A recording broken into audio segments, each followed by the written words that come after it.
Down the Rabbit Hole with Oz and Jesse. How you doing, everybody? And tonight we're going to be talking about demons and dolls. Demons and dolls. That is tonight's topic. Different things that have been possessed by demons, and they are inanimate objects, obviously. Is there anything you want to add to that? Or No, I mean, I think we're specifically looking at the ones that are the most popular and the ones that have had movies made about them, and then but mostly these dolls being not like spirits or whatever, but demonic possessed. Like, you know, everyone has a theory, but this is so like my mother-in-law. That's probably true for most people. But going over the stories of them and how these dolls have left its mark on culture, on our pop culture. So if you're watching right now, we are on YouTube, we are on Abstract, we are on X, and that is at Ozthecryptogoat, all lowercases, no spaces. So don't forget to smash that like button, subscribe to the channel, share the show with your friends. If you're watching on YouTube, make sure you subscribe. If you're watching on Abstract, make sure that you follow us. And obviously the same goes for Twitch and X as well. And whatever platform you choose, we appreciate you, but we are trying to build our YouTube, so if you can go over to the YouTube and hit the subscribe button, like and engage, much appreciated. All right, let's get into it. All right, our first doll, you want to pull up the picture? Yeah, which one is it? Annabelle, because she's the most popular doll. And what people don't understand is she does not look like she does in the movies. Annabelle is very much a Raggedy Ann doll that has been said that it is possessed by a demon. So I didn't realize that this doll isn't as old as I thought it was, this whole story. So this starts in 1970 when a student was given this large Raggedy Ann doll as a birthday gift. And her and her roommate just noticed that the doll was moving on its own. It was like started subtly and appearing in different positions, not how they left it, not where they left it. It would be in different rooms in the apartment, like weird stuff, like just randomly doing weird things. It even escalated to the point where they would find little pieces of paper that were like, please help me or help me, all over the house. The messages, everyone was like freaking out. So it intensified to the fact where people were getting scratched when they came too close around the chest. People could feel someone pulling on them anytime they were too close to Annabelle. They even had a medium who said that the doll... A medium? Does that mean they're like... No, they're not a large steak. shirt size. They're not a steak. Medium well. No. Okay. So just wanted to like clarify for the chat. A medium, guys. Like a seance. So a psychic seance. I have one of those. They have like the little finger bells and they dance with the pointy I don't shoes. know. When I think of seance and psychics, I think of like the big crystal ball and everyone's holding hands and saying weird things. Or maybe that's just because everybody thinks I have a crystal ball. They're like, Oz, can you look into your crystal ball and tell us the future every single day? And I'm just like, you know what? Every time you ask me what's in the crystal ball, it gets a little bit fuzzier every time. No, that's definitely not. Unless you donate, obviously. If you donate, it gets really clear. Either. It's like it polishes it up, Okay, so I'm just messing. The medium claims that the doll is possessed by a spirit of a young girl named Annabelle Higgins, who had died on the property several years before. And feeling sad, they gave the spirit permission to stay with them. When the paranormal activity escalated, the original owners were called in. They concluded that the doll wasn't inhabited by a child spirit, but which they said doesn't possess objects, but was being manipulated by a demonic entity, which means they were just manipulating the doll, making it like, oh no, I'm a cute little girl stuck inside a doll, don't get rid of me, when it really was just something horrible and demonic. Because that's like the case with most things. They pretend to be a little girl. Like, oh, I'm a little girl, you know, Little don't girls are the devil. They aren't, but that's how Little they girls. used it. Anyways, because My mama said little girls are the devil. no, her activity got worse and worse, and then they So, put her in the box. Activity, you mean like She was physically okay. So she was either physically lashing out, knocking things over. She was never where she was supposed to be. They'd put her in one room, they'd find her in another. you know, there's this story I have, and we had this like tiki face thing, and me and my friends like growing up, and there were a couple of girls that were in the house, you know, my friends' girlfriends at the time, and we were pretending that this thing was alive and it was doing things, and it would move, and we would turn it upside down and put it in different places. They'd wake up in the morning and be like right next to them on the pillow. That's It was so messed up. so like I could imagine that there could be some human interaction with this, like Everyone just messing with each other. yeah, like I mean it's all fun and games, like it's kind of normal for people to play tricks on each other, so like Absolutely. I give that a little bit of validity here. I mean, but I could see where you're going with that, but according to these people who experienced it, from visitors and everything, the scratching, the feeling like they're overheating to where they're gonna pass out. Like, I mean, that's like moving something. What do you want? Like moving something, that kind of stuff, that's a whole different ball game. Like scratching people, these people really believe these things happen. So is it in their head? I mean, how do you fake some scratch marks on your back? So here's the thing. This is what makes it valid for me. Okay. Ed and Lorraine Warren. Okay. They work with the Catholic Church. They were ordained ministers with the church. And if you know anything about the churches, they do not allow you to do basically like exorcisms and things like that without approval from Correct. the Vatican, right? So you have to have approval from the church. Somebody has to come forward and say, hey, there's some validity here. It has to be proven that there is something, because they do take into account, you know, for mischief and mental health and different things like that, right? Well, they didn't always used to do that. That's fairly new. Right, but they were, at that time, they were doing that. Okay, so when Ed and Lorraine got involved, that was the case. So the fact that the church got involved and were like, this is serious enough to do something about it, is what makes me feel like there's some validity to what happened, because there had to be some type of thing that they saw in the doll that, you know, made them take it. Otherwise, they just thought it was a collector's item, and they were like, you know what, we could totally just take this thing and we'll put it in this little case and it'll become very valuable.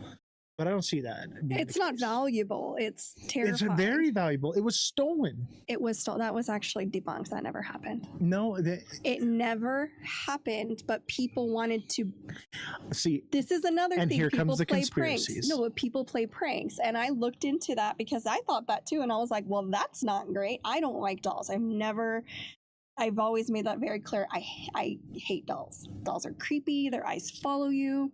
It's odd. Like, I never owned dolls growing up. But the fact that they were so scared of it, it literally says, warning, positively do not open. The box gets taken. She does not get taken out of it. Okay, so here's my thing is, if Annabelle is this supernatural doll thing, right? And they decide, oh, we're going to take it on tour and we're going to show it off to people. And yeah, because people are weird and they like being around that. Right, and I get it. But who's to say if this thing that literally, when they brought it to Louisiana, the plantation burnt down. Okay. And I have a clip. We're going to watch the clip here in just a minute. But what I want to say is if it did go missing and it was gone, would you believe the official story that, oh, we totally found it, it was never lost? No, I would. First thing I would do is I would go get a Raggedy Ann doll, stuff it in the box, and say, look, we found Annabelle. There she is. For all we know, Annabelle is lurking in the shadows behind your bed, in your closet right now, prying from around the corner, looking to menace society right now, for all we know. As far as I'm concerned, I do not trust the official story. I think she could potentially be out there like Chucky, roaming around, doing little things and whatnot. I refuse to believe the idea that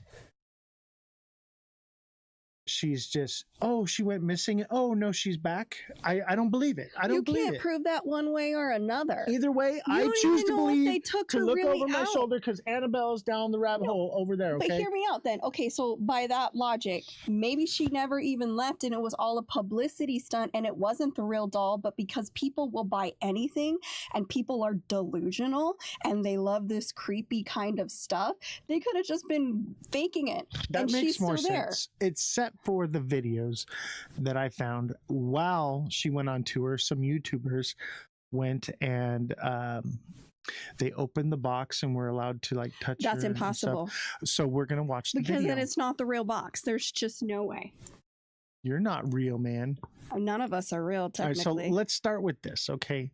Let's give this a little gander here. I'm gonna put my headphones on so I can. Or do you want to hear it? Drop my stuff. Because I already heard it. Okay. All right. Make sure it's on the screen. So you can just put this up to your ear like this and take a little listen. And so let's listen to this. This is from YouTube. These guys are freaking hilarious, by the way. Can they see it? Yeah, they can see the. So it's right here.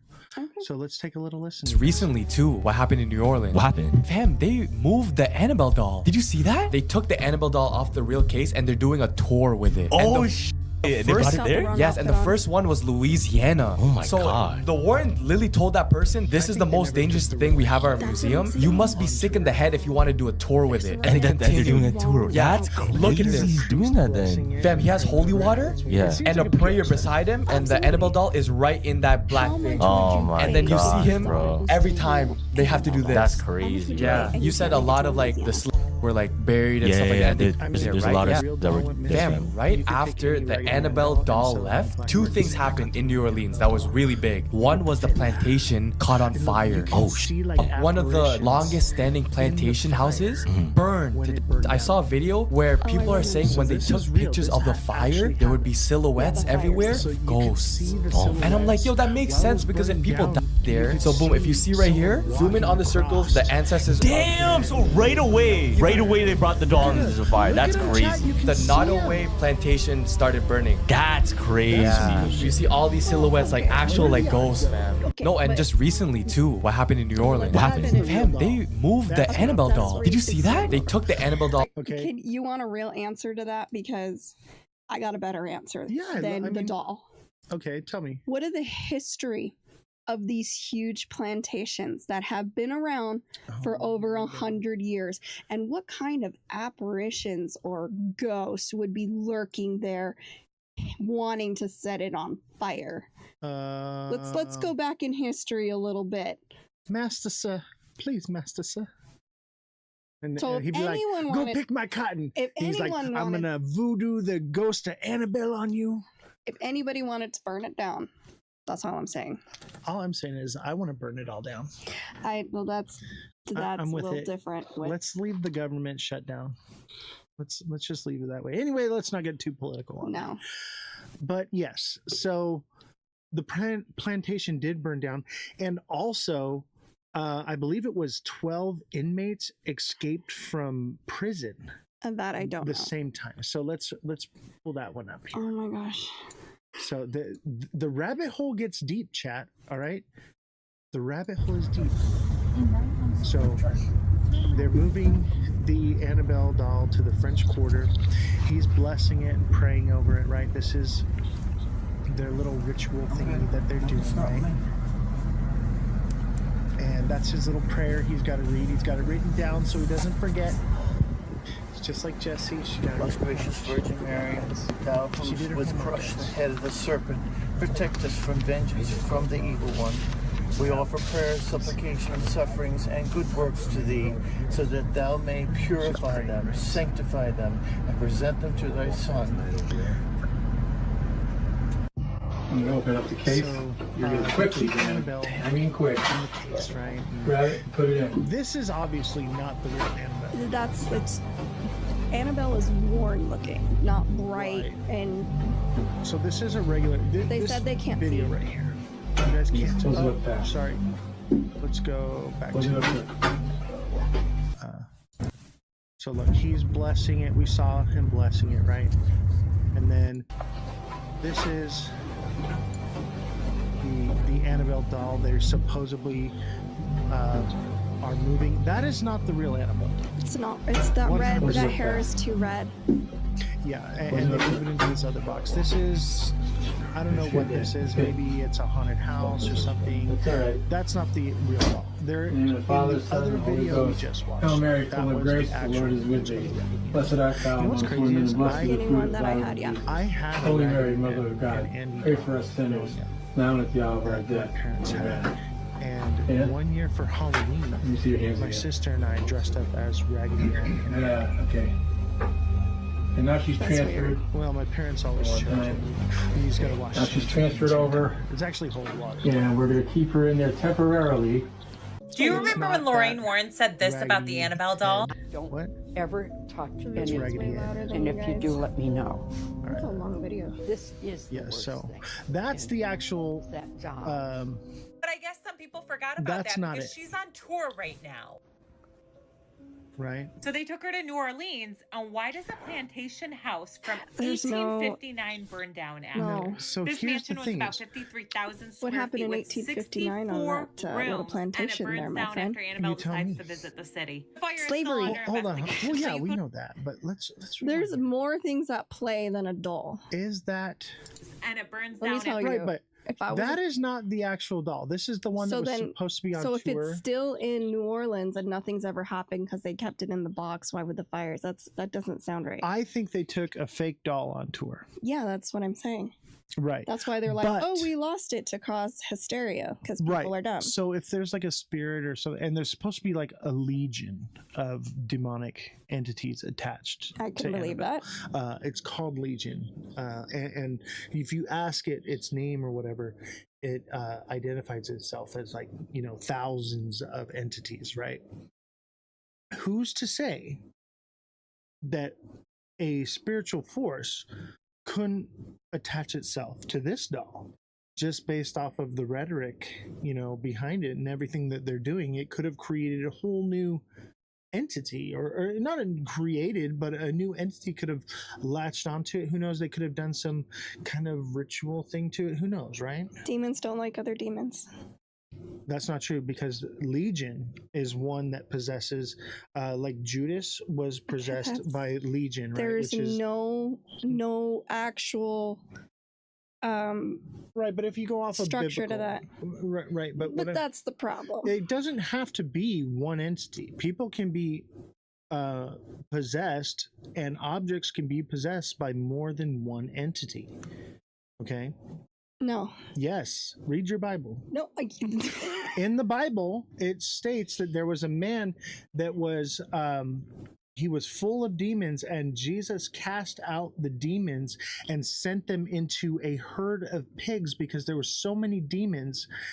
They went into all the pigs, Well, and the those pigs pigs ran didn't deserve it. into the sea and drowned themselves. Poor pork chop. I'm just saying that No, this is it doesn't make any sense. Take the Bible out. Explain it to me. there. Take the Bible There's more- out. Explain it to me. It's a spiritual entity. It's not like it's taking up physical Because real there's estate. a difference between demon, spirit, and Haven't ghost you- if you see it that way. Haven't you seen people so there were these people that I interacted with, and I'll tell this full story later on. Now is not the time and the place, but I'm going to breadcrumb you guys a little bit right now. This is part of the breadcrumb trail that I am leaving for you guys. But there was this man, and he would talk, and sometimes he would talk really like this, and then yeah, you know, and he went from Elmo to Louis Armstrong. yeah, Okay, he got was it. like, I see skies are green, And now you're just Schwarzenegger. plantations too. I whip them too. Don't sing. All right, just me and you, and I think to myself. Okay, I'll stop singing. What a wonderful world. I have to hear this like live. Yeah. Please So- feel sorry for me. This guy was possessed by multiple entities, and each one of these entities that he had in him had a different ability. One of them was this, Schizophrenia. I mean, if that's what you want to scientifically call it, but I seen it in a way where God showed me through my path and my walk and my journey that there was something more than that. Take the Bible out of it. And then there's no argument anymore. And that's, I mean, you can label it as whatever you want, but here's the thing is we have to have an open mind that there are some things that science cannot explain. Well, clearly, or we wouldn't be doing this. Exactly. So tell me when I can unmute. What do you mean unmute? So Unmute what? Are we muted? I don't know. But basically the Oh, he's talking about your horrible singing. Now I know what he's talking oh about. my God. You are correct. You're not allowed to mute say me. that. Okay. You I have get to it. watch I the can't whole mute, show. but you mute for me. Okay, so we have to understand that yes, we can put a scientific explanation on everything, okay? And we can look at it from a logical perspective, but we have to, especially with these things that we're talking about, that we're looking into, we need to have an open mind, and we need to start, in my personal opinion, I think we should blend science with spirituality. I think that they go hand in hand. Because we have the separation of church and state and all these things, right? That's a no-no, right? But I do believe that they are similar, one and the same. Yes, we have physics, but there are things that defy the laws of physics. You know, there are things that we can give it this label, and that's how we can describe it and give it away for our puny little brains to understand. But there are just some things out there that we cannot explain. No matter what scientific explanation you want to put on it, for me, in my life, in my experiences, I have come to find that yes, there is versions of people who are mentally unwell and they are schizophrenic. And then there are other people that are possessed by demons and they are granted powers because of those demonic entities that are within them. And that's what I'm referring to with this guy. This is how I knew that he was possessed by demons and that he was not schizophrenic, because the different personalities or whatever that he had, they gave him abilities that no human could do. And you ever saw the movie Split? Remember? It was the Unbreakable. I remember the movie. And basically the Beast, right, had this special abilities and stuff. I believe that those are demonic forces that actually possess people, that give them abilities. And then I believe there are people that are just unwell and they have split personalities. But I believe that the difference is that when you are given the ability to speak perfect Latin and you never spoke Latin before in your life, that is one thing that the Catholic Church uses to determine whether or not something is just a person with mental illness or someone that's actually possessed by a demon. Okay. Or maybe someone has access to more of their brain than we do. I mean, that's possible. Because you could remember, like, they've even said we could have memories of a past life, hence why we don't get the full access to our brain, because we're not allowed to have it. Our brain can only function at 20 to 30% at max. That's if you're super, super smart. Gen X says Mark 5'9". You wanna look that one up? Should we? I don't have the computer. Let me see here. Let me see if I can pull that one up right now. Mark 5:9. I believe that is the demons in the man.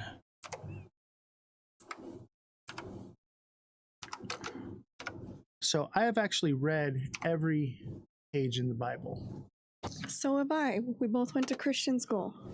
Well, most people who went to We Christian got school tested never on actually. it. Okay, so here it is. And this is from the King James Version, Mark 5:9. And he asked him, "What is thy name?" And he answered, saying, "My name is Legion, for there are many." If you believe the Bible, right? I do believe the Bible. I don't. And you're entitled to have that opinion. But those of you who don't believe in the Bible, I would encourage you to read it. And as you read it, reach out to God and say, "I would like for you to reveal yourself to me," and he will, and you will see that it is real. Okay, I'm not having a Bible lesson with you today. I'm just saying. And the reason that we aren't allowed to use our full capacity of our brain, we have no idea. But as of now, most people don't ever use more than 20%, and only the high elite use a little bit higher percentage. But for whatever reason, our bodies cannot actually process using our brain at 100% capacity. And I think there's they think that we would be telepathic or whatever that case. There's a block that we're just only allowed to use bits and pieces of each part of our brain to answer that question. And I agree with that. And I think that that is a real explanation for some cases. And in some cases, I believe that there is a more likelihood of a demonic possession. And there's a list of things that, the church That's my whole issue is the church. And I'll tell you this, creating I do not this demonic possession thing to make experiments out of people, or to be like, these are the same people who are like, mental health isn't real, you need God, when they really just needed medication. And I agree with that. But I think that there's also something else that is real out there that can't be explained. Possible. How do you explain the spirit box thing? I believe that ghosts are real. Right. And I believe that I don't believe that all of them are ghosts. I think that some of them are demons, which are basically the fallen angels, and whatever you want to call it. Like in any religion, right? First of all, I'm not religious. Okay. I just understand that there's something bigger out there that we can't begin to understand. I do not believe in church as a religion. I think that most churches and the people that are in churches are very hypocritical and are probably some of the worst people, and I do not find myself equally yoked with them because they have these righteous blinders on, and they refuse to see the truth because they think they're holier than thou. So I do not find myself having church with them in a building. I do not believe God is in a building. The best church I ever had was with my grandfather. We used to feed the homeless every Sunday from 1983 to 2007. Every single Sunday, never missed one. And one time, my grandfather, it was just me and him, and on a Sunday, we went down to the liquor store. We grabbed a couple 40 ounces of malt liquor and went to the park. Just me and him. I was 21 at the time. This was much later on. And we just sat down with some of the homeless people there. And we said, "Hey, you guys want to share a beer with us?" And we passed around the 40, and we were just sitting there talking, and we were just fellowshipping with one another, telling our past stories and things that we've been through, our struggles. We prayed for them, and that was the best church I ever went to. It was helping people, even with just a beer as a way to open it up. And nowhere in the Bible does it say you can't have a beer. I don't understand where all these Christians... if you believe the Bible, he turned water into wine. Exactly. And that's lit. Just saying. That's what I'm saying. That's the kind of God I want to have. If someone could do that in front of me, I'm like, I'd be a believer. But I turn water into wine. I just add a little bit of fruit and sugar to it. That's not how that happened. That's how I do it. You're done preaching to me now. I'm just saying, I get it why you guys have to believe what you do. It gives you purpose. It gives you something that's greater than yourself to explain things you don't understand. I totally get it. But there are things that just don't make sense because they don't make sense. Right. But according to Mark 5:9, he calls him Legion, for there are many. And Legion is apparently what is in Annabelle. Okay? At least what I've come to find. So let's finish watching this clip. Oh, it's so long. Annabelle decides to visit the city. The fire is still under investigation, so you could call it a creepy coincidence, but if you watch the Conjuring and Annabelle movies, you will know how evil she truly is. But that's not the only weird thing that happened over there. 10 inmates escaped from a prison shortly after. So these are the inmates the way that they did it, they like escaped from prison. A wall behind the toilet. This is not now even what she says is a little hyperbolic, like, oh, only a doll could fit through there. She could have helped them. And guess where she's at now? San Okay. Antonio, Texas. I'll be praying for you all. Can we also point out that when these fires happened, everyone was angry. The world is divided. And these were representations of ugly history, of ugly U.S. history. And I don't think one is connected to the other. Someone could have literally just gone out and said, hey, Annabelle is out of her cage. Let's go light something on fire because it'll go viral. You know, people are crazy. Okay. I'm just saying, but maybe it was the spirits that were let out from Annabelle that caused someone to do such a thing. Me personally, I think it was just somebody was like, hey, we should totally set this plantation on fire because the history that it holds. Fuck these people. And two, oh, we can blame it on Annabelle. That's what I would do. That's what I would do too. But right, we don't know, but that the most likely scenario, the history that those plantations have, they probably deserve to be burned. Not saying that anybody should have got hurt. I'm just saying, I don't care what happened there. I don't think you should burn down a building just because it was the man who, was the judge for the Salem witch trials. Like, you don't burn the building down. No, it's a part of history, and there's things we can learn from history. They literally rename cities when atrocities happen there. There's a few in California. They're like, we're going to rebrand. We can't be associated. But if you burn the building down, there's nothing there to point at and say, hey, that's where this thing happened. No, once it's there, eventually, over time, it's lost and no one talks about it anymore. There's no remnants of it. There's no history left behind of it. That's the point. I know. So like burning down a plantation because atrocities happen there doesn't mean that we should burn all those things down, take down all those statues. No, they should be put there in place so that way there can be teaching that happens from it. Do you know what they're taking out of the schools for kids to learn? What's that? Anything that has to do with that time period. So it is in someone's best interest to get rid of them so they're not landmarks and people can't be like, see, we were terrible people. No, it didn't even happen. History is written by the winners. So whoever wins rewrites history in their favor or whatever they're liking to be. Well, that's not what's happening because those plantation owners didn't win. And so if you take out there were no losers and the Confederate Army really won, where are we at here? The South will live on. Like, it's so weird because, like, I see that flag and I'm like, you lost, right? Like, that's a loser We're proud flag. people here. I'm being hyperbolic, by the way. I'm poking fun at the idea. I believe there's some sort of balance between spirituality and logic, but I'm always going to lean towards that logic angle. Right. And for me, I'm going to be in the middle with both. I'm going to give there some validity to the mind is a powerful thing and give some validity to that there just might be something supernatural. So I'm going to be open to both aspects and not discount one or the other just because one is easy for our mind to wrap around. Okay. Okay, so let's finish watching our little clip here. It's not. It's 30 minutes. Let's finish it here. 25. We like to fuck around and find out. So what do? We take Annabelle on a world tour. Okay, we're just moving her all over the place.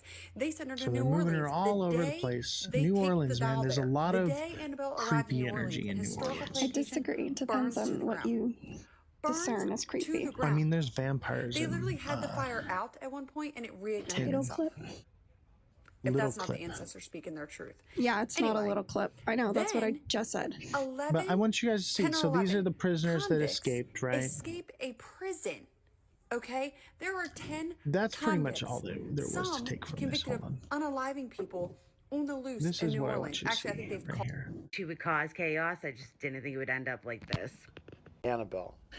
So this is the a actual Ed and Raggedy Ann Lorraine doll Moore. that's made like thousands So of I other wanted dolls. chat to get a chance to Except see that this them. doll And was used in this is communication. supposedly having the original seance. doll. I don't think it A is, though. nurse had Maybe it received the is. doll 1971 as a They're just present, kind of Christmas explaining, present from you her know, what mother. happened. The nurse And the doll received the stands about doll. 3 foot What high. we talked about. Right, And she would exactly. take it to bed with her at night. So I just wanted you guys to get a little context of who they are. They're not the people that you saw in the movie or whatever. So there's that, okay? So this is the video. This one is short. So there were some YouTubers that while it was on display, and this is what makes me believe that it was the real people. Oh, did we lose it? They've opened Annabelle's box to investigate whether she's actually haunted or not, these and they YouTubers found right out here, something terrifying. Owner of the museum they let were them given open the an case for only experience 5 with minutes the to make this doll, meeting with it relatively open, safe. And they even and asked a watch priest and to see say what a happens prayer. here. So after opening the case, there was no coming back. We didn't want to waste any time that we had to be able to do this. At any point you feel threatened or anything like that, you know, don't hesitate to leave the museum for a little bit. They used the Estes method to communicate with the doll. It's the same one they used to talk to Peggy. Watch what happened. Annabelle, or any spirits here, you can speak through Colby to tell us a message or to talk with us. Is there anybody here in the museum with us? 200,000? What? Are you connected in any other way to other haunted dolls? Everybody against you. Meeting with the doll showed immediate results because after getting into the car, they had a serious argument and finished recording. You always believed. I mean, these guys were seriously traumatized from this. They've opened Annabelle's seems box pretty real and legitimate to me. This is why I believe that they had the real doll on tour. This, I think, is the real doll right here. I thought it wasn't. There was another image, though, that looked more like it. Maybe that was the wrong image. I'm not completely sure. But I do know that this image is from Ed and Lorraine's basement, where they have all these different artifacts and things that they've gathered over the years. Maybe they're just pack rats and they saw cool things and they're like, oh, it's got a demon, we better take it with us and add it to our little collection. I think that's plausible. Maybe not. I mean, my dad's a pack rat. Okay, my dad wants, if you've got something that he doesn't have, he's got to have it, and he would blame it on the devil to get it away from you. I'm just saying, it is plausible, right? I think you're way out there with this one. Why not? Because, like you said, they were religious people. It's the devil.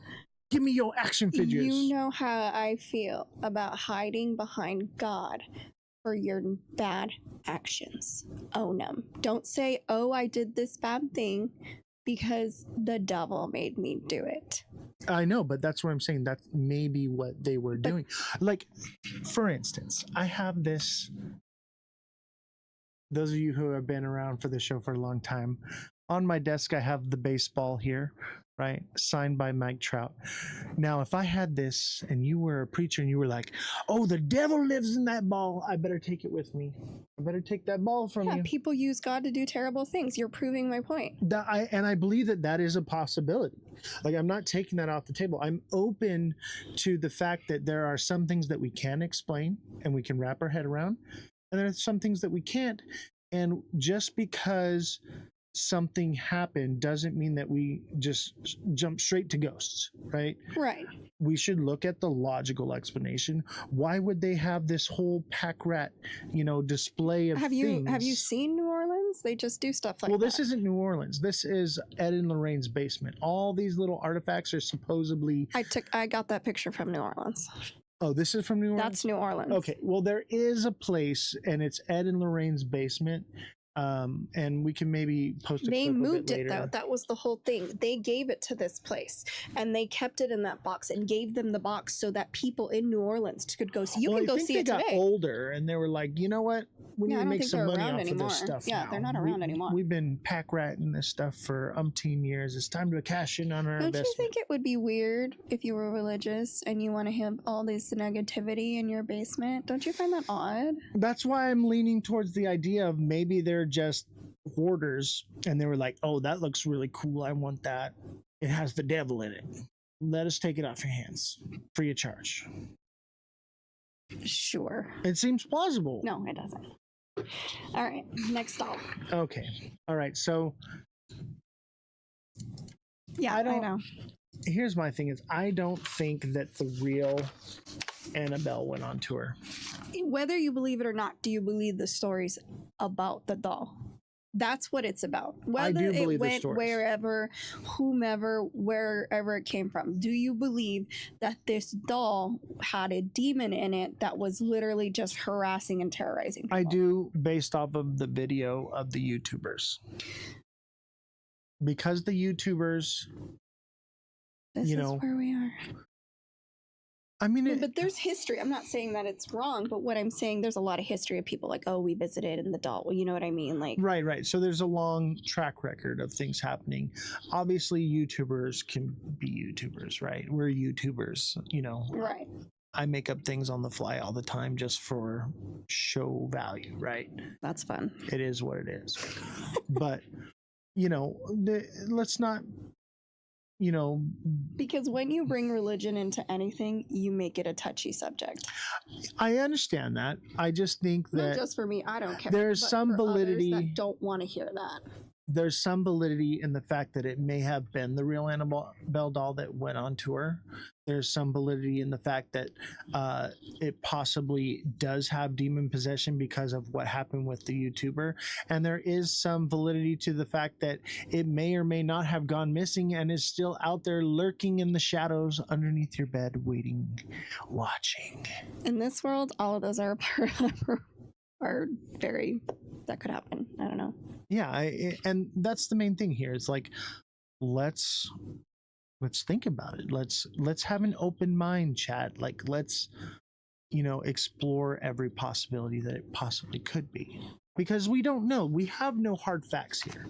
No. That's the fact of the matter, is there is no hard facts. Everything we talk about, there's no hard facts, whether it's alien, ghosts, whatever conspiracy theories that we are jumping down, there are no hard facts. Well, the moon landing is a hard fact. That's okay. We definitely have the video footage of something happened. So millions of people saw it. So what I'm saying is it's all speculation, and we all have to come to our own logical. Right. And the idea is for you as the viewer to decide for yourself. We're not here to tell you what to think. We just decide what we think and our opinions, and everyone has their own. You know what I think?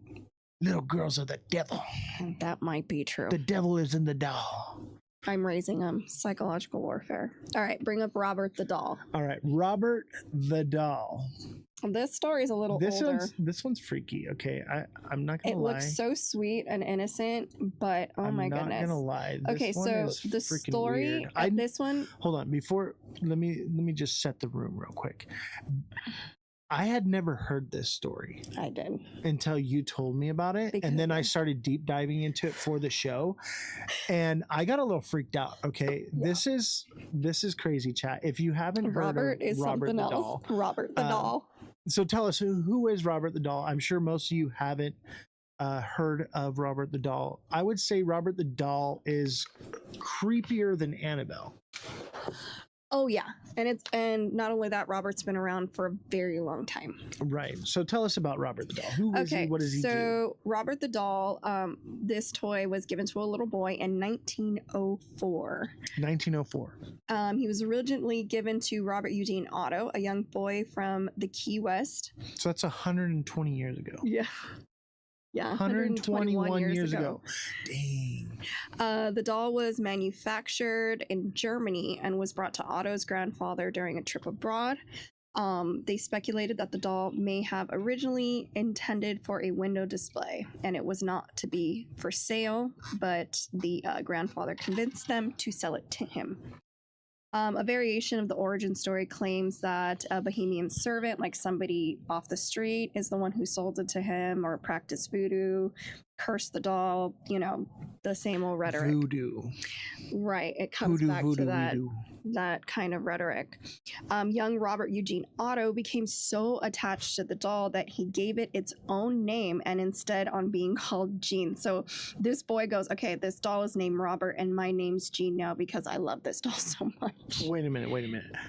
So let's jump down the rabbit hole a little bit here before we go any deeper. So the little boy's name's Robert. Robert Eugene, yes. Right. And so the boy says, I want the doll's name to be Robert and for me to be Gene. Right. Now that is a sign of demonic possession. Well, that's a sign of some kind of connection where the doll, either the doll's like, I want your name, call your name. Right. Or basically he's like, I no longer live in my body. I'm a vessel for this entity to take me over. And now I reside in the doll and it has possession over me.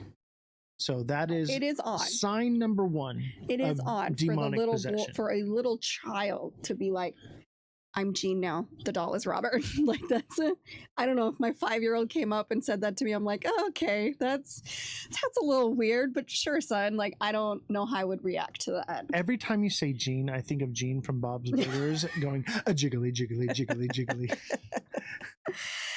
Anyways, as a child, Gene would often blame any mischief or misbehavior on the doll, saying Robert did it when toys were mutilated or objects were overturned in his room. Neighbors, according to legend, neighbors claimed to see the doll moving in the upstairs window when the family wasn't at home. The Ottos and their guests also reported hearing giggling and seeing the doll's face expression change wherever the doll was. Okay. Let's rewind a little bit. Mm-hmm. So the story that I read about it is basically the doll was doing weird things and moving on its own, and creepy, weird things were happening. So they locked it away in the attic. Okay. Well, before we get to that, that wasn't just the only case. The incident that occurred for that to happen. Okay. So one night after hearing commotion in Gene's room, his parents found the room in disarray. Gene was terrified, shaking and screaming in his bed, insisting Robert was responsible. All of his toys and everything were mutilated. Everything in the room was destroyed. Hold on. Don't you think that a kid could be having a temper tantrum and did a bunch of crazy stuff, or maybe split personality disorder, yes, or you know, whatever, very logical, yes, and then uses that as a reason to blame it on something? Because I'll tell you what, right now, my 5-year-old, or I think she's like 6 now, when she was younger, even now still, she would do things and blame it on the devil. The devil made me do it. I believe that. So, is it perfectly logical for a child to lash out and do something like that and then blame it on a doll? Yes. Absolutely. Yeah. The question is this. They were not home, and the neighbors saw it moving around in the attic. Right. That's what's creepy to me. That's what leads me down the crazy rabbit hole of this is some demonic thing, right? But here's my issue. So Gene, and he stayed with this name. He never went back to Robert, even after he went to college. And he kept the doll. He kept it. Okay, so not me. I'm gonna light it on fire. You know, I had a Furby one time, and this thing was possessed. Okay, and it was like going. It was going like crazy, and we took the batteries out of it, and it kept like going. So we torched it with a torch. Yeah, that was the right move. Those things were creepy, and it was literally on fire, still going like yeah. It was creepy. No, so this dude, he literally brought it back to his childhood home after studying and being abroad. His wife, Anne, was reportedly uneasy with Robert and had him moved to the attic. Visitors claimed to hear giggling and footsteps coming from the attic after the doll was confined. So this is Robert's reputation. He's obviously in a museum now, locked up, like you see right here. And the story is, if you take a picture of him without asking for permission, you just get bad luck and bad things happen to you. And they literally Elaborate. Okay. like car accident, something bad happens, they lose their job. You get the bad juju. Yeah, they get that bad vibe, that bad. And so what they have to do is send in an apology or come apologize to the doll for taking its picture Dear without Mr. permission. Doll, Robert the doll. Dear Robert, we are so sorry that we used Flash. Please forgive us. Our utmost apologies. Could I please get the winning lottery numbers this week? I've been doing so bad. I believe the government was surveillance through Furbies. I think that was like a test program, by the way. I believe that too. They had like that little like camera sensor thing. And you just do you remember the Simpsons? You didn't watch the Simpsons. There's a Simpson episode that made fun of the Furbies, and the thing was they were literally monitoring children to see what kind of toys they like, so they knew which toys to make for Christmas. I mean, that checks out. It does, right? Yeah. I would not when it comes to the government, anything's possible. I would not put it past any government entity to do something with toys, especially toys, right? Because children, because it's about money, right? Like that's why they monitor everything we do online. They want the data. The data can literally, Facebook knows when you have to poop. They know you have to poop before you do. This is a real thing. Are you talking about that? This is how we all only watch cartoons. Are you talking about that American Dad episode where she finally got a conspiracy theory right, and it was Project Poop, and they were filming everyone while they were people who were on the toilet looking at their phones, and they were filming them? Yeah. and like, so the camera's looking at you and it's looking down. So if you're beating it in the bathroom, the CIA's got footage on you. They're watching you. Big Brother is watching you. Spank the monkey. All right. So you just remember that. And one day when you run for Congress, they're going to say, you better play ball or we're going to show them videos. We got a whole spank bank full of them, baby. Spank bank. No. I mean, it makes sense. Why, next time you're beating your meat and you're in the bathroom, look at what direction the cameras are looking right at your face. Who takes their phone in the bathroom? That's disgusting. That's where germs live. I mean, never, I get, I put when I have music, when I take a shower, but when I'm using the restroom, why would you take your phone in there where germs and poop and pee live? What the hell is wrong with people? I get my best TikTok work done while I'm on the toilet. Oh, that's so disgusting. Those are my best lives ever. No. Yeah. And you know what? As long as you're using a mic, they don't know, because, if you got your regular phone mic, they hear the echo, right? But if you got your little mic going, and then you're good. They don't even know it. That's disgusting. True story, chat. That's disgusting. True story, chat. No. Yeah. Next time I'm live, I'm just going to say this is a TP live, and all y'all from YouTube are going to know what I'm talking about. We are on a TP live right now. I don't understand it. I guess that's a toilet paper. I'm not gross, so I'm not. Oh, gross. I'm just kidding. Come on, Don't lie. Entertainment. Don't lie. You're a man. I've seen every male do it. Just take their phone in there, and I have teenagers. I can hear the YouTube videos coming out of there. If I don't take my phone to the bathroom, I have the most boring poop I've ever had in my life. You mean you're left alone with your thoughts and you don't want to be? Yeah. I need entertainment while I poop. At least Angry Birds. I used to do the Angry Birds while I poop. That was my main thing. Yeah. So I'd be dropping poops and shooting birds. Okay. That's I think you're addicted if you can't. That's what I'm saying. Remember when I like doing things I put my people are like, oh, I was trying to get a hold of you. I put my phone down. I don't remember where I put it. I'm going out and doing stuff and living my life, or baking, or talking to my kids. People have gotten so dependent, and it's go live. Don't be on your phone. If you can't go to the restroom without your phone, I get the most work done on the toilet and while I'm golfing. That's where I get the most business handled. I'm killing 2 shits at one time. I don't think that's 2 turds in one stone. What? Getting 2 birds with 1 stone? I'm killing 2 turds with 1 stone. No. Yeah. No. I can kill 2 turds and get stoned. But think about both those things you said are solitary and confined.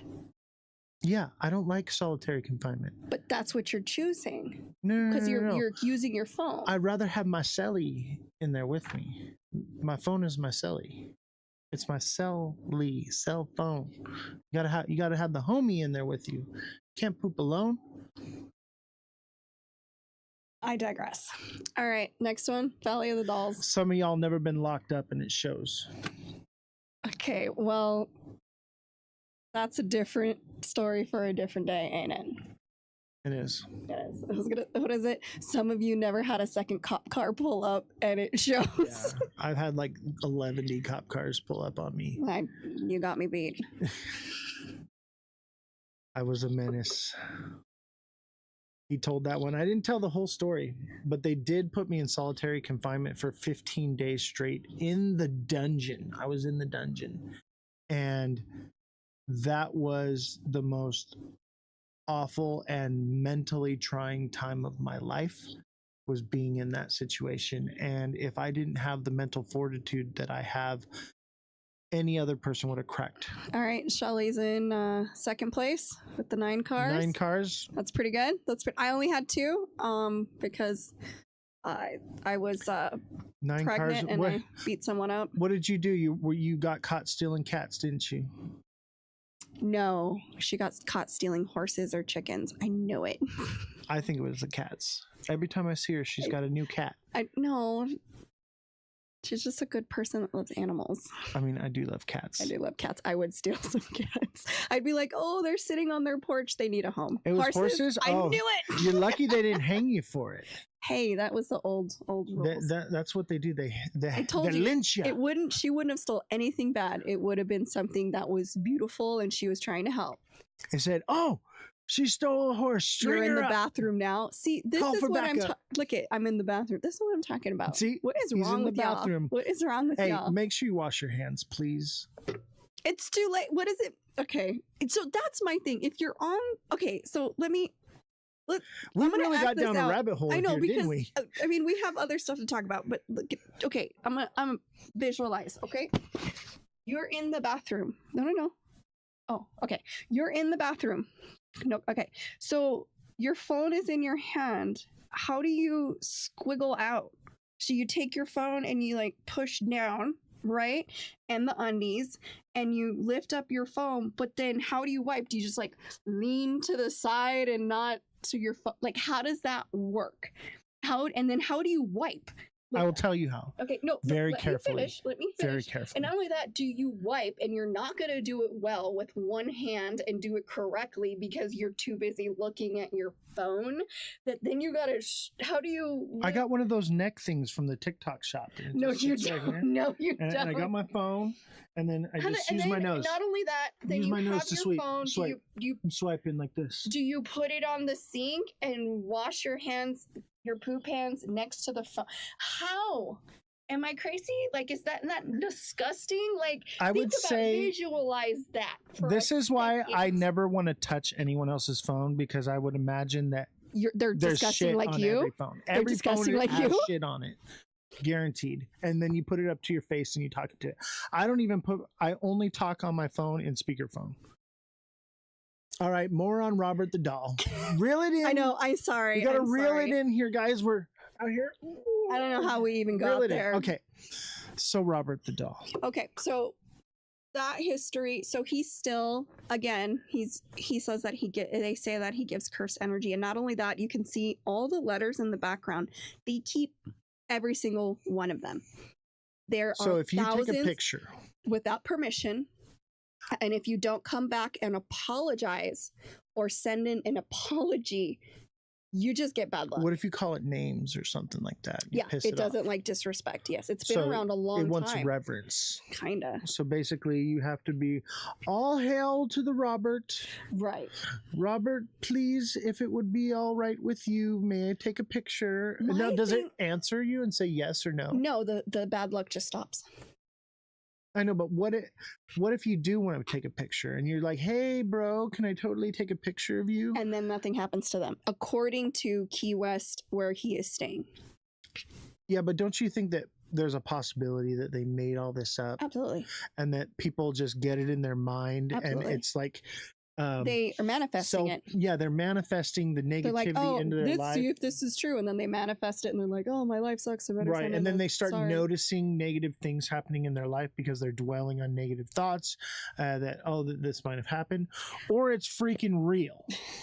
This doll, I knew about it because it was connected to other things the stories that we had growing up. So, but this doll has been around, like, look at it. Like, that is 121 years. 121 years in almost beautiful condition, but you can see it's wear and tear. It's the moth eating, like all that kind of stuff because it was left in an attic. But that thing... Was this doll ever cute and loved before? Yes. I would imagine so. Okay, so this doll's name is Robert, right? That was the boy's name. He loved his doll so much. He gave his name Robert to the doll, and he used his middle name as Gene and still went by Gene his whole life, leaving Robert with his own name. But mind you, that 120 years ago, the quality of craftsmanship for dolls wasn't like what we have now. Now we have all these different materials and things. So like, back then, like kids would get a hand carved wooden horse from their dad. And they would, for Christmas. You know what I mean? So it does, this is the quality of what it was. So I don't see it being no idea what the quality. dog's name is. They never mentioned that because it was just an entity of its own. I'm scared of the dog. Like it's gonna bite my ankles. I hate Chihuahuas. They are the worst dogs ever. Like I mean, will never hate an animal, okay? But I don't want it around me. I don't want to look at it. I don't want to. They're fierce. It seems like it's an abomination. Okay, dogs were not meant to be that small and that angry. I disagree because I'm Hispanic and I'm small and I'm angry. So let's go down that road. So your new nickname is Chihuahua. Chihuahua. We'll call you Yo Quiero Taco Bell. No, that ain't it. Okay, Valley of the Dolls. All right, so that's it. For this one, yes. So there is a hard to find history on this one, except for people are terrified. So don't piss off Robert, or you're going to have to write a letter. Don't do that. If you don't like homework, don't go visit Robert. And if you're going to go take a picture, please ask for permission. This dude don't play. I don't know. Okay. I'm not buying it. Before we get history. It's like saying that, what does the Bible say? Some guy lived to 500 years. We know that's not true. It seems psychosomatic. And like, wouldn't you want to write a letter that they're possibly going to put up in the case for somebody to read? I would never be around dolls. So I'm going to write a letter and never been there. Be like, I'm so sorry, Robert. I didn't mean to piss you off. What if you do that and it's like this lying piece of... I didn't curse him. He's cursed now. I feel like we need to write a letter just for talking about it right now. Right? Because if it is real, he must know that we're talking shit right now. Well, if we send the letter, you wrote those. You better write a letter. You better write an apology. Look, my life already sucks, and I already have bad luck. Come at me, bro. There you go. I'll call their bluff. You know how I am. Jesse is gonna get. So we got another image of Robert the doll. Let's check it out here. Cutie pie. Let's take a look. I just can't see how this doll did so many bad things. So this is another image of the doll from the side, and what I want to know is who is this guy that looking like Walt Disney right here? That's what we're focusing on. I'm just saying, did Walt Disney have something to do with this? I don't know. Maybe they had beef. This doll's been around forever. Yeah, I mean, maybe a doll that's been preserved, and it's very rare, over 100 years. There had to be, whether you believe it or not, there had to be something very special about Robert for them to keep. Let's see here. That's Walt Disney. No, it's not. Actually, that that looks is like Walt Disney. Remember, chat. this doll was made in Germany, and that looks like a German. That's the devil. No, it's Germans are not. Certain people. What about this? Look at this. This looks like an official seal from the government.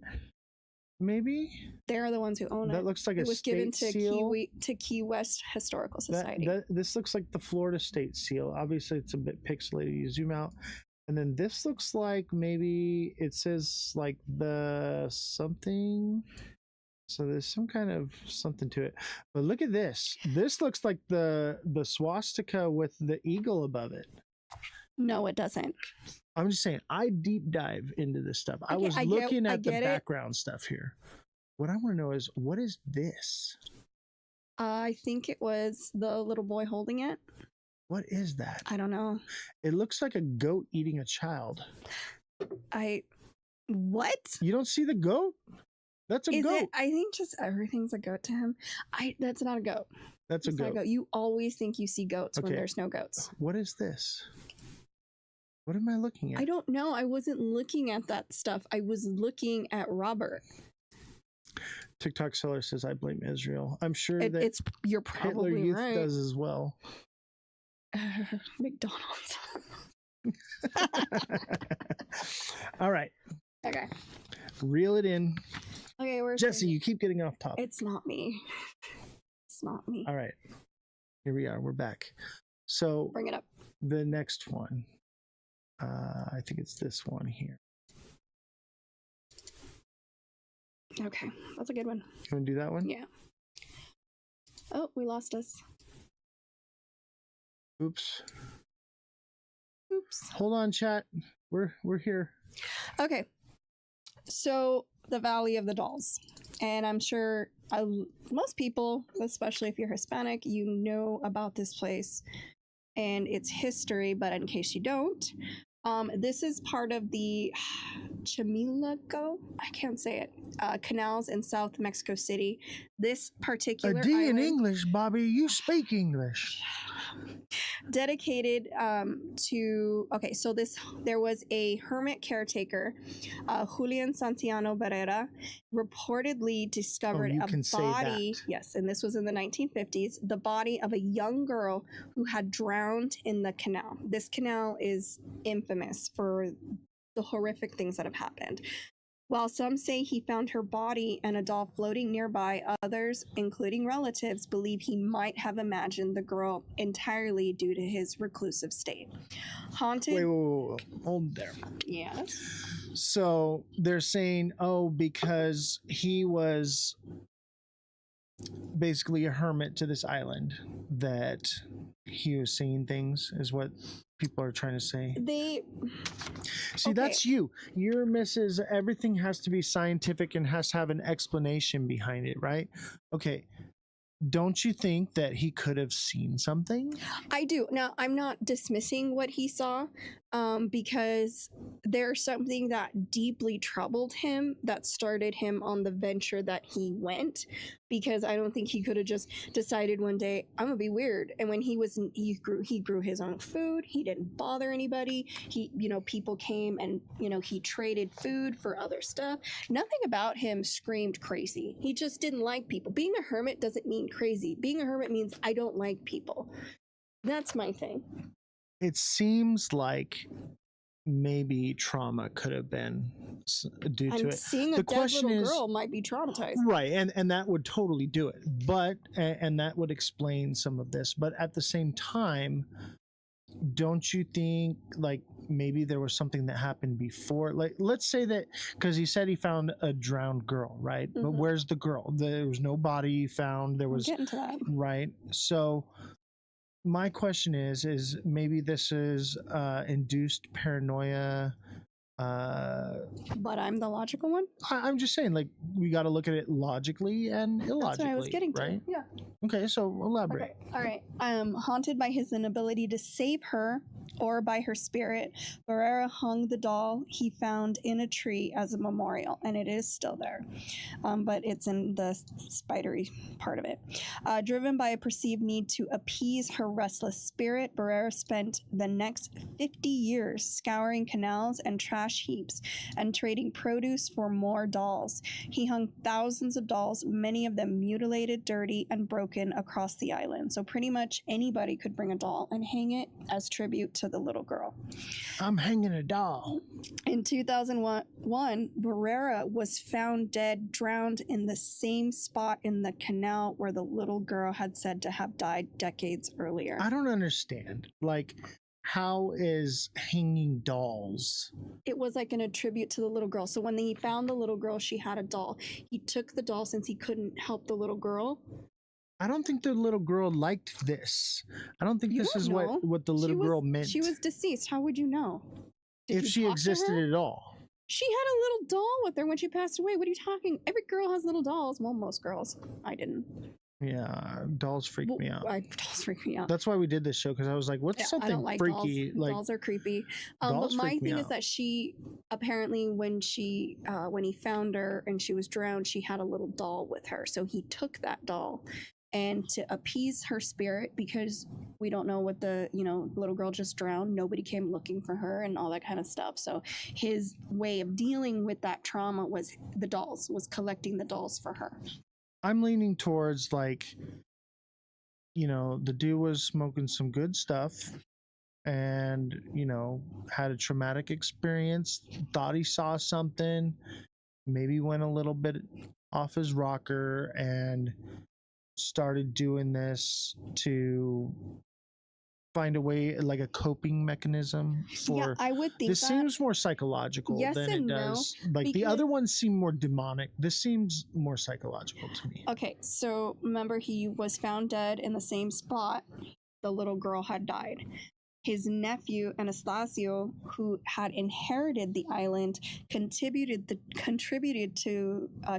tribute. Then he also died of a heart attack in the same location. All three of them died in the same spot. The island is now. Legend centers believe the dolls are possessed by a spirit of the drowned girl.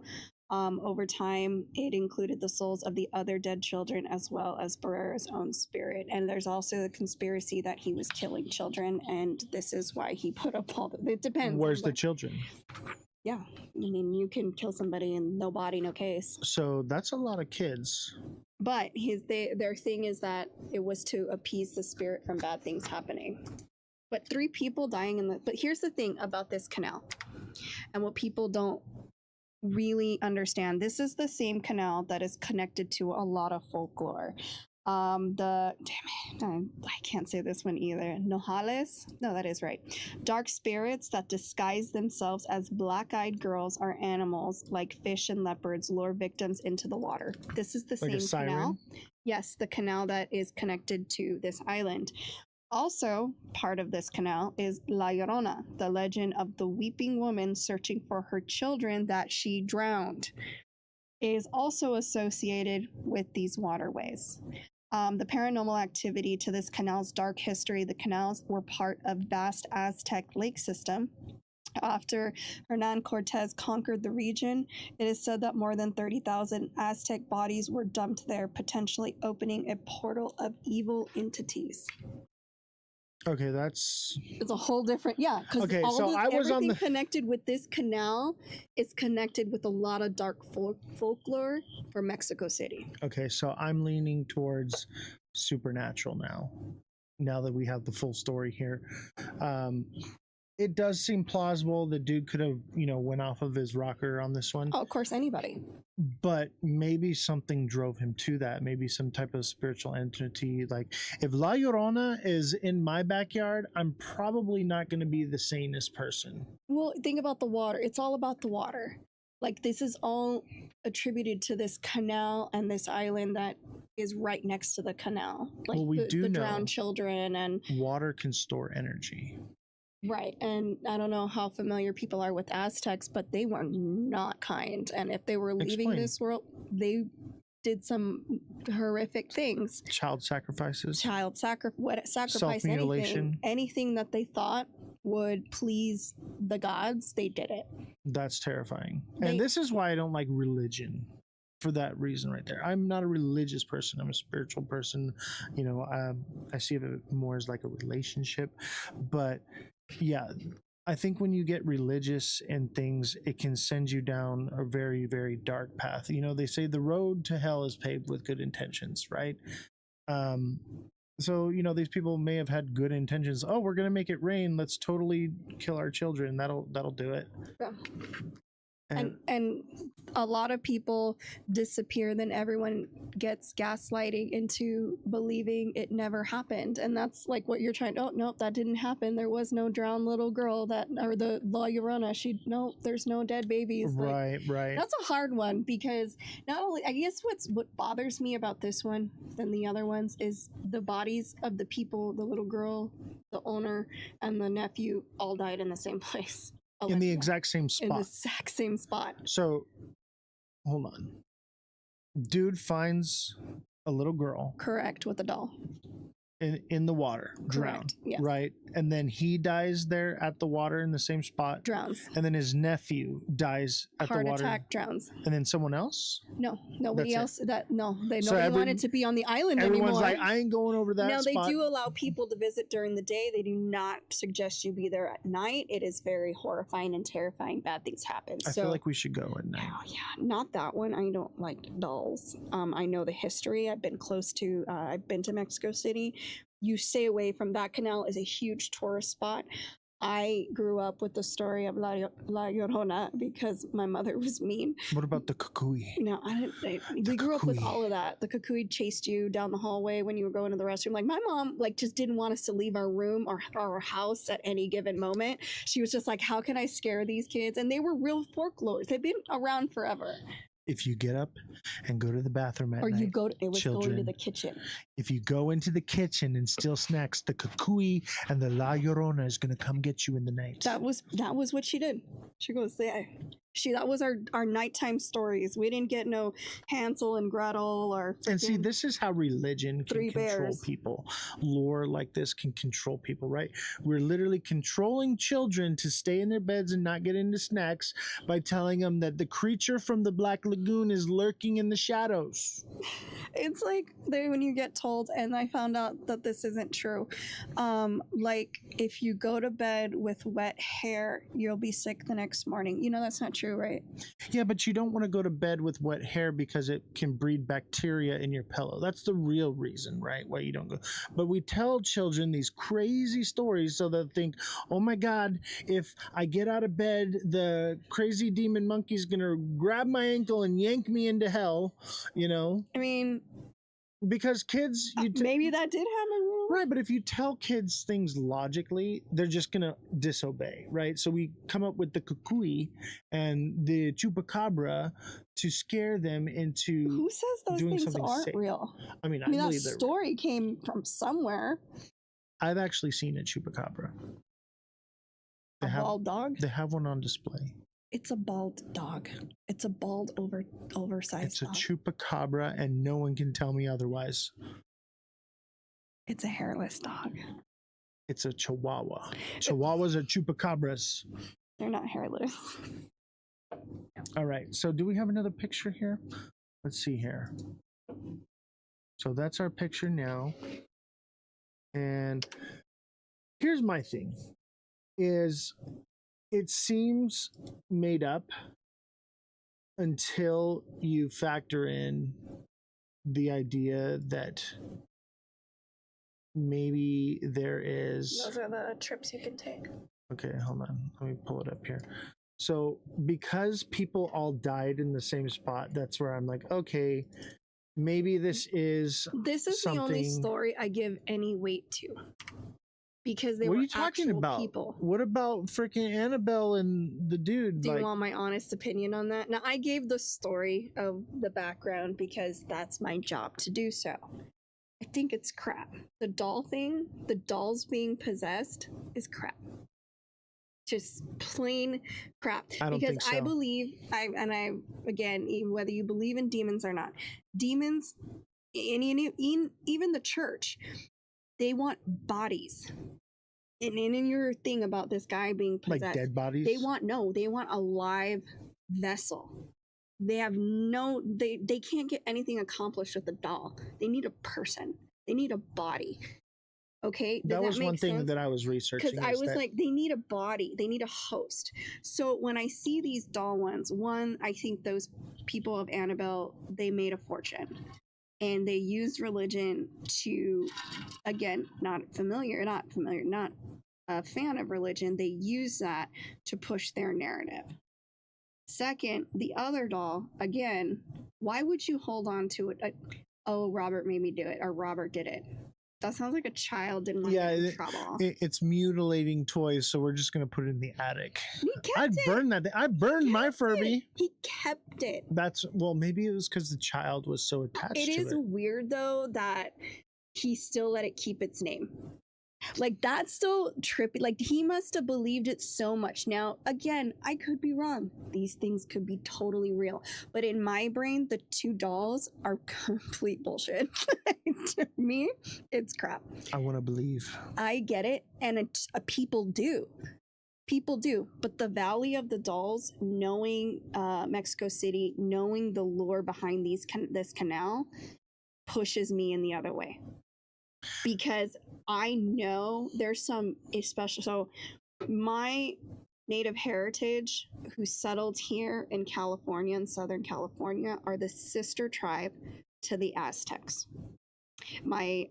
So you sacrificed humans and children? They did. They for sure did. It explains why I'm so mean. But here's my thing. They did horrific things on that land. I'm not going to make excuses. So did the Mayans. So did most tribes all around the world, but I honestly think, out of reading all of it, the Aztecs were pretty freaking bad.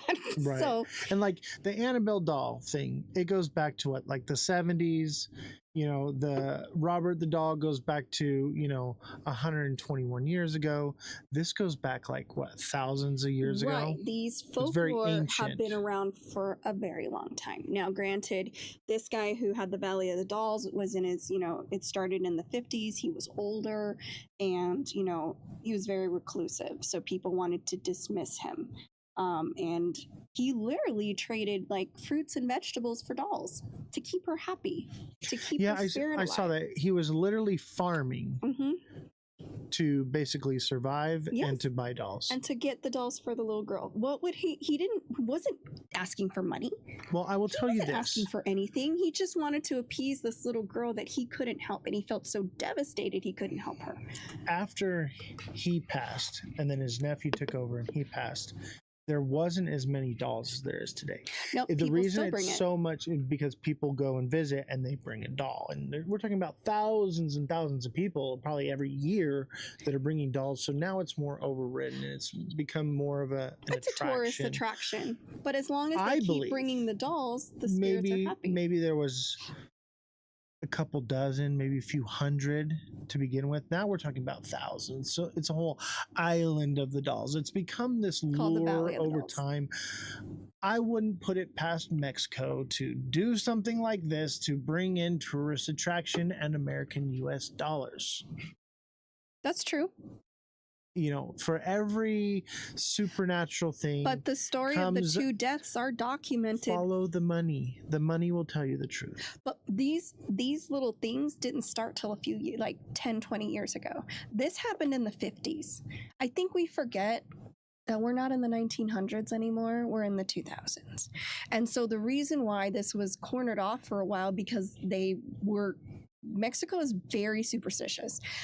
Whether you realize that, I get Americans are. No, Mexicans, Spanish, any of that in that family, were superstitious to the max. And I think their big thing was, we need to stay away from it. The canal wasn't used for a long time unless it was necessary, because they were afraid of the bad now spirits. They're doing tours through it. Because Americans it must have not been that bad. Because Americans will pay to do dumb shit. I don't know. we went from we're not going right. anywhere near it to like, oh yeah, let's just totally take families with their children through the canal. If it was unsafe, why would they do that? No, I'm not saying it's unsafe. I'm just saying it's haunted. There's a big difference. I live in a house I know is haunted. I see it all the time. I'm not move. We gonna live together, and someday I'm gonna try to get them to pay rent. Do you understand? This studio is haunted. I believe that because the house you live in, the house I live in, these houses were made in what 1930, like 80 years old 1940. or They're more. almost 100 years old. Yeah, there's some sketchy shit. Everything around here is old, and I think the older something is, the more likely it is to have like something attached to it. So. Yes, so something can be haunted. Okay, people. Okay, you're saying that. Oh, people don't. Why are they? Okay, you say that, but how many people go to the Winchester house? How many people? It's freaky and weird and different. Because it's haunted. Is it though, or is it just a staircase that leads to nothing? A door that goes out to people will nowhere. Pay, but I'm saying though, ghosts or not, people will pay to see haunted stuff. Absolutely. And it doesn't mean they're not haunted. Or they are, or the story when the 50s was something completely different, and then they rewrote the story for cha-ching, so that way they can have their tourism. But you can coexist without being possessed. I think that's what people don't understand. You can coexist with the ghost. You can coexist with aliens. You can coexist with things you don't understand. Well, I think there are good entities and there are bad entities. And I think in this circumstance, I would say this is a bad entity because, two people evidently lost their life and possibly a little girl. So there's probably something evil and demonic. When I look at the La Llorona, okay? Doesn't that tie in? She was looking for the children she drowned, and there was a little girl that popped up on the guy's island. I think this is La Llorona. This is probably the That's real the one story I believe it's because the postquel, right? Like it's not the prequel, it's not the origin story. This is what happened a very long time. Right. So I'm thinking this is what happened after, and what I think is La Llorona's origin story comes from the Aztec background that comes with this. So like correct. That's probably more likely. A lot of evil and demonic and killing of children and people and mutilation and all that stems to cause a dark force and energy, which then possessed a mother to drown her children, which then possessed a man to see. Yeah, basically he saw them getting drowned, right? So here's the thing: it's like a cascading domino effect, right? So he now saw an apparition of this drowning girl, or maybe it was a real drowning girl, or maybe he drowned a girl there. We don't know, right? But it obviously is this cascading effect of demonic energy over the years, and it's probably the same entity because these things are timeless. They don't die, right? And so over the years, it's transferred itself, and it transferred itself into this man who caused him to go crazy, or maybe it was in the doll. Right now, you say it's not in the doll. I think it can be in the doll. Maybe it's in the island. Maybe it's in the water. Maybe it's in Annabelle. Maybe it's in the air, in the ether. Right. I do believe that entities can attach themselves to you without entering into you. You have to give an entity like permission. A tick? No, like you have to give it permission to enter into you, right? So I would like to hear when a demon asks for permission. Well, it's like, when you do like a Ouija board, right? You're giving it permission to communicate with you. Those are fake, right? No, they are not. And let me tell you something. I will give you a firsthand experience of a demonic entity trying. I played with Ouija boards growing up, and the only creepy thing was my dad turning on and off the lights so that we would scream. Right, maybe there was no entity that, no energy in that space and time. What I'm saying is those things do exist. They are real. There is a scientific explanation for the Ouija board, and we'll do a whole thing on Ouija boards probably one of these days. But what I'm saying is I know for a fact from my personal experience, I have dealt with demonic entities. I've dealt with these spiritual forces and battles that have happened. And I have seen, or not seen, but interacted, and they would basically tell me that, I'm getting chills just thinking about it. Every single time I've encountered one of these things, it's always said the same words: let me in. Let me in. And I always am like, you can get off, but you can't come in. Bye. Get out of here. Okay, so you've experienced that. Yes. Okay. So then you should believe all the other stuff, right? You weren't I there. do believe it. We were talking about, I'm saying, like, we need to have an open mind to scientific reasoning and to supernatural. I just can't buy the supernatural part on this one. The only one I can, and it's not so much the Valley of the Dolls. I believe he saw what he saw. I believe that he believed what he believed. But I also know with the folklore that I was raised with, the reason she drowned her kids was, you were correct, the Aztec Indians were going to sacrifice them, and the better way so that they weren't mutilated and slit their throats, she drowned them. And then she cried because that was her way of saving her own children from a horrible fate. They do say that drowning is one of the most peaceful deaths. I mean, I don't really want to try it, but I know the most peaceful death is actually freezing to death. Yeah, but I mean also drowning though, because really? You go into a dream state. You obviously there's some panic behind it. Yes, if you're panicking. That sounds horrifying. But like there are people who have drowned, died, and then were resuscitated, and their experiences, what they talk about is that it's not a painful death. It's not, basically you go into like a dreamlike state of hallucination and you're just gone. According to science, it's better to die from freezing to death because your sensors just start shutting off. I don't know, man. I feel like being cold, shivering. You stop shivering at some point. Yeah, but it seems like that would be long and drug out, whereas drowning, it's a few minutes. But at least you can still breathe. That's the difference. But you actually breathing in water. You get to a point where you breathe in the water and like you don't get that gas. You know how like when you're holding your breath drowned. And you have to. It is horrifying. That's the panic state of it. But I've actually saved someone's life and resuscitated them. I had a pool at one time, and we were all heavily drinking, and this girl, she was very drunk. She dove into the pool off the diving board and was like swimming around, and because she was so drunk and got disoriented, she couldn't find her way up. And I actually had to jump in and dive and grab her and take her to the top and do CPR. And, someone in that state, they're drunk, they don't know which way is up, they're just swimming around. They're probably not thinking it's probably not a horrific thing. You're drunk, you're not okay. So under the right circumstances, drowning is fun. I mean, no, listen, I'm just saying. But I get what you're saying, and you're getting frustrated with me. But that sounds insane. That does not sound like like heat exhaustion would even be better. Like you just fall asleep and you just don't wake up. I want one that I can just fall asleep. I and feel you don't like wake low up. Oxygen would be the way. Whereas that's what I'm saying. Cold. That is. Anywhere you go, the best way to die is to freeze to death because your oxygen slowly lowers, your sensors slowly turn off, you just fall asleep and you never wake up. Yeah, and I mean, so like I used to collect insects, and one of the ways that we would collect insects is we would collect them and then put them in the freezer, and they would fall asleep, and that's how they would go. That's what I'm saying. There's a humane way to do it.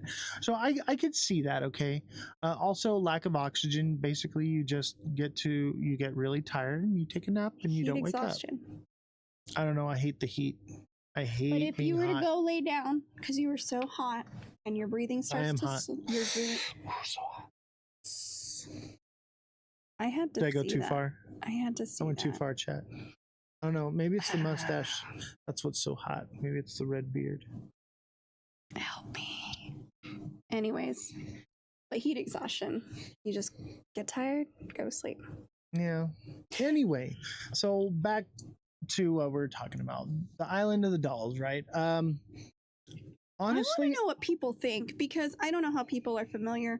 Again, I love Hispanic heritage, and this isn't just Mexico. Spain has a lot of their own folklore as well, and that's where most of my ancestors are from, is Spain, and from the sister of the Aztecs that settled in Southern California.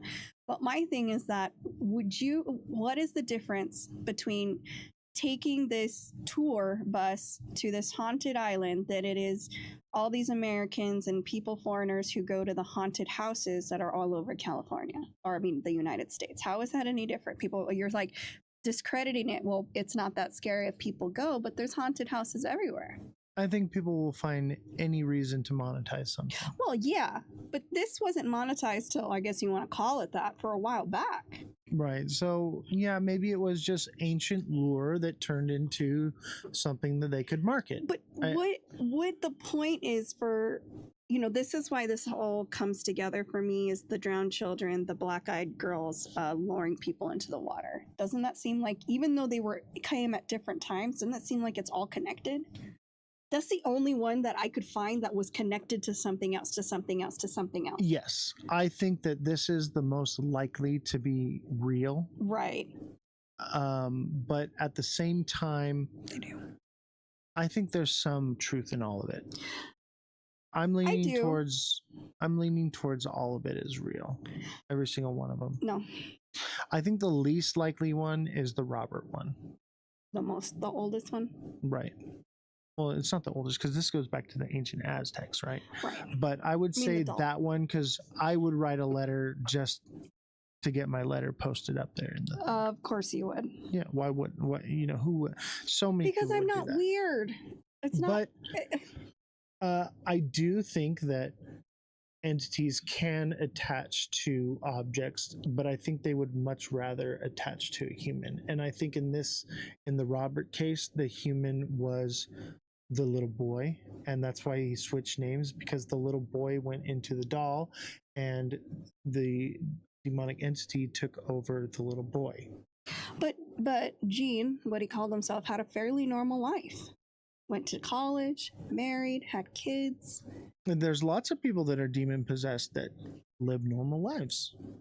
This is all based on the fact that and then demons next are thing real. you know, one day they snap.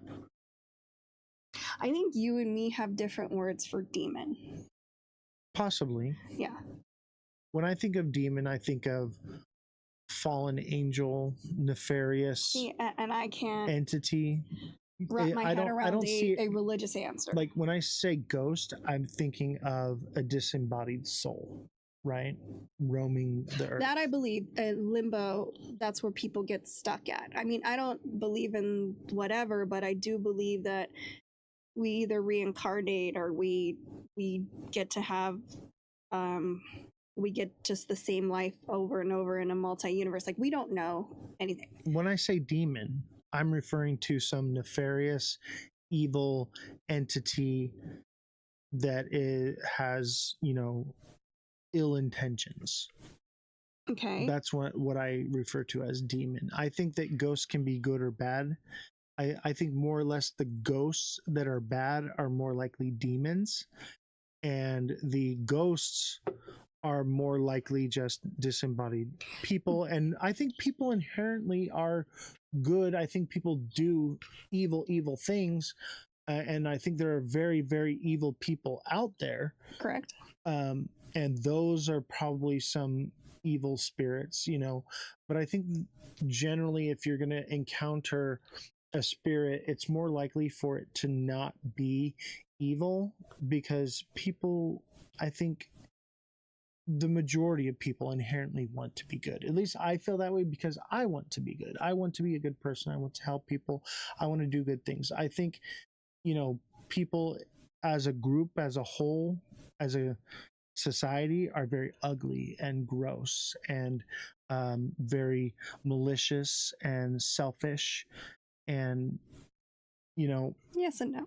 But I think the individual deep down inside has a yearning want to be good, right? Okay, but that's not what we're talking about. You're talking about, I don't believe in this whole demonic thing. I do believe in lost spirits, I guess what you would call them, ghosts, spirits that are stuck in limbo and they have nowhere to go. The reason I don't believe in the whole demonic thing is, one, science can prove that it could be mental illness, schizophrenia.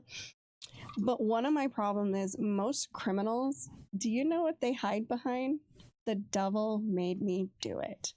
And if that isn't there a show called The Devil Made Me Do It? Yes, which I've watched in its entirety. But here's my thing. That is my issue with this whole demonic thing.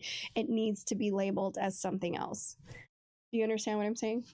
I get it. It's a That's why cop-out. it's a religious. That's why I have my whole thing with people who are like, oh, you have to one, I don't forgive and I don't forget, but one, oh, you have to forgive them, the devil made me do it. First of all, that is not an excuse. Do you know right from wrong? Great. Now people who don't know right from wrong, who suffer from psychopathy, that's different. They don't know right from wrong. They think what they're doing is okay.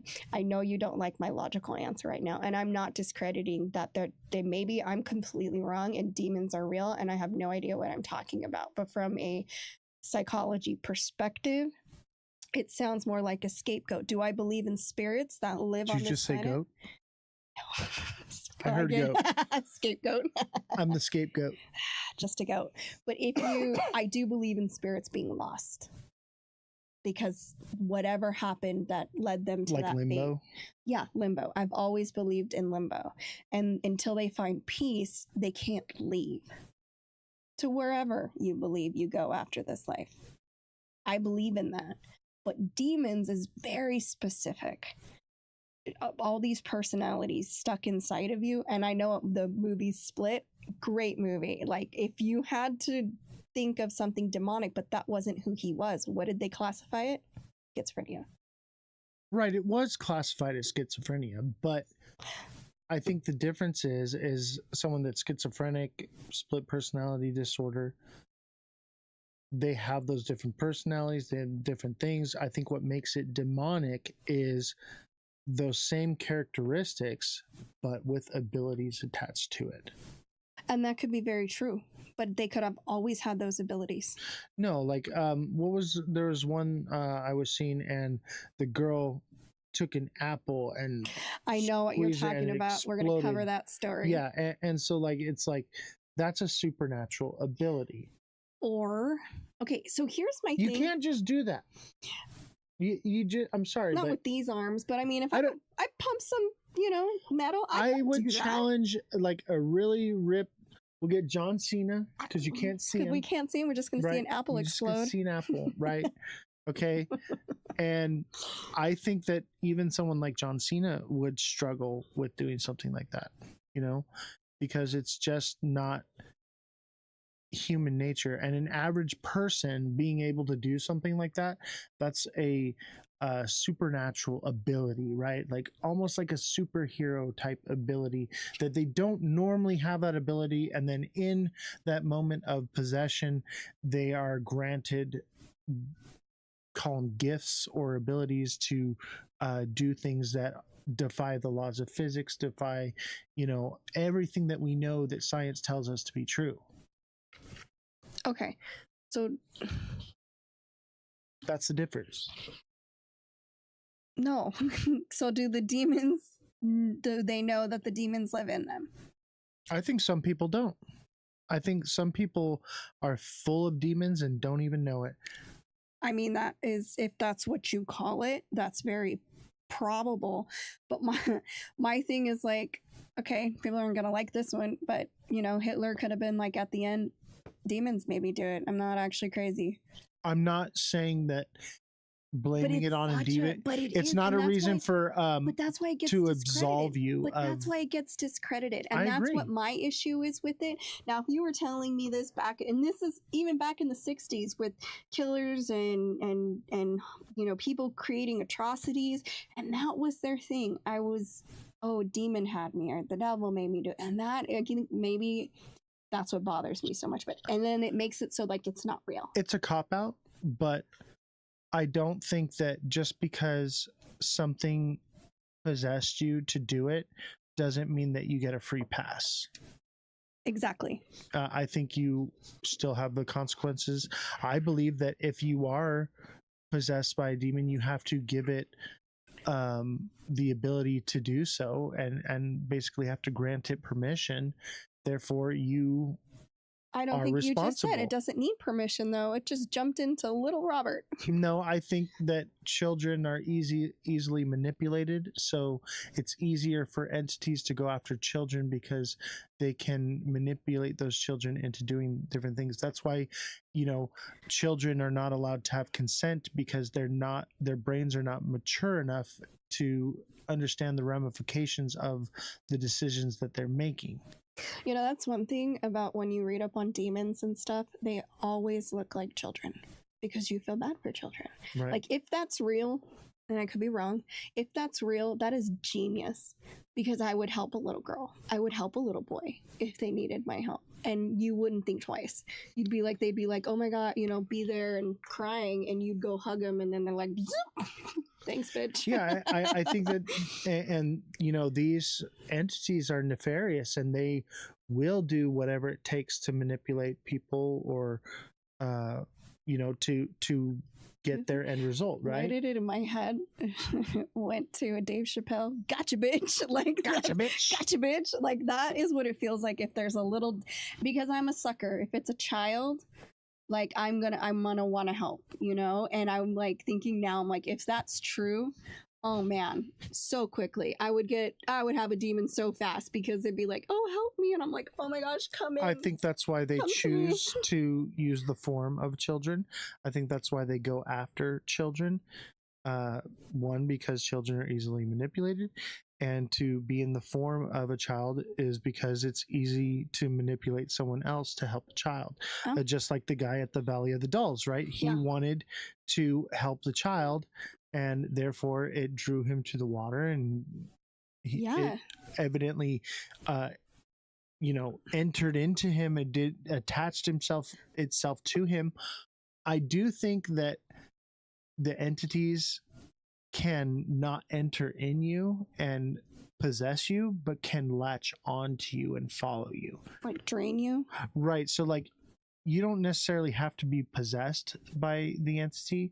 You can just be what is the word, like it can follow you, and it can wreak havoc on you. These dolls, and they're like, oh, they're demonic. My thing is, things that are really demonic just drain you of everything. The worst that most of these dolls, vampires, right? Like, they're just but these dolls were just jerks. They were freaking assholes, throwing shit, jumping everywhere, scratching people. Like, they were just jerks. Like, even if that's the case, and they were somehow, these dolls were just jerks.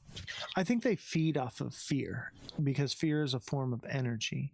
Even with like the adrenochrome, they have to, no, the adrenochrome is stronger and more pure the more stress and torment that. We're not talking about Monsters Inc. right now. I'm just saying is that they do this because it's energy. They're energy vampires. They feed off energy. That's why if they feed off fear, right? But if you believe in the entity, then it gives it more power, and if you are more fearful of it, then it will more likely communicate with you.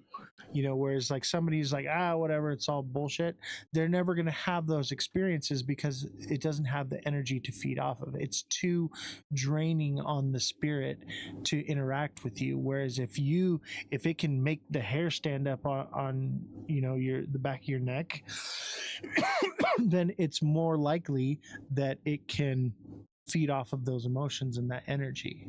Okay, so look, I believe in spirits and ghosts. I do not believe in demons. I just don't. I believe in can't. demons. I can't because I've encountered them personally is why I believe it. And I guess because I don't, I never will. But I believe that's in spirits. Exactly what I'm saying. I believe in like spirits and ghosts. And that that's makes sense to me. probably why the ghost actually talked to you on the spirit box. And I believe in spirits and ghosts too. That's why when I talked to it, I got the same result when I started asking the right questions, same as you. We believe. I think someone that doesn't believe, it has a harder time. Doesn't that seem convenient though? Wouldn't you want to go after the people that don't believe? Well, look at Elon. Elon does not believe whatsoever. No. But he's a believer now. A little bit. He's a little bit now. Still hesitation of what he. Right, because he's very logical. And he's like, well, maybe I didn't hear what I thought I heard. Right. But he doesn't have as many encounters as we do. Because he doesn't believe in it. Because he doesn't believe in it. It's too much energy wasted on someone that doesn't believe. But if it can make someone who already does, good. Like you're in danger. I'm not in danger. You believe in it, so I'm good then, right? I'm filled with the Holy Ghost, so I cannot be possessed. Okay. Me personally, I feel like you're in danger because you don't believe. The majority of people that do get these demons are religious. Look at it. Look into the history of all of it. They're religious people because you guys buy into it. And I don't believe that you have to be a religious person in order to be saved. So if you are someone, you call it whatever you want, but if you believe that you are protected, then therefore you are. That's the difference. Someone who doesn't believe is not protected, therefore could be manipulated. That's a different conversation for another day because I know what I wanted to say, but I feel like you guys are the most vulnerable then. I think because you believe in it and you're religious, and if God can't save you, no one can. I think me personally, I feel like I'm I'm not vulnerable whatsoever because I have that protection, but it also does say in the Bible that you should not, engage in those types of behaviors, right? And what are you trying to do? I don't want to engage. I didn't even want to do that thing. Honestly, I was just like trying to see, okay, was this actually interference? And I probably should have never done it, but the curiosity killed the cat. Okay. True. So curiosity got the best of me. I'm a human being. I make mistakes. I'm not perfect.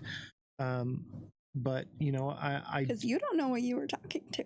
I do not know what I was talking to, but I do know this, that I am safe and I am protected. None of us are. I believe I am. I believe, therefore I am. I believe I'm a cat. Do you see how that works? You need a cat box?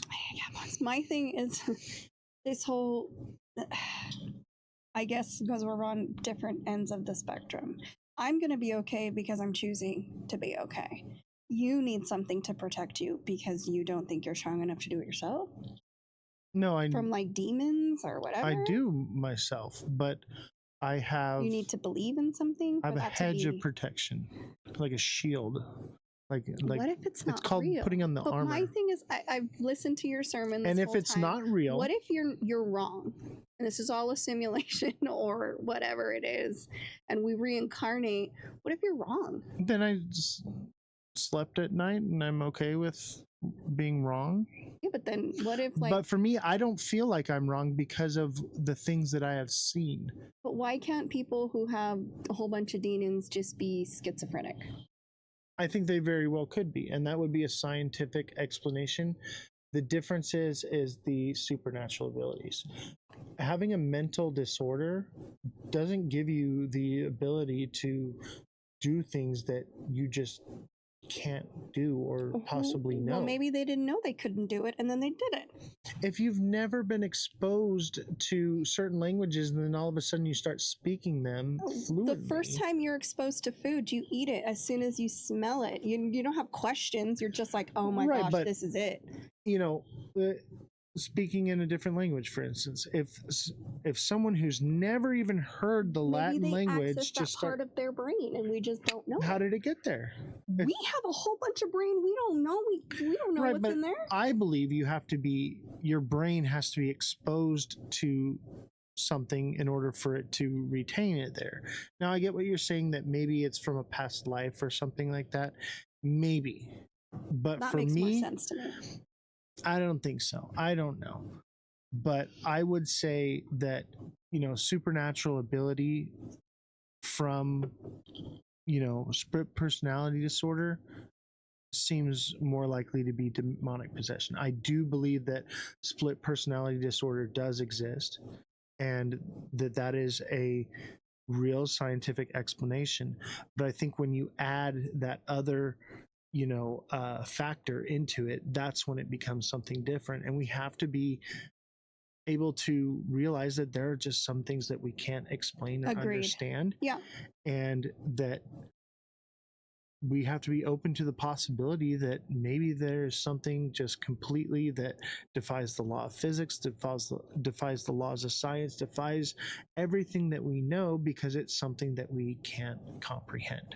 And I believe there's things out there we can't comprehend, but I guess you're going to call it demons and I'm just going to call it schizophrenia. And it's all the same thing. It'll all be the same thing in the end. I think a lot of the arguments with all these different things is it comes down to the names. I agree. I think that's what I'm saying. Like, you call it this, I call it that, but it's the same thing. Right. We're arguing over semantics of the identity of the word that we've created for something. And that's what people don't understand. It's all the same thing. We're all talking about the same thing. We're just giving it different names. Even in the world now, like, we are all talking about the same thing. We're just using different words to say right. it. And the problem is we're not moving forward with understanding what is actually happening because we're too busy arguing over the semantics of the words. Now, with that being said, I would still want to help, even if they were schizophrenic or demonic possessed. I would still want to help. Does that make sense? Like, I don't have to believe in it to want to help somebody be okay. And that's where we all fall on, like, okay, how do we help this person with whatever is wrong with them? But and I think, help can come in different forms. I think some people find help from medication. Some people get help from prayer and religion. Exactly. And prayer doesn't necessarily have to be religion, like I said, I don't believe in religion. Okay, well, I mean in God in But general. that's us arguing over the semantic of the word. The semantic of what you call it. Exactly. That's right. a perfect example of that. Yeah. So, I think we get to the root of all this, the sooner we as a society accept that there are things we can't explain and stop arguing over the semantics of the words and start having a more open mind about the different things that we are encountering, because there are just some things that science can't explain. I mean, yeah. And the reason I do agree with that is because I believe ghosts are real. And if you're watching, don't forget to smash that like button, subscribe to the channel, share the show with your friends. I forgot we were live because that was in my head. The subscription button if you're watching on YouTube and you're not subscribed already. We are trying to get to 500 subscribers, so help us out with that. And we appreciate all of you that are watching and hitting the like button consistently. We are live on YouTube, Twitch, X, and Abstract at Ozthecryptogoat. So come check us out. If you're watching on TikTok, you're not watching on TikTok because we're not live on TikTok anymore. I'm done with because TikTok. We can't say what we want to say. And that's the beauty of the show, is we get to openly talk with free speech and expression. While we still can. While we still can. And that's why I pushed so hard to start this show now, because my intention was to do this much later on. And we appreciate you guys so much. So much. Thank you, everyone. You guys are incredible. One thing I do want to touch on, though, because this is my same thing with the moon landing, is these dolls, little Robert and Annabelle. Mm-hmm. What if those stories are true and we're assholes? Like, we're discrediting their whole experience. Like, they're terrified and scared for their life, and we're just like, it didn't happen. I think that's why it's important to have an open mind. That's my only thing. Like, that's always sits in the back of my head. Like, I know I'm wrong sometimes. I mean, it's not really that much, but like, I know I can be wrong sometimes. I am me. How often am I wrong? All the time. Never. That's why you're the fact checker, because you're always freaking right. I hate it. It's annoying, right? But more times than not, I try to be as what do you call it, as educated as possible about everything. But in the back of my head, it's that you could be wrong. And that's what hits me with these dolls was like, gosh, what if I'm wrong? And these dolls did all these horrific things, and I'm just telling these people, your experience is wrong. What you felt is wrong. Everything you went through is wrong. That's not fun either. I don't want to do that to anybody. Think of people that are demon possessed, right? Telling them that they're discounted, we I don't want to do that either. I don't want to discount somebody's, like, and what did I say? Perception is 90% reality. What you perceive is your reality, and to them that was their reality, whether they made it up. Now see, that's where that's where we try to decide, but perception is reality, and that reality for them that's what was real. For me, I've experienced demonic entities. I've experienced schizophrenic personality my mother disorder. Seems pretty demonic. People, maybe it's true. I've experienced both, probably, and there is a fine line where you can use discernment to identify the difference between each, because I believe both do exist. I do, but again, the back of my head, it's like, could be wrong, but the reality is, I'm too logical to think anything else. But again, I don't want to discredit someone's perception. That just seems mean. Like, I believe that you think you saw those things, and I wouldn't discredit that because that was your experience. It wasn't my experience. So only you would know that experience. Does that make sense? Right. And if you're watching, I would implore you to have an open mind about things. Do not, put people down or discredit their experiences, because we as humans may never understand any of these topics, and you should never, mock someone or put them down or anything like what you're talking about, because the fact of the matter is that no one does. That is, we don't know nothing. Yeah, we have no idea. We have no idea. Right. So no one is right, no one is wrong. So for you to go into the world and act as though you know what you're talking about and you know everything, that is when you realize that you know nothing, is when you stop learning. Right. So if you cannot be taught something and you cannot be receptive to something new, that is a form of holding yourself back from learning and educating yourself.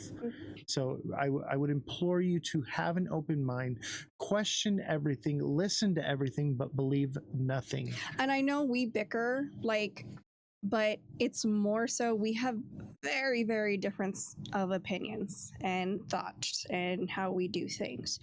But at the same time, there's a mutual respect, because his comes from a real place, mine comes from a real place. You don't get to discredit the other ones. I don't believe, and he may not believe what I have to say, but the point of this show is to listen to all perspectives, listen to all the theories, come up with your own way of thinking.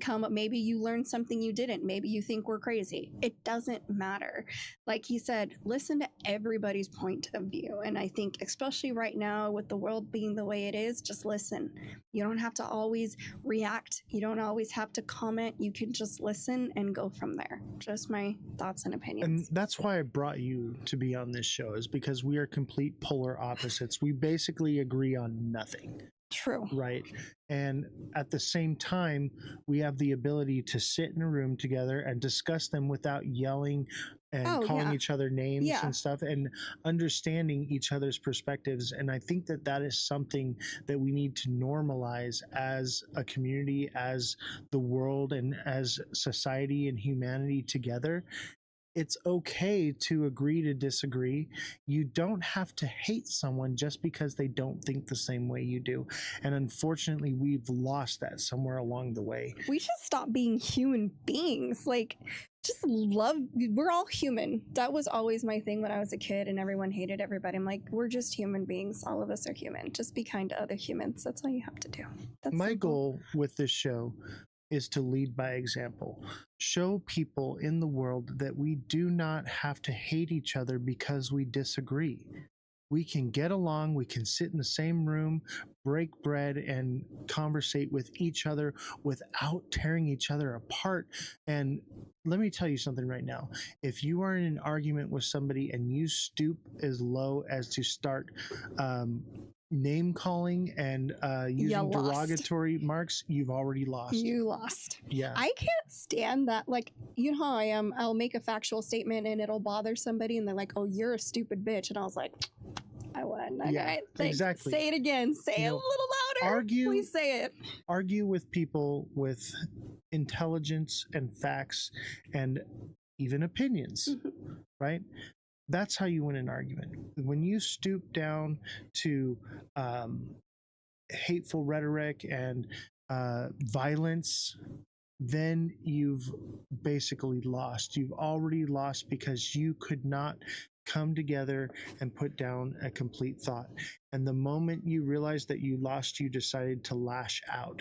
And that's how you know. Like a tantrum, like a child. Like That's a what it bothers me. Even my kids have better composure than most adults these days. And it's like, just, you know, they're all listening to each other. They're all joking. Nobody you know what I mean? Like, there's camaraderie, and we no longer have that.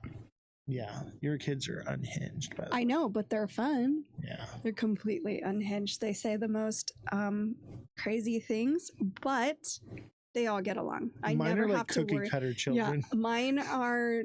They're like me. We're like, nothing matters. Everything matters. It doesn't matter. You know, live your life today. There could be no tomorrow, and we have a lot of fun with that. But there's a camaraderie and a closeness because of the way we are.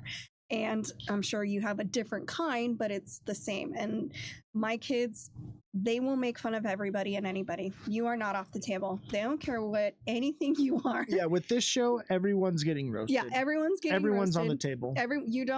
What is it? I used to tell my It's mom. all or nothing. My mom would say, oh, that's racist. And I'm like, it can't be racist if I hate everyone equally.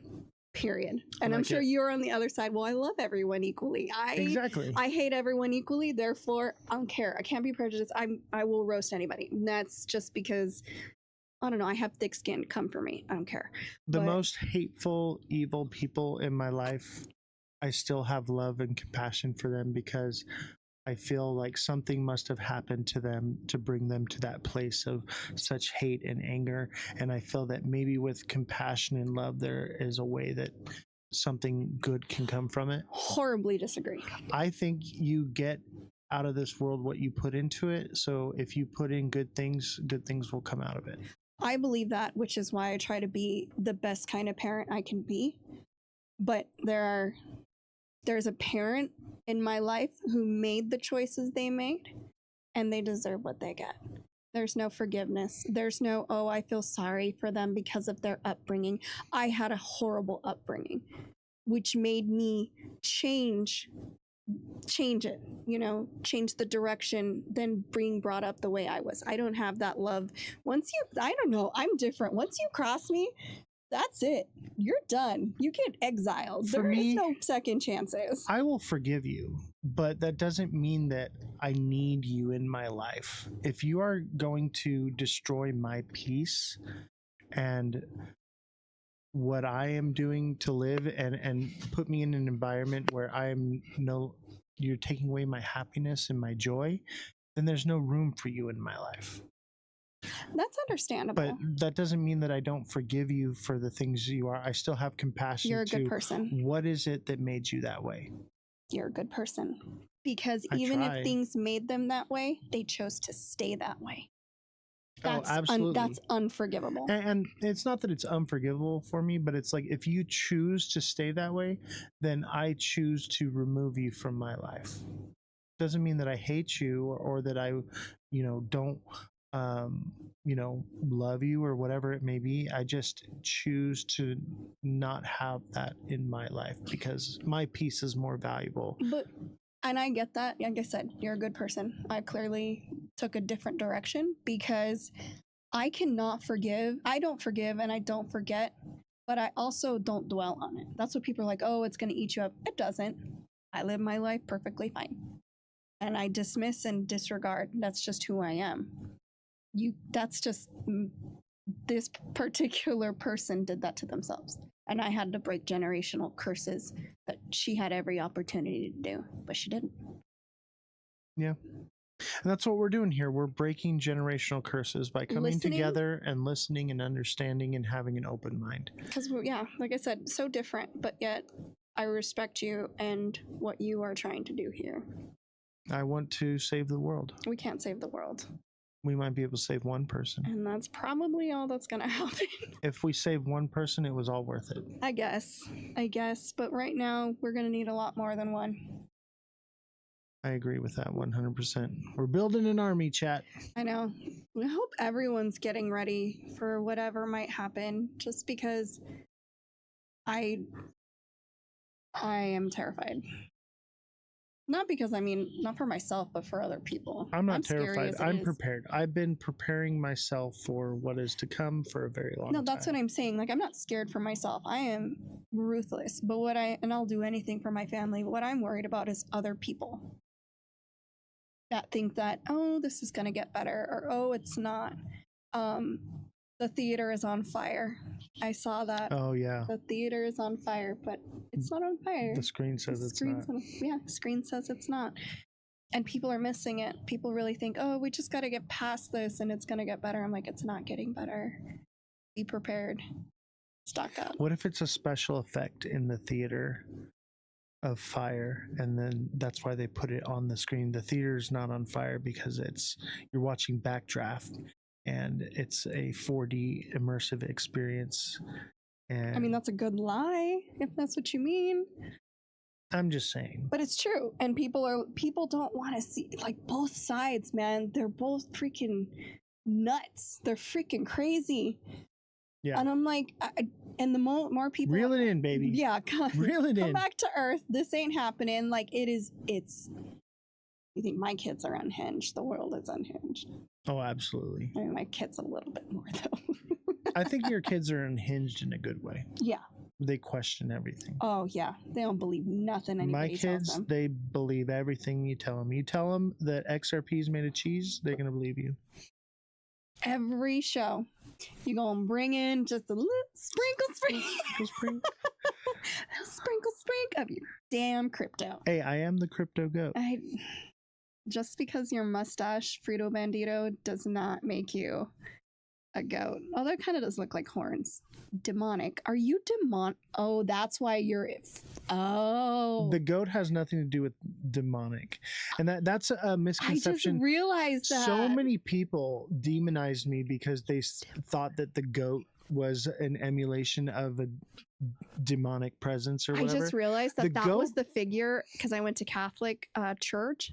That was the figure. Yeah. So let the record show the goat represents sacrifice. Now we know why he's so pro demonic and pro helping, because the goat thing. I will tell you this.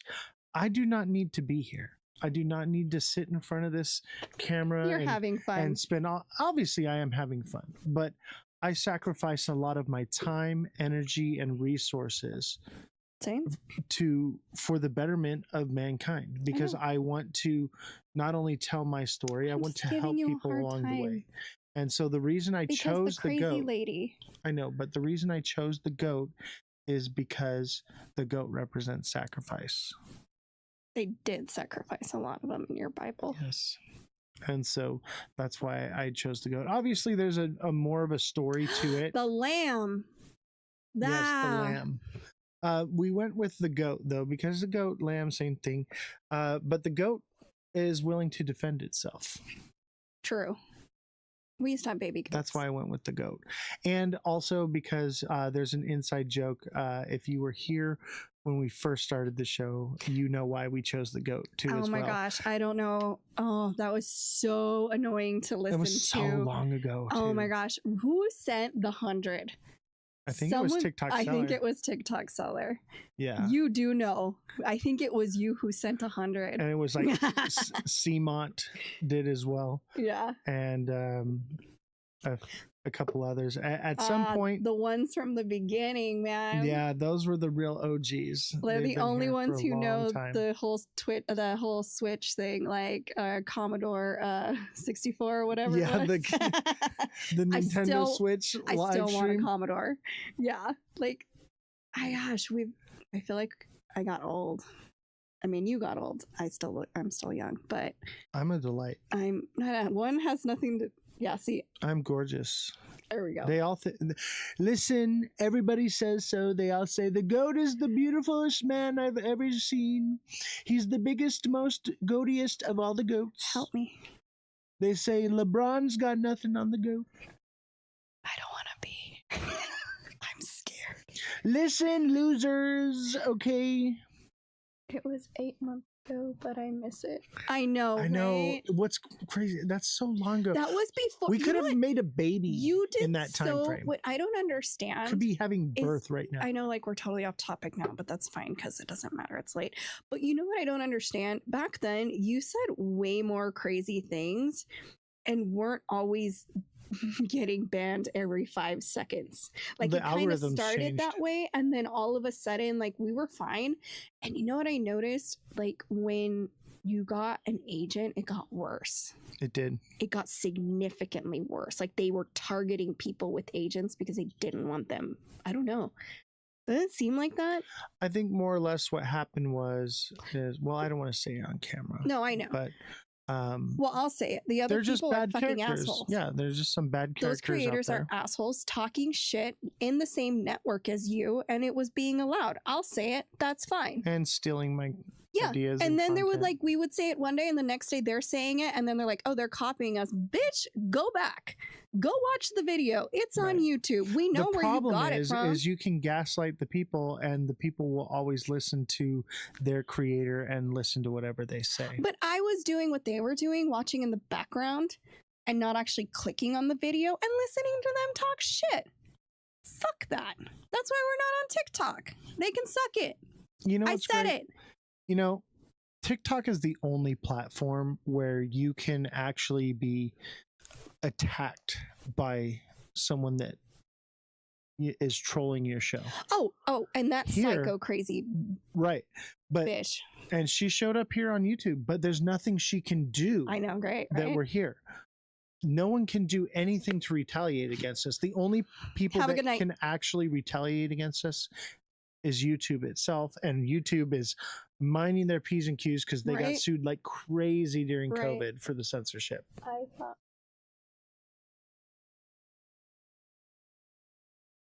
The love letter. He's talking about from Crazy Bitch Lady. Yeah, they do copy, and that's he can be nice as he want, and he's a better person than I am. I'm not a good person, but I sat back and I listened to the things they said. I was even in their chats while they were talking shit.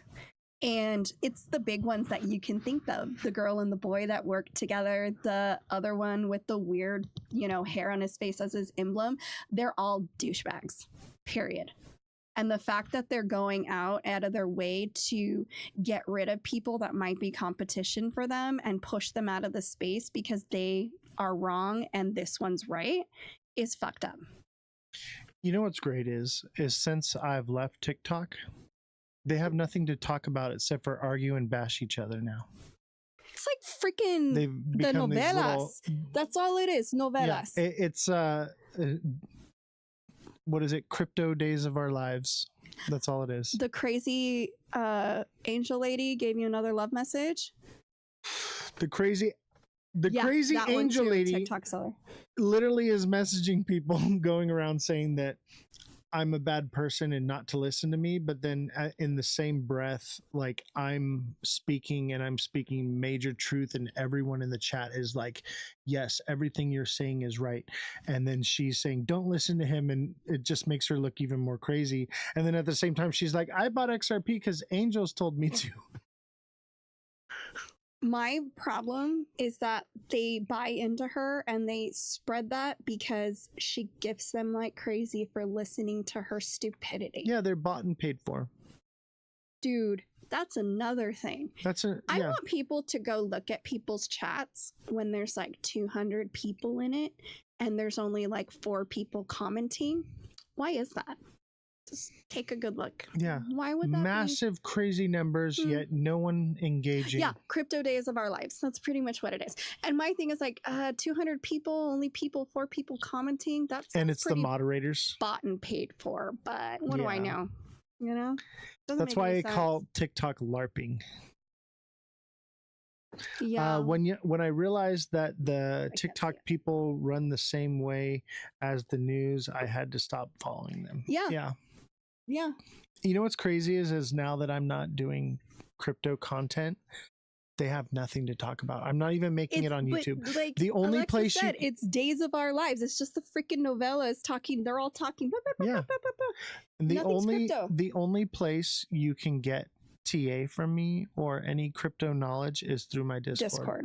And so if you are watching and you're not a part of the Discord, join the Discord and I would be more than happy to help you.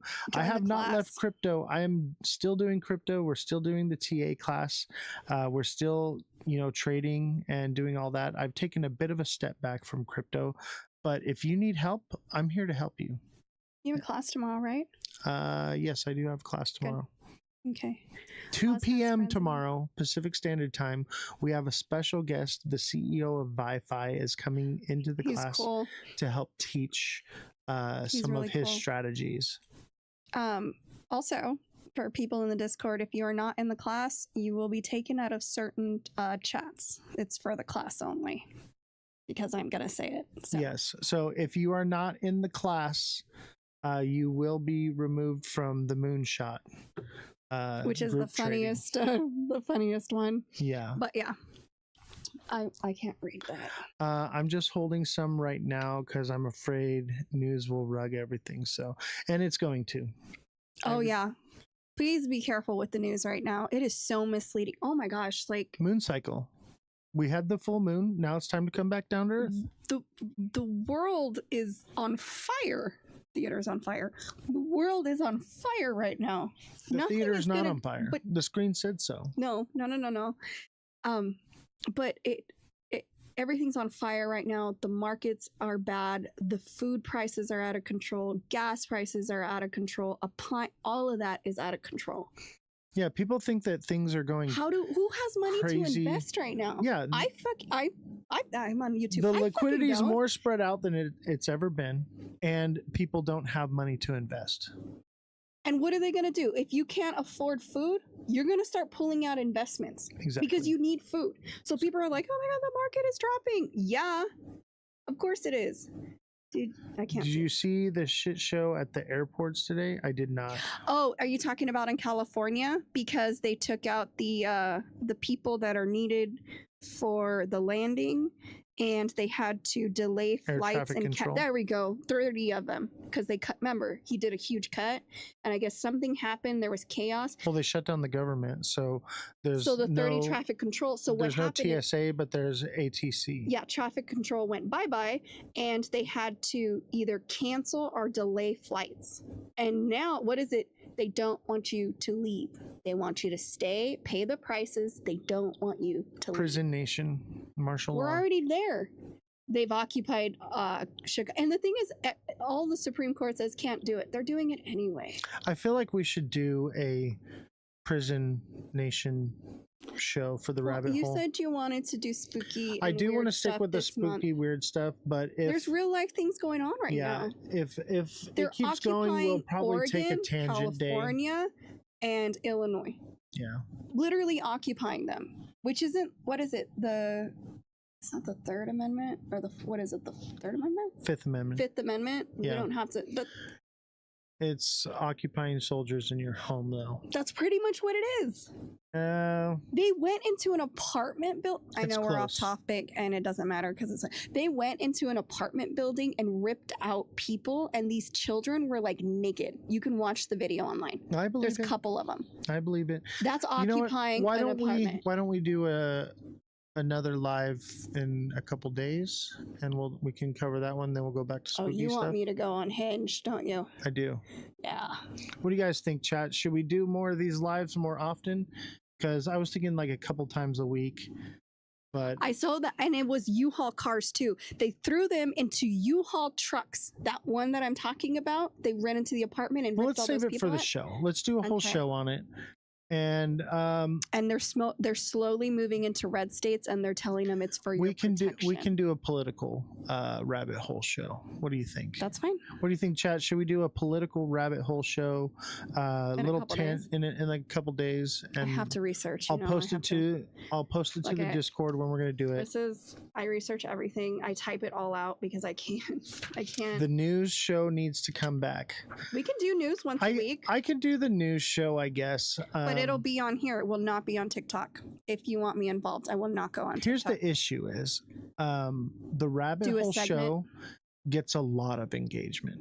And well, she's every time Shelly's right, we can just do a little segment here and there. Well, here's the issue is the rabbit hole show gets a lot of engagement and has really boosted our algorithm in YouTube.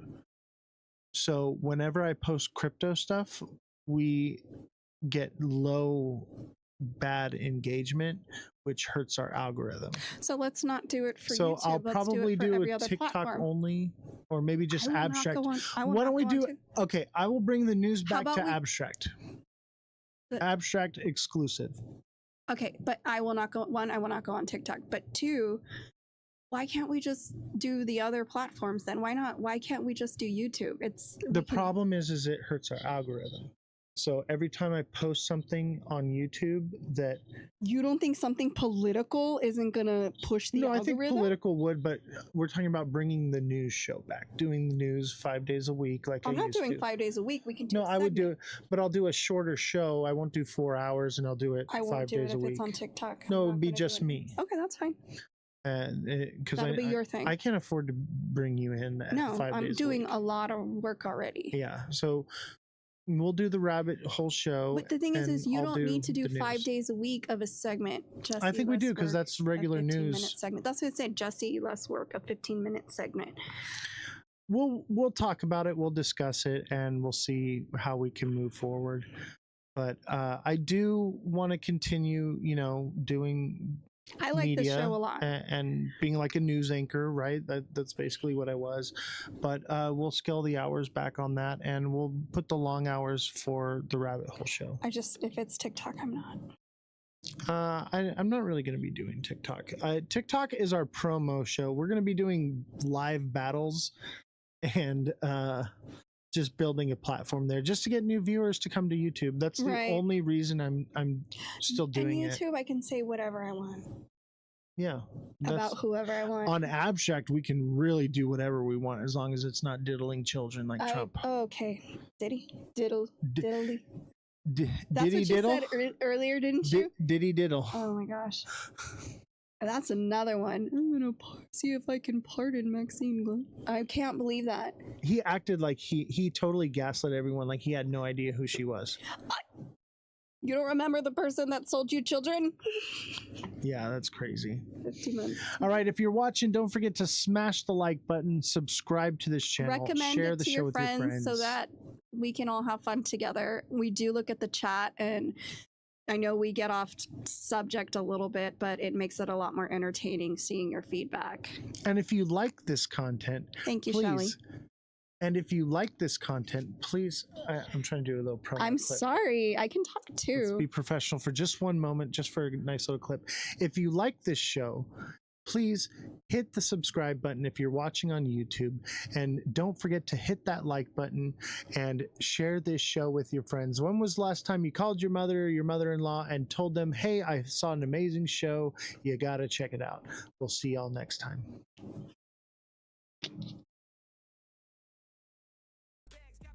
Welcome to the Ledger Lounge. I am Ozthecryptogoat, and we are chilling. We are live on TikTok for the first time in a very long time. So don't forget to smash that like button, subscribe to the channel, share the show with your friends. We are also live on YouTube, Abstract, and Twitch right now.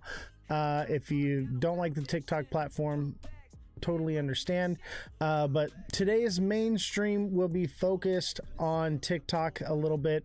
Give everyone a chance to roll in here. So don't forget to start smashing that like button, subscribe to the channel, share the show with your friends. Let's set up a live gift goal. Let's send in those heart me's, guys. Let's see here. Let's edit this here to heart me's. And let's see if we can get... how many of them? Let's get 10. So don't forget to send in the heart me's and also become a super fan. Become a super fan, guys. The super fans helps quite a bit, I must say. And if you're watching right now, don't forget to hit that like button. We're going to get started in just a few minutes, but we got to get the likes rolling in, get some people in. And that's what brings people in, is when you send gifts and you like the show. So if you can't send gifts, no problem. Just hit the like button. Give everybody a chance to get in here. What's up, Justin Kelly? How you doing, brother? Don't forget to hit the like button. Start tapping away at that screen, guys. Tap away. We are back after a nice long vacation, much needed vacation for me. Social media, man, doing this is a very tolling job, psychologically, physically. It's more work than you think, and you really don't make any money doing it. But I love doing it. I love helping people. I love being here to answer your questions and help you guys navigate the market. That's my whole goal here, is not really to make money, but to get exposure.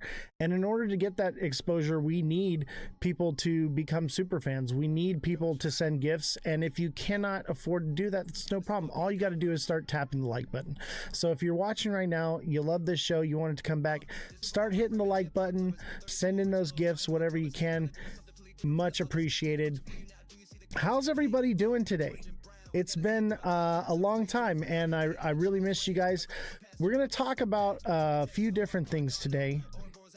Obviously, we're going to look at the charts. We're going to do some TA here and get an idea of what's going on in the markets, because I'm sure you guys are wondering, like, oh my God, what is going on? The markets are crashing. Run for your life. No, like... everyone's a bit bearish right now, which makes me short-term bullish. But things are pretty uncertain. I would say what is certain is we are coming to the end. We are in the 9th inning of this game right here, and the bull run is nearly over. So that doesn't mean there's not money to be made. We just need to be very cautious right now. The ISO November 22nd thing is coming. I'm sure that's going to create some kind of FOMO, probably more for XRP than anything, but probably across crypto. But one thing we need to understand is that just because ISO is going in doesn't mean that we're going to the moon. I think that could potentially be the last pump we get before the quad witching. Juan says, hey, Mr. Goat, long time no see, my friend. Yes, it has been a minute. Thank you for the comments. If you guys have missed me, put a W in the chat right now. Everybody put a W in the chat if you missed me. If you have not missed me, put an L in the chat. Thank you for the heart me's. Don't forget to send in your daily heart me's, any gifts. Don't forget to become a super fan. Click the super fan link. I think it's like down over here somewhere, you know, one of these buttons. Click all the buttons, click everything. We got to bring the show back to life, and I need your engagement to do that. So hitting the like button, sending in gifts, sending in heart me's, those are what's going to help jumpstart everything and get it all back to rolling to where we were. We got a good solid 10 people watching, which is decent for coming back after a long time. But, you know, we average around 100 people watching, so we need to get that up here. Here he is. Yes, I am here in the flesh. And don't forget to smash the like button, subscribe to the channel, share the show with your friends, become a super fan. We need to boost this algorithm, baby. Let's take a look at the chart, shall we? So Bitcoin. Look at here. All right, everyone's like, the bull run's over. Look at. We are in this, I'd say it's like a channel.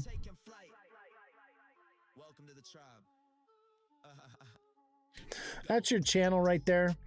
So we could potentially bounce from here, but look, if it does not break above 110K, and maybe even more, I'd say like 115, 120, you're going to see something like this happen, where we come up and then head and shoulders. This is a reversal, and that would send it back down. Something like that, right? So that's something we need to look out for. But I do think that we get this. This would put June of 2026. I don't think so. I don't think this happens, honestly. I think we get a little pump and come back down. Every bull market has a 630% dip. We just got our third, 3 more to go. Well, we, you know, in crypto, 30% is not that much of a move. I mean, it is a bit of a drastic move, but it's not that crazy. But let's just say that does happen. That means by like June, we could potentially be at like 115K again on Bitcoin if it doesn't create a new high. But even then, that would put a new high in at around March or April.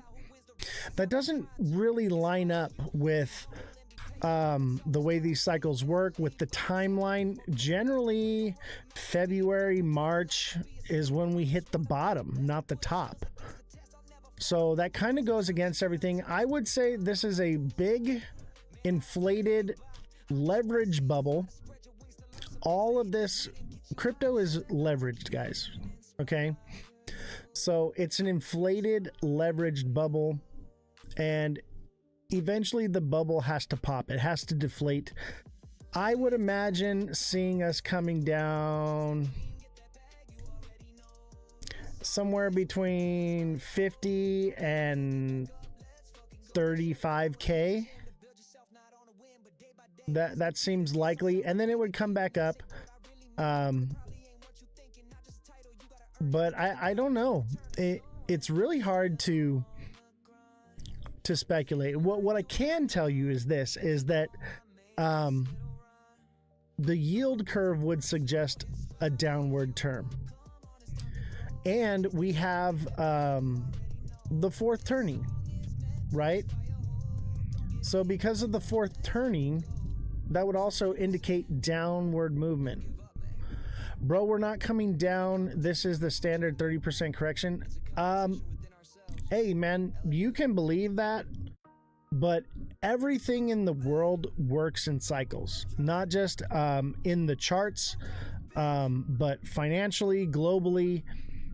Everything is these cycles, and there's what's called the fourth turning. And if you don't understand what the fourth turning is, join the Discord link in my bio. I have all of this information posted there under #knowledge. And what you're going to learn is how macroeconomics affects all of this and where we are in the world right now. Anytime there's been a global economic shift, it results in war, and in wartime causes volatility in the markets. Bro, the bear market has started 2 weeks ago. I would say the bear market started in January. And we had, you know, a bit of moves because of speculation. Selling may go away. Buy the rumor, sell the news. Fed chairman, sell the news when it gets in. Yeah, Thursday is that's this Thursday is going to be a sell the news. Okay, that's also the new moon. If you don't believe in the moon cycle, you can literally type in on TradingView moon phases and it will show you the moon phases, and they're very accurate. Okay, however, we may have flipped. So we had a full moon November 1st. We had a slight pump up and then another drop down. So a new moon is coming on Thursday. That's when I would think that maybe the bottom is in. My watch has a moon phase. Bro, that's legit. That is so legit. I kind of want one now. How can we possibly headed into a bear market when we haven't even stopped QT yet? Because of the economic situation.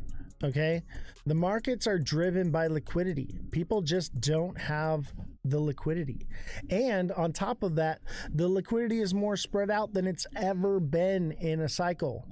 We have more projects spread out, so the money's not all centralized in one area. Fredrum, that's your birthday. Happy birthday, brother. Happy early birthday to you. Everybody send in a, I don't know, a heart me or something, popular vote for Fredrum. Appreciate you, brother. Don't forget to smash that like button, subscribe to the channel, share the show with everyone you know, and let's get it out here. We got a solid 35 people watching. What a bounce back, guys.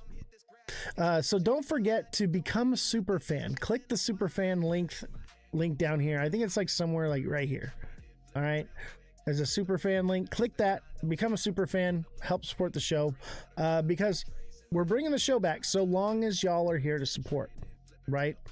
So long as there's a reason to keep doing this. Obviously the reason is to help people, but we don't reach new people, and it's preaching to the choir if we're not growing as a channel. So that's the idea. Where do you see BTC in January, February? I would say by February, March, we should be at the bottom, unless we are in an extended cycle. If we are in an extended cycle, I'd say around 120K around March, April, maybe 110, 115. What timeline chart? This is the daily. This is the daily chart.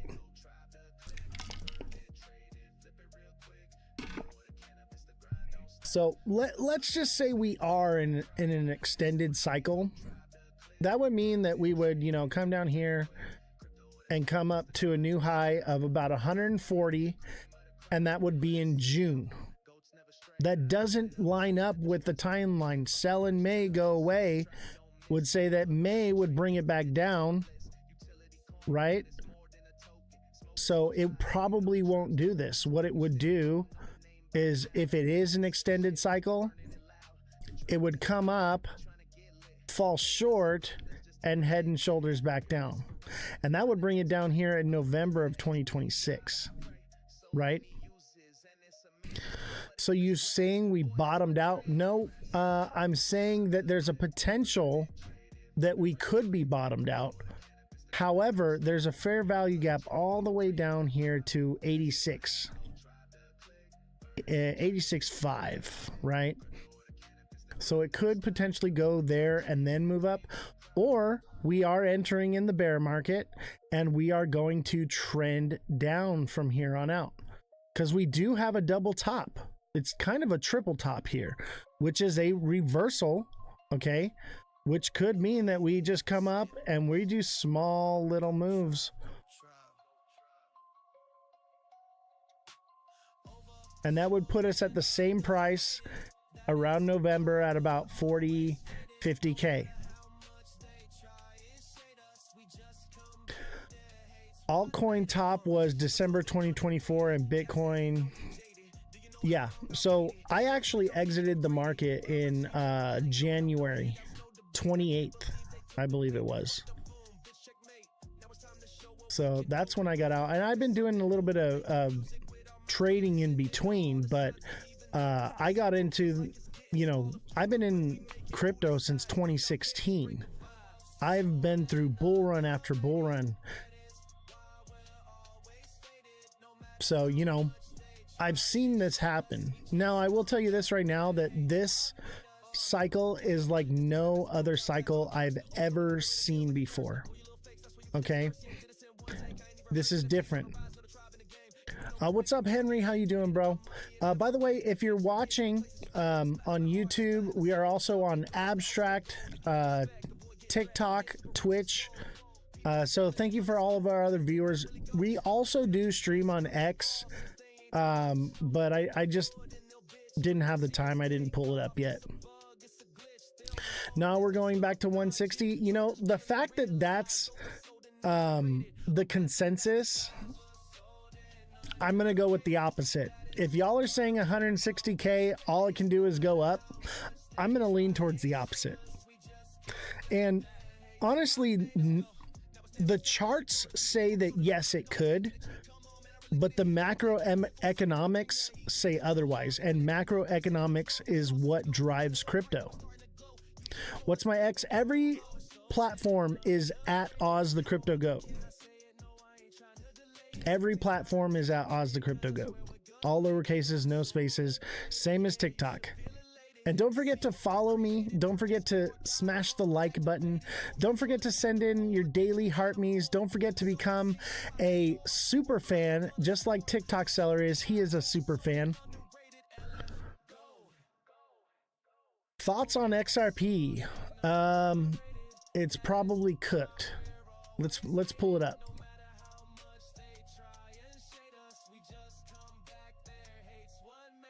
You think 70K for XRP?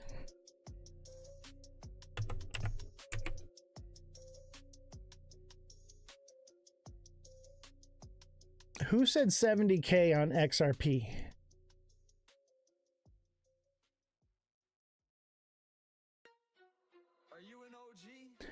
XRP will not go to 10K this cycle, if ever. Oh, 70K on Bitcoin? Absolutely. Absolutely 70K on Bitcoin. I'm thinking probably right here around 72 to 74. But if that is the case, then that means it's forming a head and shoulders, and it will get a reversal, which means from 70K, it would pump back up to around 100K to 110K. Come back down and would fall somewhere around 48K, 50K. So XRP won't even go to $3. I agree with you. You know, I actually called the top here. I said about 360 to 380 would be the top for this cycle on XRP. Looks like it hit 367.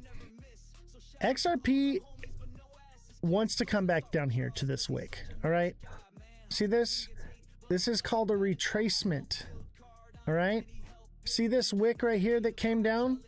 Eventually, XRP retraced that wick and fell lower. And that would put 163, baby. XRP wants to come back to 163 minimum. What about Solana? Dude, I actually have some Solana. Not a lot, but because I live stream on Pump Fun. Solana looks like a head and shoulders. This is what Bitcoin's going to look like. All right?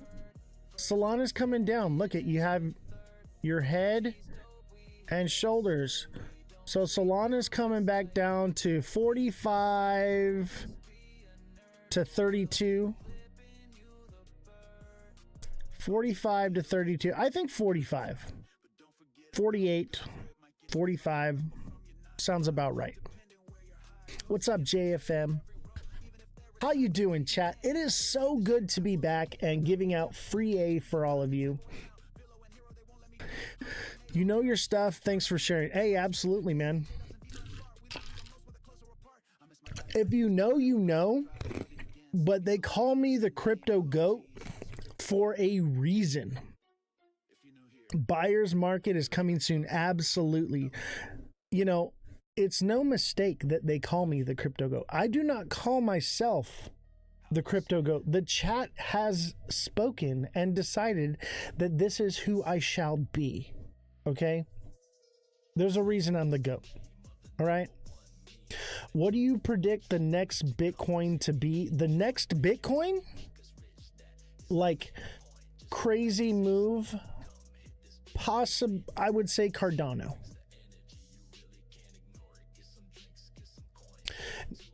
Never say never on a 60K Bitcoin, okay? Never say never.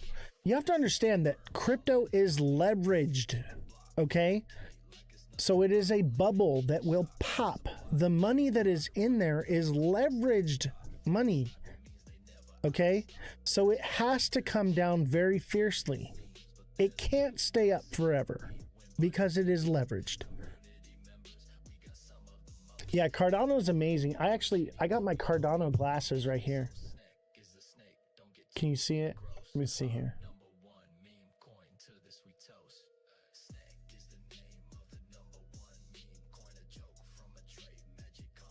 Got my Cardano glasses. I think I got some Cardano coins too. Let's see here. What do I got here?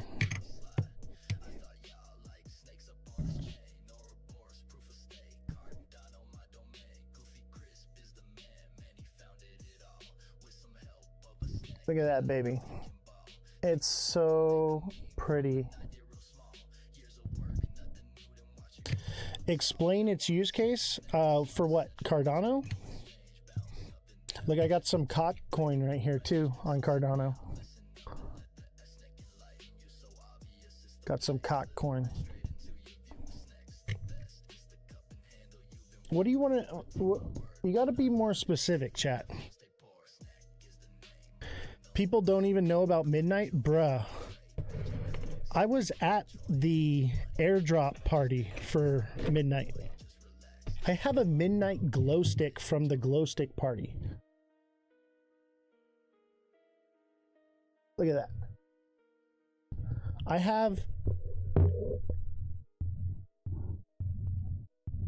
I've got a Midnight little thing on my Pudgy Penguin.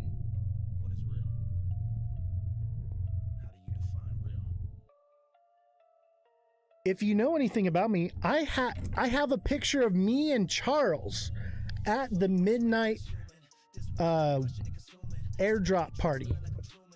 Me and Charles Hodgkinson are at the Cardano Midnight airdrop party for Glacier together. And guess what? He's holding up the GOAT's podcast. Throwing it up. Representing. And if you don't believe me, it's literally in my profile. Go look at it. No AI, baby. All legit. What's up, Chill Well? How you doing, brother? Don't forget to smash that like button, subscribe to the channel, share the show with your friends, send in those gifts, send in those heart me's, become a super fan, baby. I need y'all to become a super fan.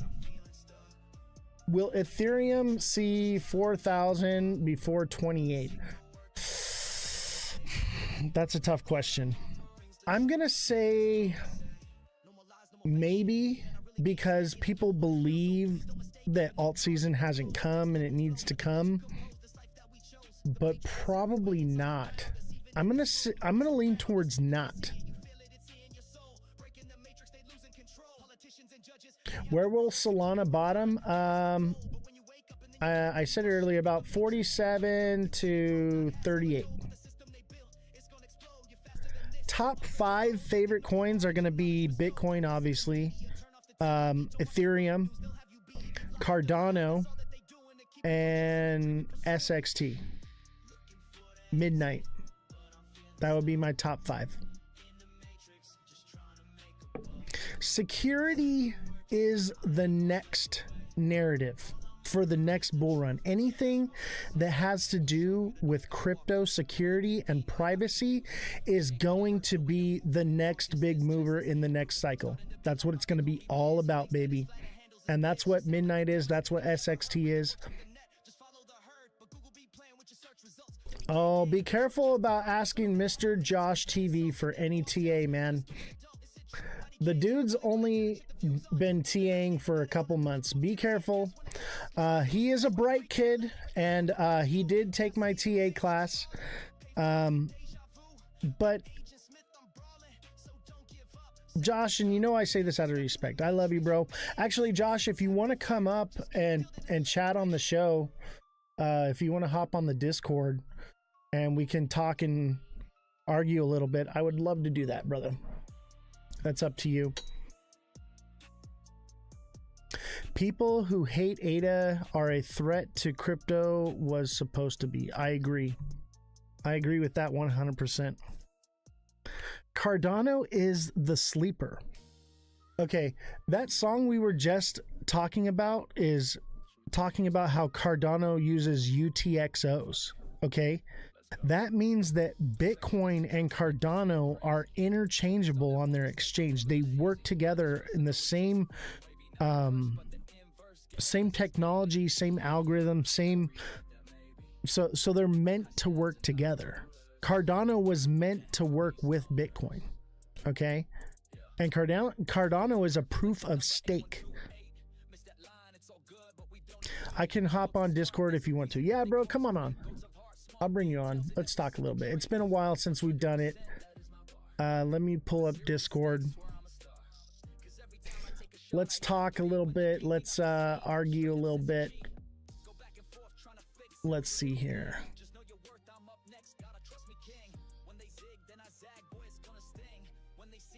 Send me a call.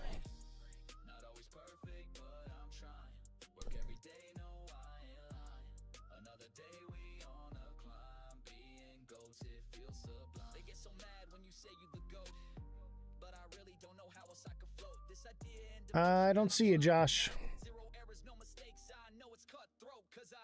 35K, the real bottom of 2026 for what? Bitcoin? I think you might be right. Somewhere around there. 40K, 35K for Bitcoin. Yeah.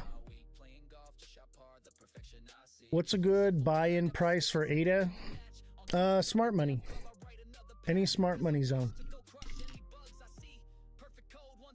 Don't worry, you're gonna have plenty of time to accumulate, chat.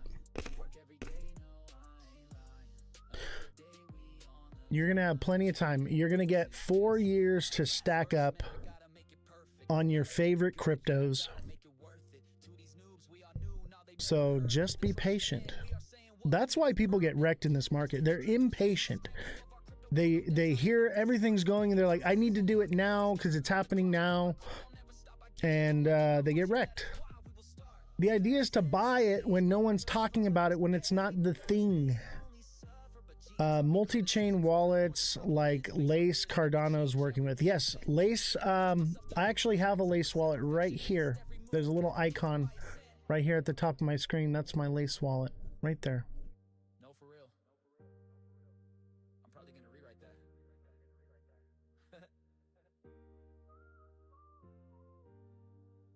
JFM, thank you for the heart me. Steve, thank you for the heart me. Revolution, thank you for the heart me.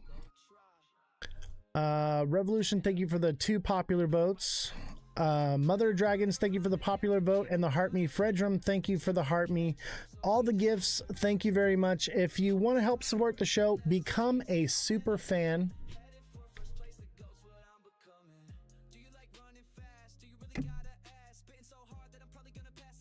And of course, Bitcoin and Doge. I don't know if Doge has much of a future, man. Maybe because of like Elon, maybe he uses it with X platform. Go out further, it's done. I agree. We're toasty to the mosty. So no Ethereum all-time high this year. Ethereum hit an all-time high, didn't it? You can hit the pen now. No, I can't. Can you? You have to put it for 18 and over if you hit the pen. I have to shut off the camera. So I'm calling bear market, just to clarify. No, I'm saying that there's a possibility of an extended cycle into next year, but more than likely, I'm calling for the bear market. Yeah.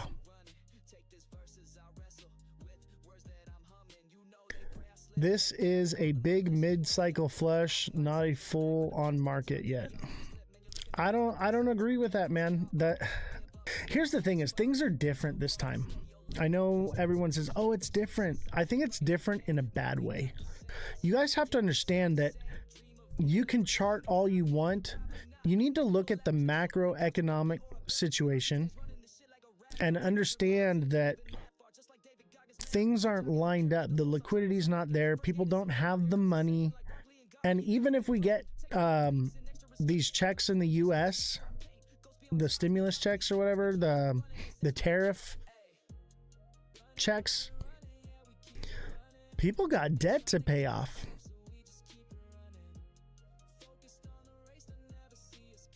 The integration of AI is what you're seeing. I agree with that 100%. And with AI coming in, you're going to see a lot of AI bots scalping. You're going to see a lot of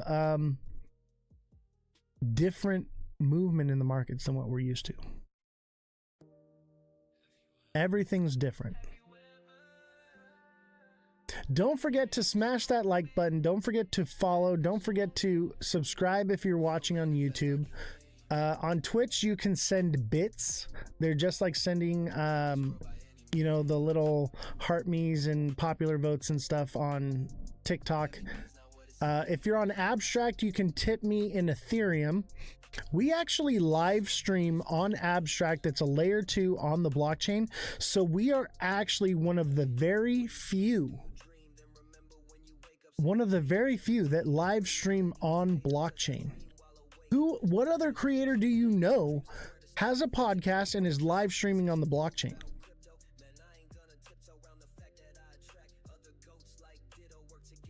You're gonna see a 24-cent ADA. Let's take a look.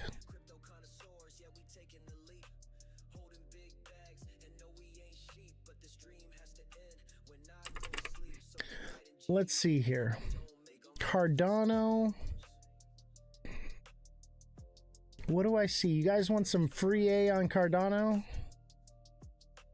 What did you say? 24 cents? Yeah, 24 cents is possible. Yeah, that's like the bottom. It could go into despair and hit like 20 cents and then come back up. But the next zone that it wants to stop at is 36.9. People thought Ethereum was done at 1800 and then it exploded. ETFs are the new whales.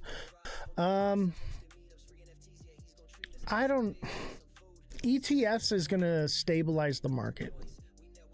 All right. All the markets look like they gave up on life. Oh my God.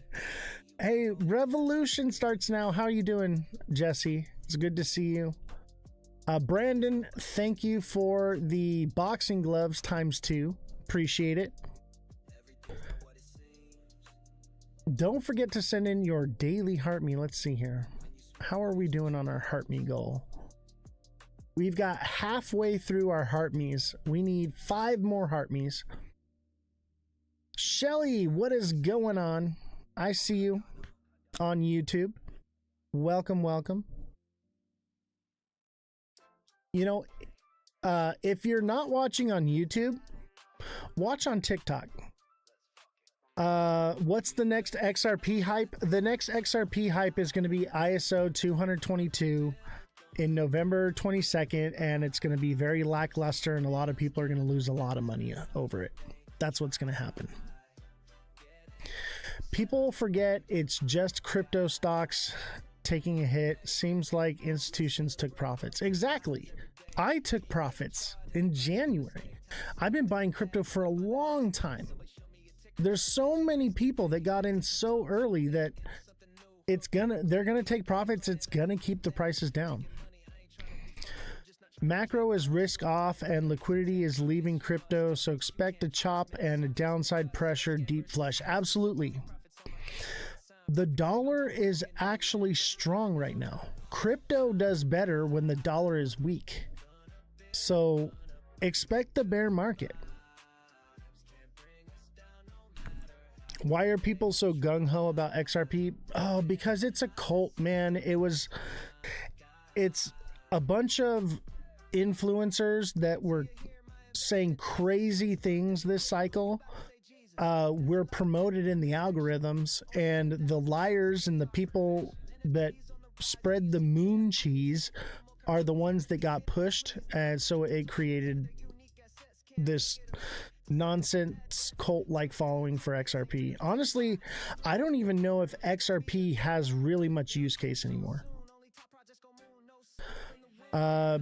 BlackRock dumped to make numbers look good as far as tax purposes. They won't buy again until January 1st. I think they may not buy till later on.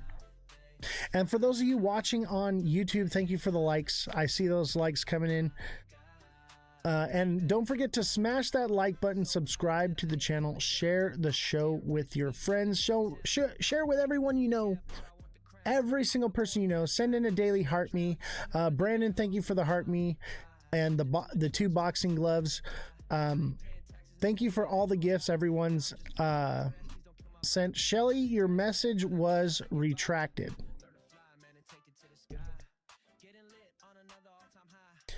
And if you really want to give to the show, come send me some Ethereum. Ethereum's super cheap right now. Send me some Ethereum on Abstract. Or send me some Pudgy Penguins. You know, I'm going to put on my Pudgy Penguin right now. I want Pudgy Penguins. That's the best way to tip me. Yeah, I got my little Pudgy Pengy. What's up, Chillwell? How many Ethereum would I like? All of it. Send me all of it. Whatever you can, man.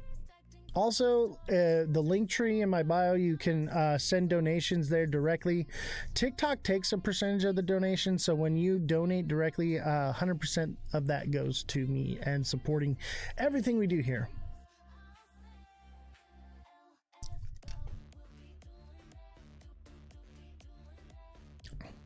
Yeah, TikTok taxes crazy. But you know what? If you become a super fan on TikTok, I get 70% of that revenue. So become a super fan on TikTok. Show everybody how much of a fan you are. Become a super fan. One of the best ways to support on TikTok is to become a super fan. Zach Rector, he wrecked them. Oh, absolutely.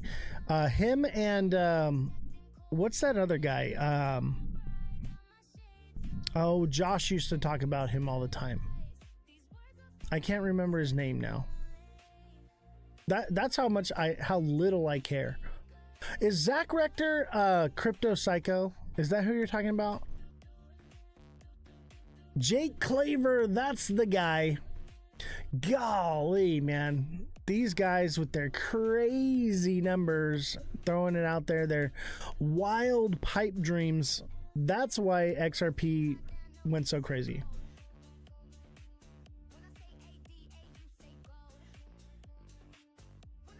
Oh, yes, they're paid. It actually came out that Jake Claver is a paid actor. Yeah, I know they're two different people. I know. But yeah, they're paid actors. Come on, like, of course they are. You know, people said that I was a paid actor. Is that crazy or what? Like, I'm definitely not a paid actor. Don't forget to smash that like button, subscribe to the channel, share the show with your friends. Let's talk about some things. I'm gonna turn off the music here. Let's talk about something for a second. I had some points I wanted to talk about, okay? And this is something we've been talking about in my Discord. And if you want to see any of these projects I've been working on, it's all in my Discord. Click the link in my bio and join the Discord. That's where I spend most of my time. So in Discord today, we were talking about investments and what are some solid investments right now. I implore you to look into this, okay? But one thing that is a very good, solid investment, and mind you, most investors would call this a liability and not an asset. But if you are mechanically inclined and have the ability to house and store things like this, this is probably one of the best, most lucrative slam dunk investments that you can do, and that is classic cars. And obviously I live in California, so California's car culture, you can keep and store a car out here and it'll live forever, right? Obviously if you live back east, you live in Canada where it snows, maybe not the case. But if you live, especially if you live like in the desert, like Arizona, New Mexico, Southern California, all right, classic cars is one of the most solid investments. And let me tell you something right now. There are tons and tons of people that have been buying classic cars and hoarding them, and they have like these junkyards and like they sell parts and they sell bits and pieces of it, and they just have these massive graveyards, okay? And there's actually a video of this in my Discord. Actually, maybe I should pull it up. Let me talk about it first. But what is happening is they want to build more real estate, right? So these land plots that people have where they have all these classic cars, what they're doing is they're not making any money off of them right now because the market is dead, right? So they're like giving away these cars right now. They paid way too much a long time ago, and they're basically giving these cars away. And the reason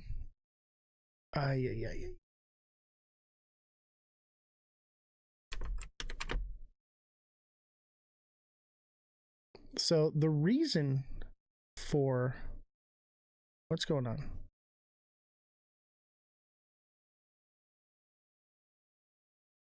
So we're going to watch this in a second here, okay? What's going on is people, just like in this story here, and this is just one case, but this is happening on a massive scale. And what you're going to see is you're going to see an influx of classic cars for sale, junkers like this, which is what people actually want. People do not want to buy a $170,000 fully restored vehicle.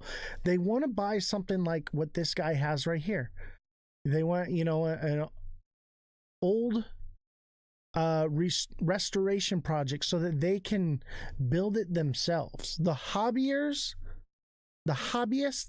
of this community are running out of projects, okay? Well, the market is about to flood with tons of these projects, right?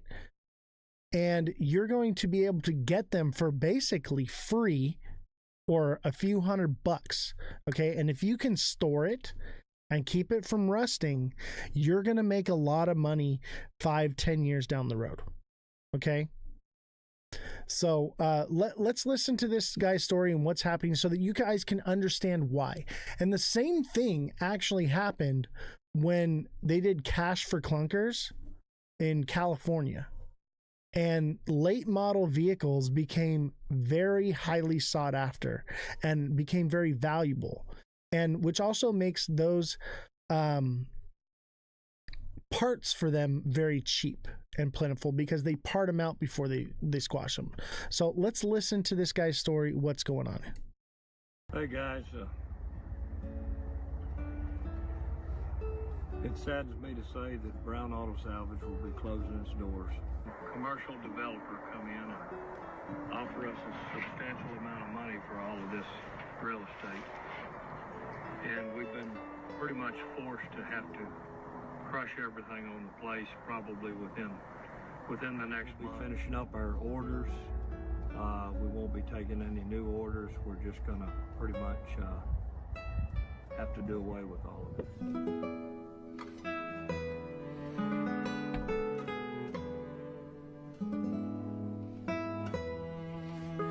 Look at that massive graveyard.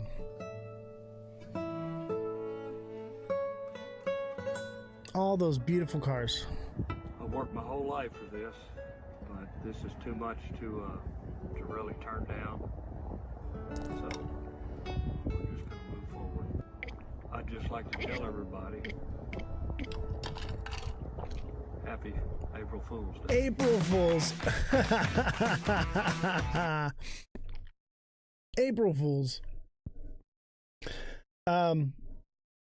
But his situation is an actual real situation that's happening. He's joking on it right here. Okay, he's not selling, but there are people that are selling them off and they're crushing them. They're sending them away. He's saying, no, I ain't going to do it. All right. But there are lots of people that are moving on from it. And what you have to understand is the rarity of these cars is about to skyrocket. Okay. The passion the man has for vehicles is amazing. It's just material. It's not just material, it's history. Okay. So I have a whole section in my Discord for cars, right? I have classic cars. I restore them. But the value on these cars are going to go up dramatically with the cost of steel and aluminum going up because the tariffs, auto parts are going up.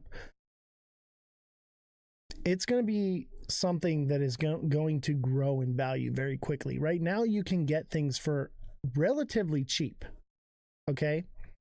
You can get a great deal, but it's not going to last forever. Okay? And eventually, a lot of these things will get sent to the crushers. Obviously, this guy's video was a joke. Okay? But that situation that he was playing out is a real situation that is happening in the car community. Exactly. Everything's unibody, no frames. They're one and done. They're built not to last. Classic cars are actually very easy to work on. They last forever. Okay? It is a solid investment. I had a 1943 M3A1 half-track tank. I paid 20 grand for it. I worked on it for about a week and sold it for $170,000. Okay? That's the kind of money you can make doing this. In literally a week, and it's a guaranteed turnaround. I was able to sell it to a museum, and now it sits in a museum. And it's where it should be. Resto mods, if done right, are a much stronger car. Exactly. You know, my Corvette is like a brand new car under the hood. You know? And it's what, like 50 something years old? And it's a beautiful car. And I love driving it. I drive it every day now. You know? And you know, I put a little bit of money into it, but the value of that car is so much more than what I have into it because I do it myself. So if you do the modifications yourself, if you're savvy, you're a bit of a car guy, you can do those things, then you have an opportunity to make a lot of money. What's going on, TikTok seller? How you doing? Don't forget to smash that like button, subscribe to the channel, share the show with your friends, become a super fan. Click the little thing down here to become a super fan. Super fan is the best way to support if you're going to support on TikTok. Otherwise, you know, there's better ways to go about it. But if you want to support through TikTok, I understand a lot of you want to watch on TikTok. Totally get it. But that's the best way. So become a super fan.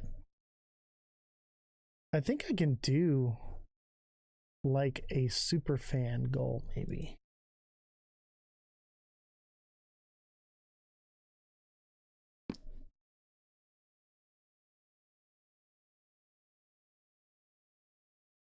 Let's see here. Let's put on some music again, huh?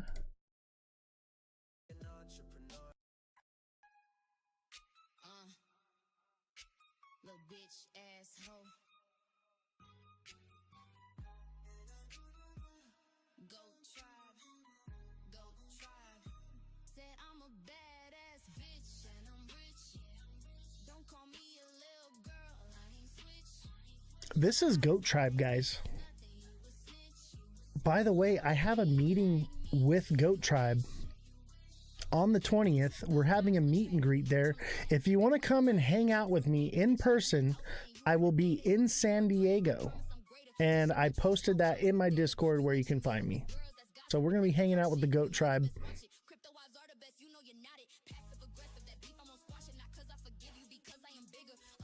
Look at Ada. Ada to 23 cents possibility. But that's like a long time from now. That would be like after November of next year. That's like a whole year away. Josh, the fourth turning says otherwise. Fourth turning says we're coming down.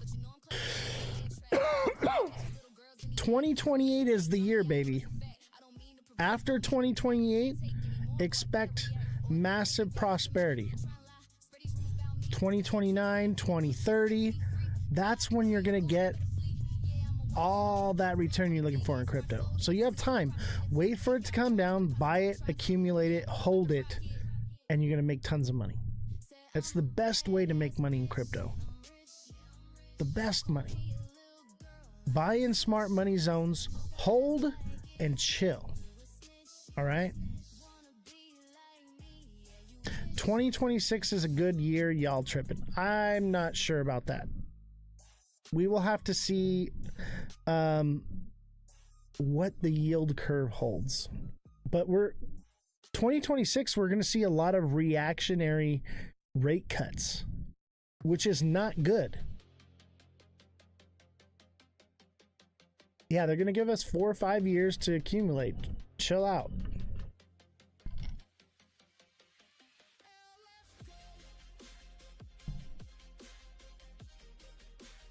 Everybody who's thinking that it's all happening right now and there's no time and you got to buy now or it's going to happen, those are the people that get wrecked.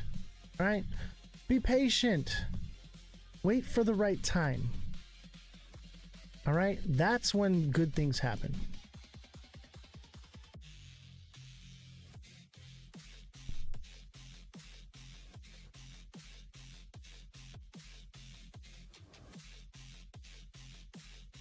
What's the price on BTC? It looks like 92.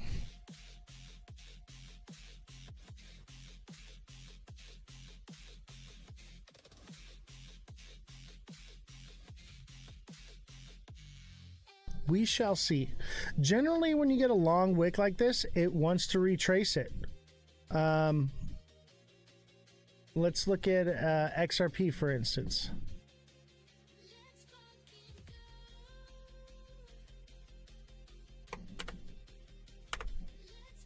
Look at XRP. All right. You get this long wick right here. We retrace it. And it even falls below it sometimes, right? You get this long wick right here. It's going to retrace it and possibly fall below it. I'm calling 163 again, baby. $163 is going to be a good buy price for XRP. It would probably from there send back up to $2 and then come back down. I'm not a shadow anymore. No, I am back, baby. We are still early. Exactly, Shelly. Thank you. We are so early. Chill out. It is not happening right now. Chill out, Josh. There is time. You have time. Man, how about the viewership today? Everything is looking really good. Don't forget to hit the like button. Everybody start tapping the screen like crazy. Tap away. Show your support. Send in your heart me's. Send in your gifts. Help me reach this heart me gift here.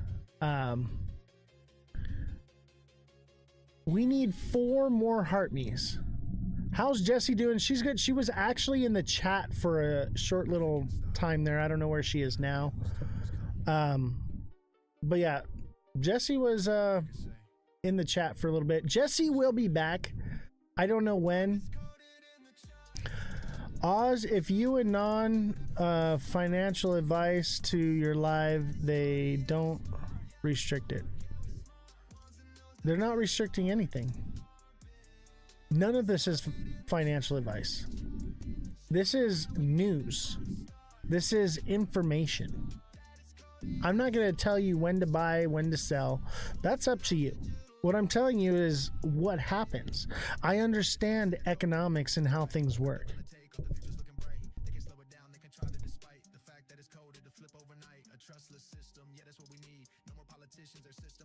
The algorithm's good, baby. We've got decent viewership, and y'all are liking away. It's bringing in new people, and it's working good. You can actually buy some of the same coins you got last year cheaper right now. Exactly. Certain ones like XRP, there are just crazy people that will never sell it, and that's why it may hold up higher, but it's not going to 11D. Oh, you're talking about cars. Oh, absolutely, cars. You buy a new car, the moment you drive it off the lot, you just threw away like 10 grand. XRP is so bad. Absolutely. Don't forget to send in your daily heart me's, guys. I need 4 more heart me's. Who's got me with some heart me's? Help me out. 15 grand at least for what? Oh, when you drive off the lot. I thought you were talking about XRP. 15 grand. I was like, hell no. Y'all keep going back on the subject matter, back and forth. E-juice, often heavy metals like lead, nickel, chromium leaching in, not from the coils. You talking about electric vehicles? Send some heart me's, guys. I need 4 heart me's. Help me out. What's up, Scotty Dog? What's going on, bro? Good to see you, man.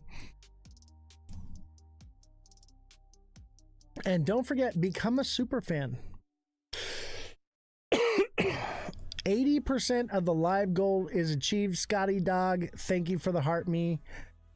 We just need, I think, 3 more heart me's. Let me see here. How many more do we need?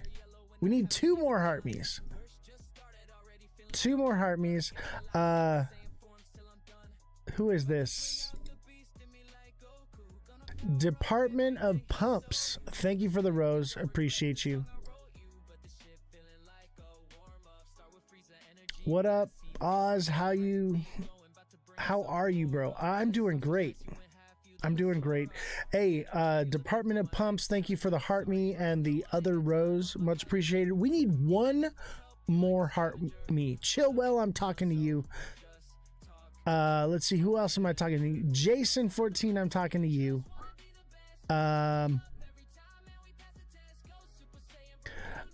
Not even slammed. Talking to you. I need 1 more heart me. Somebody, live goal achieved. Thank you, Bellstar, for the heart me. Much appreciated. Thank you guys. We reached our goal. When we reach those goals, that helps the algorithm so much. So much. Thank you guys so much. We've made a whopping 14 cents this live on TikTok. A whole 14 cents. Let's give a round of applause. We are raking it in, baby. Best way to support the show, become a super fan. If you're not a super fan yet, become a super fan. Help us out. Nice tap, bro. You talking about this one? I got a whole sleeve going on here.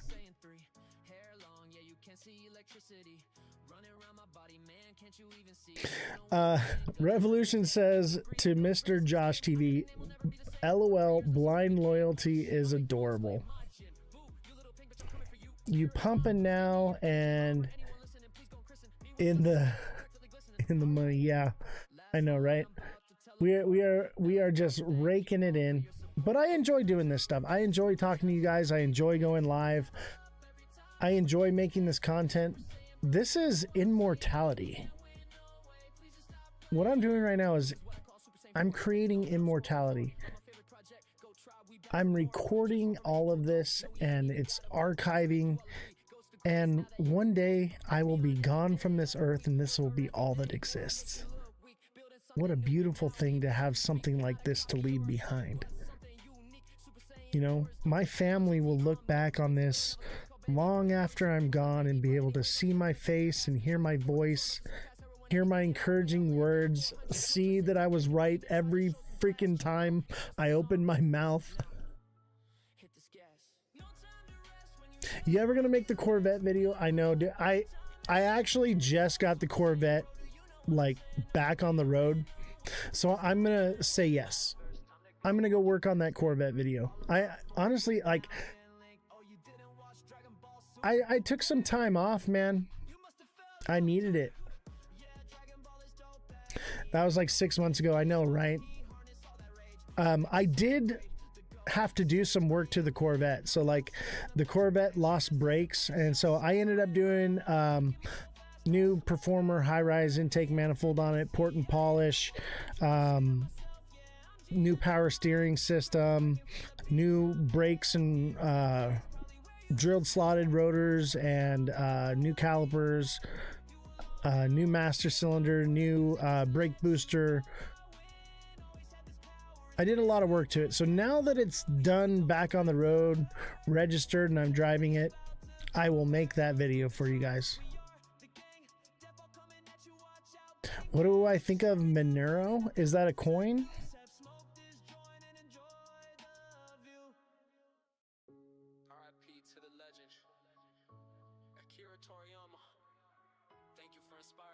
Let me look it up here.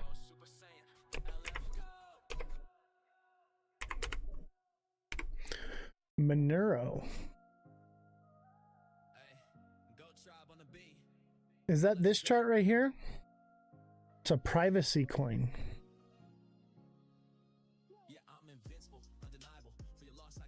I think this one could be working its way down. It could be done. It may come back up here to retrace the wick here and then come down.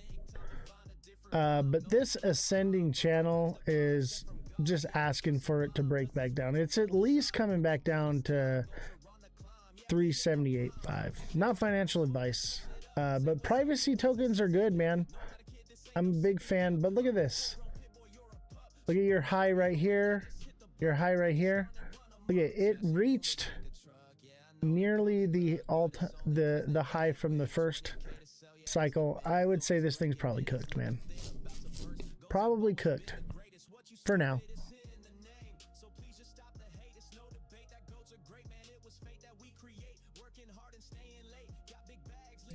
Man, everybody's ganging up on Josh.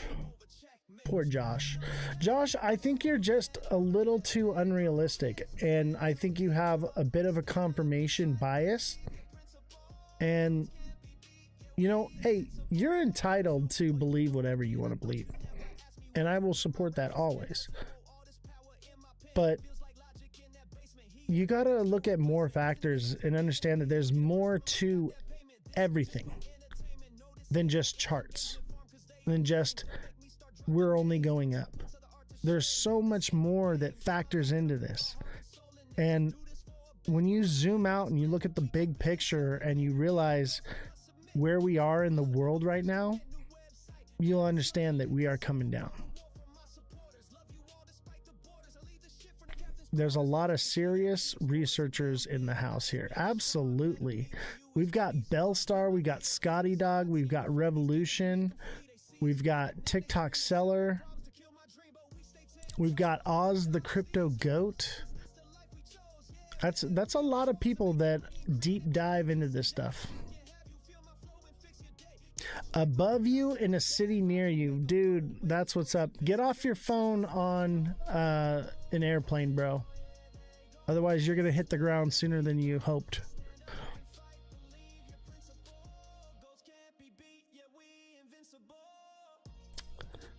Scotty, it's good to see you, Scotty, man. I've missed you, brother. It's good to see you.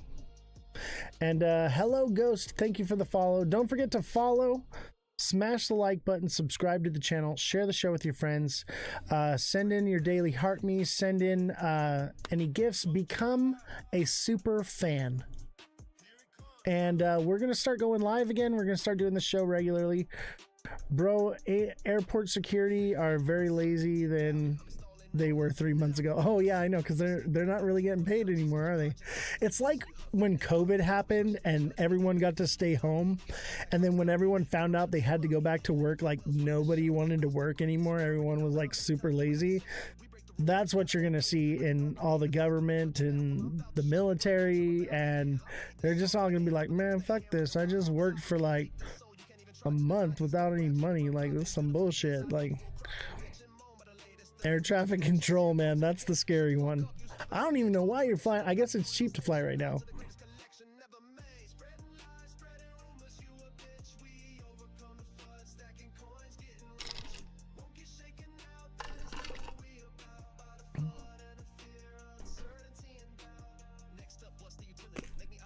Man, this music's good.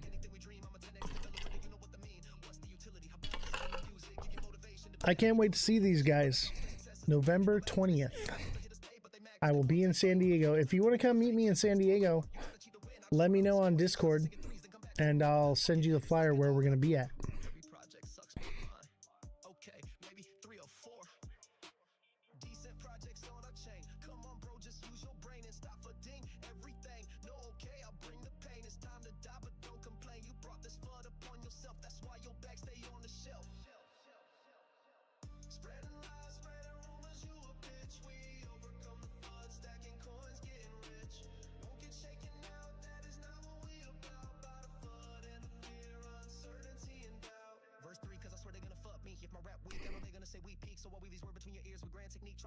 San Diego is still pretty nice.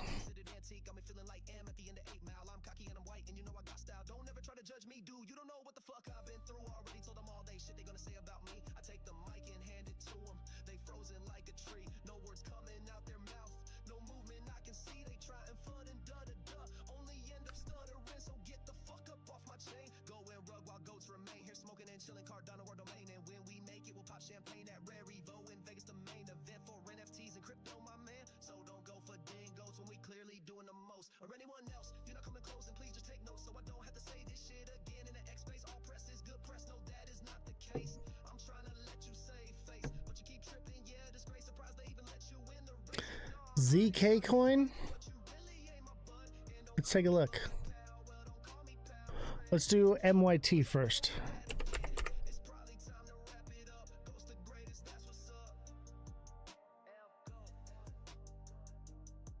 BTC's coming down.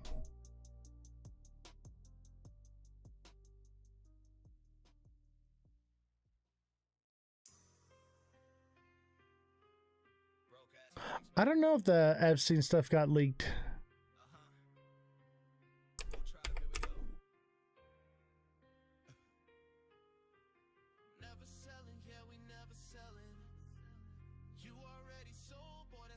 This is Josh's song. MYT, I'm not seeing it.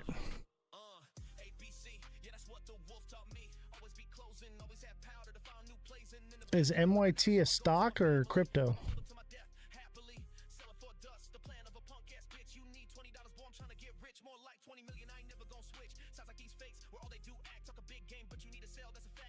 I don't know if we want to hear the truth. It'll probably make me throw up. Absolutely. Are these meme coins? ZK? ZK on Tether? Is this the right chart?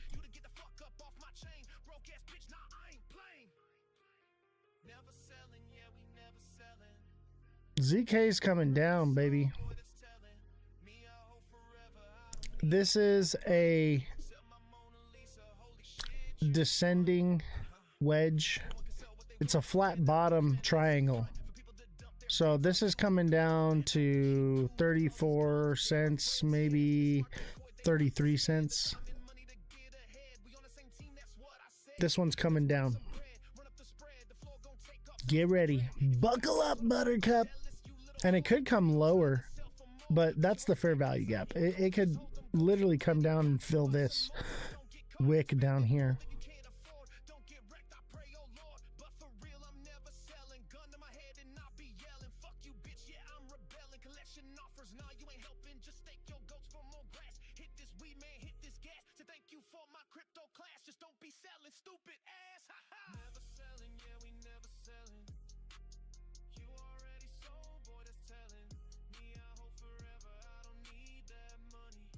I got a song here. Let me see here. Where's it at? It's the Matrix. What the fuck? It's not on here?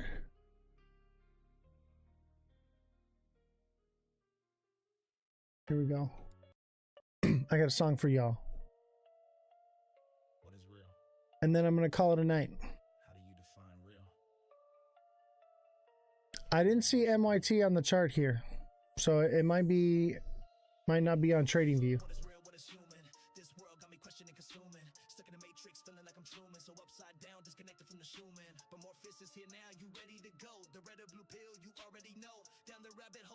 Why am I yelling? Am I yelling?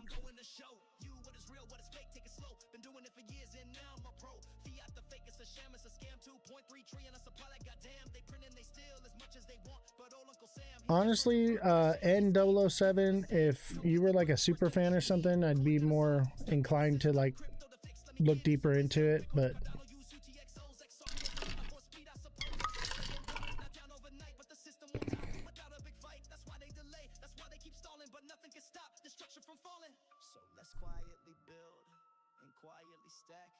let's exit the matrix. It's about to crack. Looking for the exit, but I'm feeling stuck in the matrix, just trying to make a buck. Sick of working, I ain't gonna slave away.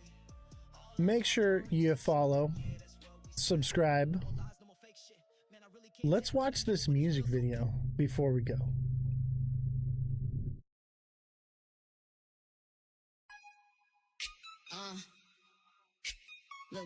That's Jesse right there. Go tribe. Said I'm a badass bitch and I'm rich. Don't call me a little girl, I ain't switch. Size like it's nothing, you a snitch. Wanna be like me, yeah you wish.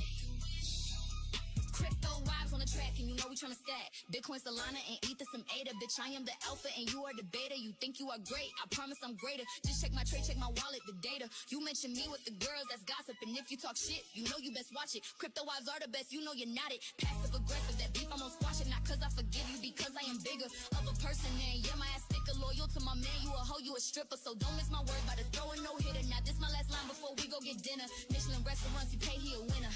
Said I'm a badass bitch and I'm rich. Don't call me a little girl, I ain't switch. Size like it's nothing, you a snitch. Wanna be like me, yeah you wish.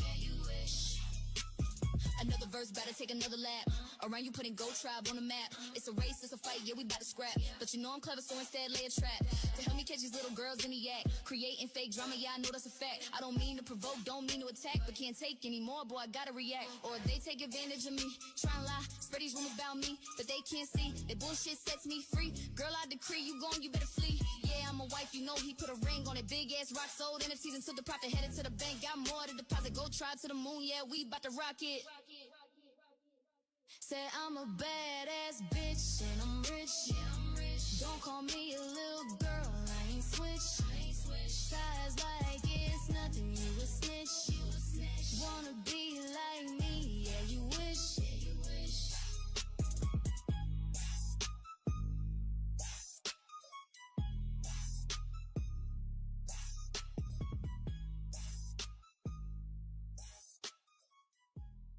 Another fire music video from the Goat Tribe. Awesome. Super awesome. And special thanks to Mr. Non-Fungible for creating these AI videos. There's no returning. So when you still up, there's no return. There's no returning. So when there's no returning. So when you still It won't let it play. Isn't that awesome? So awesome. So don't forget to join my Discord. Click the link in my bio. We also have merch available. Check it out. We got mugs. We got hoodies. We got stickers. My favorite is this sticker right here. Hold on. This one. When Rimple hints at another escrow unlock, say goodbye to your gains. Love it. Brad Garlinghouse with his finger on the sell trigger. Gotta love it. All right, chat. I'm going to call it a night. Thank you all for coming, and I will see you all next time. Don't forget to smash that like button, subscribe to the channel, and share the show with everyone you know. Have a good night. It was nice to be live. It's good to be back. I will be back regularly now. I'll see y'all next time. That's what I think. Yeah, they drafted a proposal soon as the government reopened. Here we go. So they had it ready. There was a proposal that was drafted right after the government was reopened. We've gotten through all of the Clarity Act edits, but to prevent Trump from claiming credit for making the U.S. a crypto capital, let's see, committee delays. Yeah, but the bill is also at risk of being filibustered in the Senate. Since I'm going out there next week. Right. So the concern is that the bill will be filibustered in the Senate. Yeah. It's possible. I know one of the concerns that we had, or that has been going on, is that big banks are not liking people being able to use crypto and tokens on their own, and they feel like that they won't be going to banks as much. But that is indirectly forcing banks to give more benefits to people for fiat, which they're not necessarily looking to do. One of the other things banks are trying to do is roll back the Genius Act, which was already passed. And the Genius Act allows for crypto rewards, but banks are saying, hey, these rewards are too big. We're not able to give these same rewards. You know, when you spend money, you get points, for example, like Amex points, and they say, okay, 1,000 points equals $100. But they can change that at any time, and they do. They can say, well, now 1,500 points equals $100. But crypto has a greater reward system. Absolutely. And it's very clear on what you get in your return. And that's what they're trying to fight now, even though it's already passed. Even though that's not Clarity, that is Genius. I didn't want to mix the two. Yeah, I can't find it right now. But there were, I believe, 3 arms that were waiting for their versions of the bill or edits to the bill. Awesome. Yeah, and the deadline has been pushed back because originally, like, they were supposed to pass the Clarity Act before Thanksgiving. Then it got pushed to before Christmas, and now it's looking like Q1 2026. Yeah, and I honestly I think that that's a good thing, to be pushing it back and to slowing down this process, so it gives us a chance to really look at it, and gives a chance for our what is it, our representatives, congressmen, to be more educated on it before they actually vote on it. Here it is. It is that the Senate Banking and Senate Agriculture committees, and they're coming up with their versions and or edits. And that's what we're waiting on. And that's what I want to see, is different versions and edits on the bill itself, because from what I read, it needs some changes for sure. My position is we're not going to have a perfect regulation. At least make it amendable. Well, we need a skeleton. So here are the basics, and then we can move forward and fill in the skeleton with more details later. My concern is if we are building the skeleton, right, and we put something hard in place that sends us down the wrong path, it could be very detrimental, because then we have to basically issue a new bill to fix that problem and get it passed and go through everything. But we're so new, and we're in this space where it is so new, it's changing every day. We know that from the technology side of things. We know that from the consumer side of things and builder side of things, that my solution today will be different tomorrow. So the same applies to regulations. And when it comes to the Clarity Act, this is the Genius Act just saying, okay, we're safe to have stable coins. This is the Clarity Act, which says, hey, these are the rules for digital assets. This is your safeguard to become an entrepreneur in the space and utilize this technology without the government coming after you. These are the rules that protect us from the government. Right. And why is it taking so long? And I think they were able to stable coins real quick with the Genius Act, but who's making the money off of it? Banks. Right. And like I said earlier when we were talking about this, is I think the framework and the skeleton needs to be more or less a framework of the people's protection from the government's overreach, and less restrictions on the people. That's the skeleton. What do you think in the Clarity Act is restricting the people? Well, I can't say anything. What I'm saying is I envision it more or less a constitution than a bill. That's all I'm saying, is it needs to be more or less framed around safeguards from government overreach than for regulation. You know what I mean? Like, we started with the Constitution, we had the Declaration of Independence, we had the Constitution, we had the Bill of Rights, we had the amendments to the Constitution.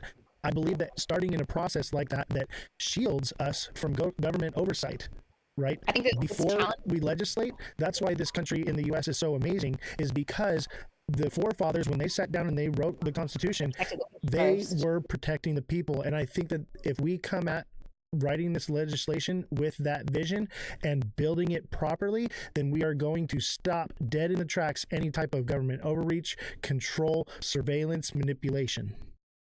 I think that that's what the Clarity Act does, is protect us, because it is simply addressing, from what I read, it's simply address I want to be a builder, I want to do this, I want to do that, I'm safe to do these things, and here are things that protect me from other people that might be creating things that are fraudulent in this space. And we can do another day where we show up and we talk about just the Clarity Act. I would love that. What I mean? And go dig deeper into this, because we're in the heat of the moment with this. We're pushing for this to get passed right now. Absolutely. And I'm not naysaying the Clarity Act, but I know that the consensus in the community, my community, most of all of TikTok, is, are we pushing something through because we want our bags to pump, or are we pushing through the right legislation? And that's the main concern. Yeah. And that's why I think we should have that conversation.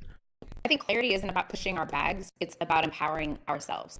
The Genius Act, even, I don't think is about pumping the bags, other than what pumps the bags is that we're getting some type of legislation versus nothing. So it's a little bit safer to be in the US as an investor and builder. But it doesn't directly pump the bags. It just says the Genius Act gives everyone a safe space to launch stablecoins. And we know who they are. And then the Clarity Act is for the people, saying now the people are protected, not just by way of giving them a clear path to be a builder, but also a clear path to be protected from other people that are building things, so they're not just scammers. I think basically what I'm trying to say is, I'd like to, as a constituent, have the opportunity to address my representatives, my congressmen, from, oversight, surveillance, control, manipulation, and let that be the framework of everything that we do. I think that that's the point I'm trying to get across. Yeah, I agree with you. Now, Whether the government is on board with that or not is another story. Right, but we can at least fight the good fight and try our best. I don't think we win this fight, to be honest with you. Well, but listen, I'm going to go that's down why swinging. there are wallets that are not custodial, and that's what they're for. But that's what somebody told me. You're not hearing it from me. Interesting. All right, let's do the next question. Black, are you there? You want to ask your question? By the way, it was great meeting you today. That was a great show we had earlier. You there, brother? Here we go. Sorry, I couldn't unmute for a second. No worries, brother. What's your question? Try to summarize it in a way that I can elocute it properly. Yeah, so mine's actually not really a question. It's more of what I'd like to see, right? Okay. And it was great. By the way, we had a great conversation earlier. So saying that, main thing for me particularly, and I'm sure a lot of people that I know within my local community in Web3, the protection of DeFi investment vehicles. And when I mean DeFi investment vehicles. So we want to protect DeFi. Okay. Yeah, so DeFi investment vehicles, and I'm including but not limited to. Is that a statement? Yeah, it's more or less a statement than a question, what he'd like to see. Yeah. Okay, I'm writing it down. Okay, and when I'm including but not limited to borrowing and lending protocols. Liquidity provision. Staking. And if we can go out on a limb, like perpetual futures. Yeah, so that's a concern he has. Yeah. Not so much a question, but something that he'd like to be addressed and brought up and looked into. And if needed, I could draft a document like explaining better. And he says he's willing to draft a document to explain it better and send it to you. Will he contact me on LinkedIn or send me an email and or DM to get my email, or you can provide him? I'm going to send you my email. Okay, I'll send it to him. Yeah. Yeah, and I'll link you guys up, and you guys can work together as well. Absolutely. Thank you. Appreciate it, man. Thank you for sharing. Absolutely. All right, Tristan Kelly, how you doing, buddy? Are you there? Hi, Oz. Hey, what's your question, buddy? Good to meet you. I listened to you and Black and Run Up on Waddy's live earlier on. Very good content, I have to say. Thank you. My question is, I live in Ireland, in Europe, and my question was, how active is Stand with Crypto in Europe, and what kind of engagement have you had with the European Union and individual countries in Europe? Okay, so his question is, how active are you in the European Union? He lives in Ireland, and what are you guys doing as far as the European Union goes? So we have Stand with Crypto over in Europe, and we are separate. We're not collaboratively working together. And I can give you the connection of the people representing us in Europe so that he or she can speak to and connect with, if that's okay. Yeah. So Tristan, send me a DM, or you can reach out to at Miss Nifty. It's on the flyer for the show. Her at, and you can reach her on Instagram, I believe. Instagram, LinkedIn, Twitter, but it's MS_NFTY. So NFT, why? Why NFTs? That's the joke. It's a joke. I said it earlier. Yeah, so you know the definition of nifty, and it was my Web3 play on that. I'm gonna send you from the EU. There's a link just for EU. I'm DMing you the link. I'll send it to Tristan. Okay, great. Can I just ask as well, Oz, please, how familiar is she with the MiCA regulations in Europe? With the what regulations? It's the MiCA, MICA. How familiar are you with the MiCA regulations in Europe? I'm not. Yeah, this is more US based. Yeah. But I'm sure that once you reach out to that the EU side of the community, they're going to have all those questions for you. Yeah, absolutely. Okay, thank you. All right. And when rap? What is up, Crypto Rap? You actually met Crypto Rap with me when we met in person at the party. Yeah, in San Diego. So he's here on the live. What's going on, buddy? How you doing? I'm chilling, bro. It's a beautiful evening. Had a long day, busy, hella meetings and shit, but saw that you were on here talking to Miss Nifty about this important stuff, and I think it's really important that we get the word out. I don't really have any questions or anything, but just excited to be here talking about what is something that we all need to mobilize for. You know, crypto is decentralized, and we as a community and as crypto enthusiasts need to decentralize our effort in order to protect our industry and make sure that we can grow and blossom and be, you know, our fullest potential. Absolutely. Thank you. Well put. I appreciate that. He doesn't have any questions, but he says he supports what you're doing, and he digs it, basically. Thank you so much. Is there anybody else in the chat you have a question you want to This throw in? motherfucker scrapped half of what I said. Yeah, dude. I said everything you said, bro. Word for word. He had nothing but nice things to say, I promise you. Oh, thank you. I really appreciate that. And I really appreciate the time everyone's taking here today to listen. Absolutely. It's all influencers here in the chat. It's awesome. And viewership has gone up exponentially. Come to the event. Come to the event in December. And I'm more than happy to share more information if anybody wants more information.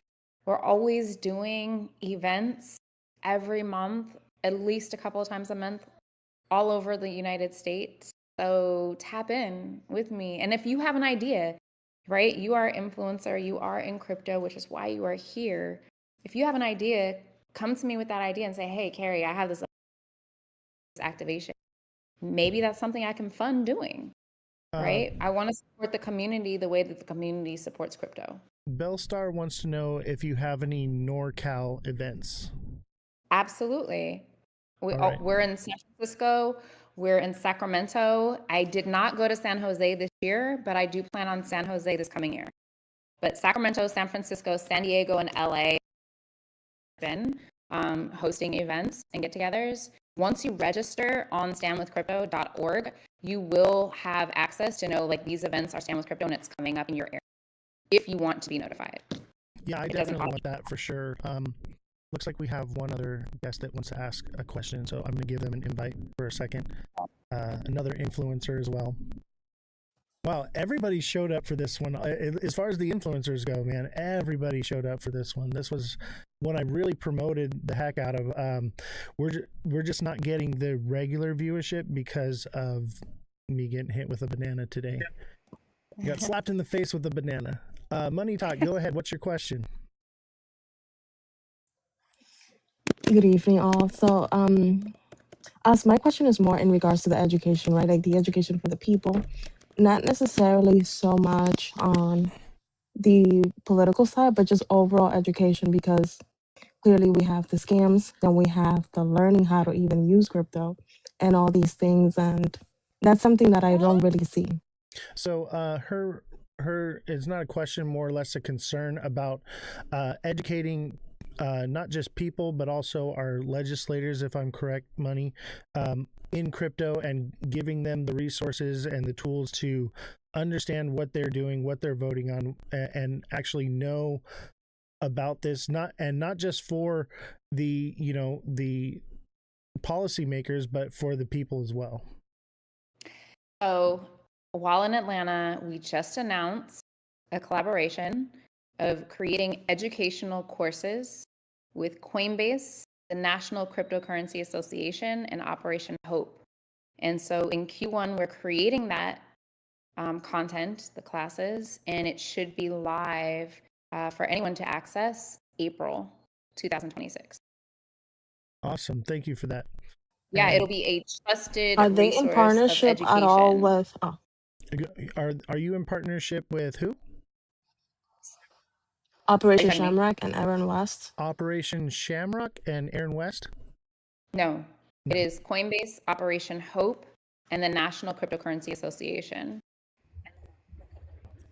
There you Separately, Separately, we recently announced the establishment of Stand with Crypto University program.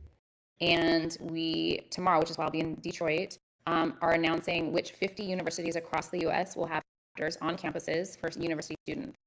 So that's happening as well. That's awesome. Is there any other questions? I see Jake Claver in the chat. Jake, you got a question? I think that's it. Is there any closing thoughts you want to leave us with? I want to remind everyone that you have a voice and we need you. We need your words. We need your wisdom. We need your experience in order to better shape our safe space in this crypto world and this Web3 world. Again, my experience is not yours and your experience is not hers or his.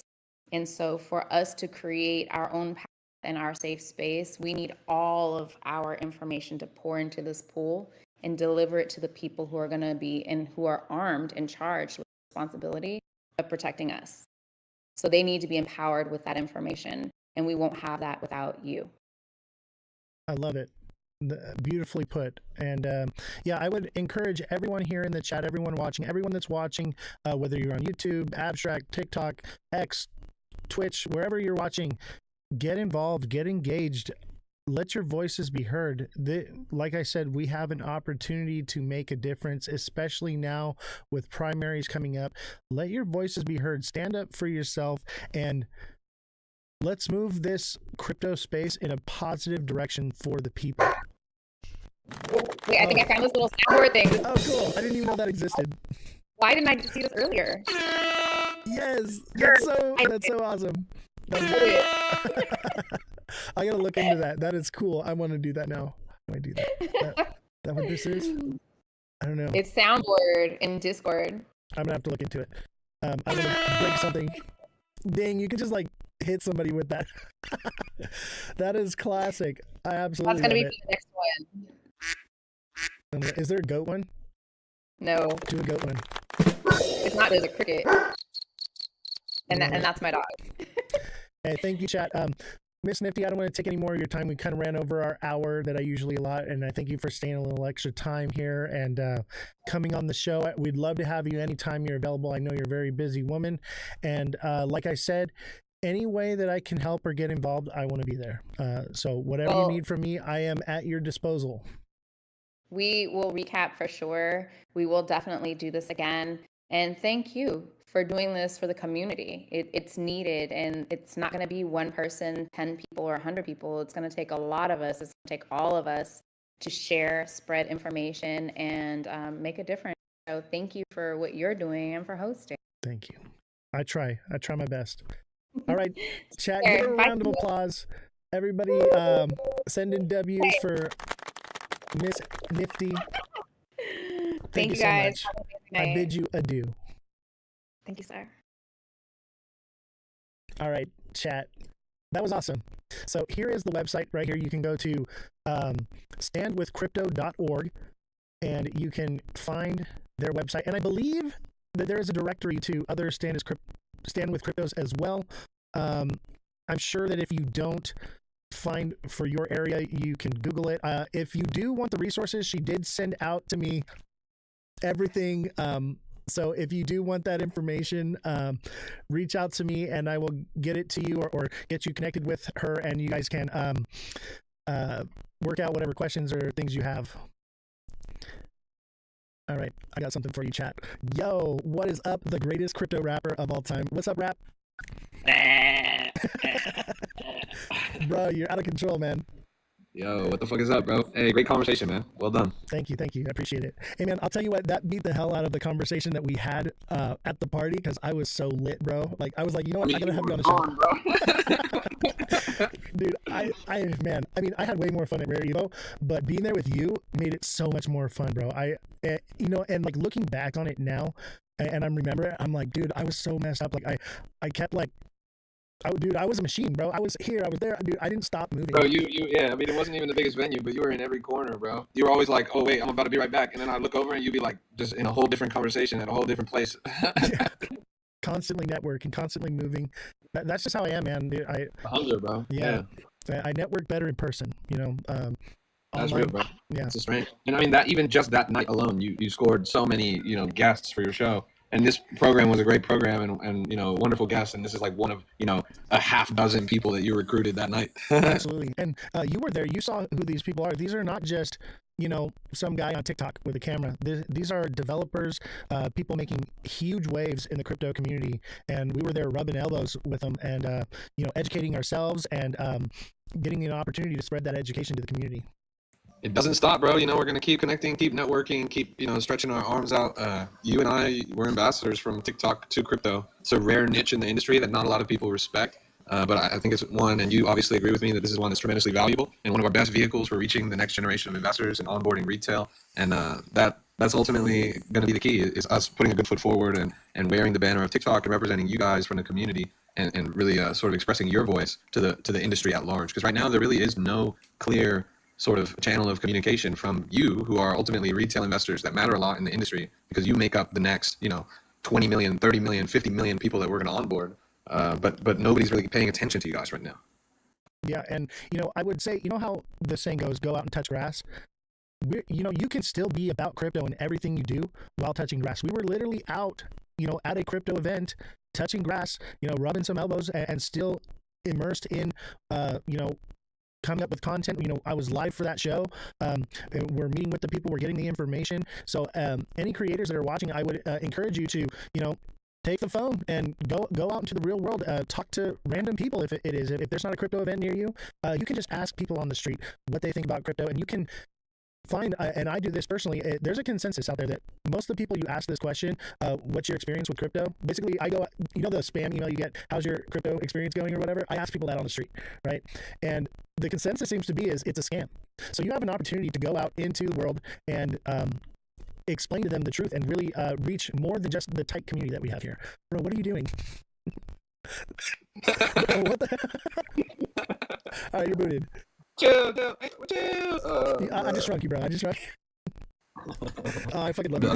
Hey, we gotta hang out more because I'm actually down the road from you, bro. We're close. But what you're saying is right, bro. You're 110% correct. That's the way forward, bro. And we're doing our part. We're doing our part. We're touching grass. But you know what? The other thing I'll say for the people in the chat, there always is going to be some kind of crypto community, some kind of crypto event going on near you. Even if you live in fucking Boise, Idaho, you just gotta jump on. The best apps to use would be something like Luma. This is some free game for you guys in the chat. Take the leap to IRL. Take the leap to going and connecting with people that you otherwise wouldn't connect with. You don't realize how kind of echo chamber and insular your crypto community is until you step out into the real world and see blockchains that you never even interacted with and how rich those ecosystems are and how many people are there and et cetera, et cetera. Take the leap to IRL. Be brave enough to go beyond the screen. If you want to take this industry seriously, it's not just about sitting behind the screen all day and hitting the trenches and all that. It's about connecting with others and building what is ultimately undiscovered, uncharted territory. We are pioneering, we're trailblazing crypto. And that can't happen by yourself in your real life. I mean, you gotta go out and see some real people. So get Luma, Luma. That's the free game, and look at local events. And usually Luma events skew towards tech or crypto events in the first place. So you'll probably see them right there on the local discovery page. And just go and go take the leap. It took me a long time to take a leap to go to my local crypto meetups, but when I did, I was like, damn, I was missing this. It's good. It's so much fun to hang out with these people because you obviously have so much in common. Dude, you were like a kid in a candy store at that event, man. It was so cool to see you. Dude, your face lit up. You're like, this guy signed the Constitution for Cardano. You're all stuck. Yeah, that's for me out, bro. I was like, yeah, man. Dude, that event wasn't even on Luma, right? I mean, it was through Luma, but it wasn't public. It was a private event that we got to go to. And we got invited to that because of the Goat Tribe. So Goat Tribe got us locked in with that. So special thanks to Goat Tribe as well. You can find them at Ada Goats on X or goattribe.io. Great fam. They're fam. That's why I have the Goat Tribe up in the background because I consider myself part of the Goat Tribe. I've actually been inducted as one of the goats because I'm a goat holder now. Dude, I want to ask you, we got to reach out to them. We got to work on the next album, right? That's real, bro, for sure. And I gotta hang out with bro too. And also, I gotta get a goat, bro. I don't even have my goat yet, but I've been shopping them. I've been looking around, trying to find a nice one on the floor. I'm really particular about my NFT, so reach out to him. He'll make one of you. So they made one of me with the twisty mustache. So that's the goat side. Yeah, bro. Bro. Yeah, so legit. And then we were talking about touching grass. You're going to Abu Dhabi, right, in a couple weeks? Yes, sir. Actually, in a couple days, in literally 1 week from today, pretty much, I'm gonna be on the plane out there to Abu Dhabi, about an hour and a half outside of Dubai, for the largest Solana conference of the year, where everyone's gonna descend and decide the future of the blockchain. Dude, that's so lit, and I wish I was going to that. I got family and kids, so when I travel out of the country, I gotta take a whole brigade with me. So I tend to stay more local, but we're gonna have to do one of those together for sure, man. We'll link up. Holy, you know what? I was just having a conversation actually today with. I'm gonna be staying in a content house out there in Abu Dhabi. I'm gonna be staying the event's like 4 days or whatever. I'm gonna be out there 10 days. And it's gonna be me and a bunch of other A-list crypto content creators, and we're gonna be just cranking out literally 24/7, 365 live with a full film crew and lights, camera, action, the works. And we're talking in a meeting today, and ETH Denver is coming up in February. I feel like that's one we should run, bro. ETH Denver? Yeah, I could do ETH that. Denver. Yeah, I do that. I feel like that would be fun. When is that? The college should be out there, a lot of big names should be out there. I know a bunch of payments should be out there. We're friends with them. That's in February. February. I think when that. I'll let you know. Send me the information. We'll try to set up. Yeah. And I'm FOMO, bro, because Art Basel in Miami is right now, and a lot of crypto people are out there doing events. It looks like such a good time right now. Yeah, man. And like, fuck, I forgot what I was gonna say. Shit, dude. I can't even say why my brain is. I keep losing my track of thought. Remember what you tried to give me before we left? Were you there for that? Yeah. And I had that today. So. I was trying to find Flex. I'm like, go try. I got it right here. You know, I got a little shine on me. Yo, that was my favorite one, honestly. That art is insane. It's so good. Take the roller. Yeah, I was looking for mine. It's right there next to me. I got but let me mob you real quick. Boom! We got. I got the pin. Your. Hell yeah, bro. Yo! Dude, that's crazy. And then on top of it, I got the entire sticker collection. I got the poster. I got a bunch of stuff, man. They hooked me up, dude. They found me for sure. And I'm excited to work on that album, man. Because like, you're a rapper. I'm a lyricist. He's a dev. Together, we could pump out some serious albums, man.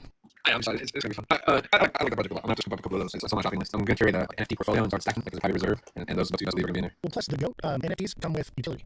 So I don't know if they told you about this, but the GOATs have utility. So as a GOAT holder, you have certain things. So you can, like for me, I can play the music on the live, and I have the rights to use that music with no copyright infringement. So like when I post stuff on YouTube, I don't get hit with anything. You know, so like there's utility to holding GOATs, and there's more to it than that. That was the main utility that I saw. I was like, okay, let me get some GOATs, you know, for that. But there's a lot of utility in holding a GOAT, and I believe that is the future of NFTs. Is NFTs with utility.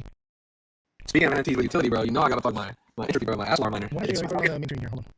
It's sold out actually. Literally last night, I fucking got on the phone with the team. I was like, you guys are missing an opportunity. These things are sold out. You need to just restock as many as you can. And so they put 10 up in the shop. But yeah, NFTs with utility. It's a miner. You plug into a wall and it mines a meme coin. And that in order to activate it and actually claim tokens, you need the NFT from the project. So it has that culture element. That's sort of a metaverse element where you've got the DeFi, you've got NFT, and you've got the DeFi, of course, as well. So it's kind of a shout out to Jack. It's a jack of all trades of projects where you're really kind of wearing the hats at the same time. Miners eat first.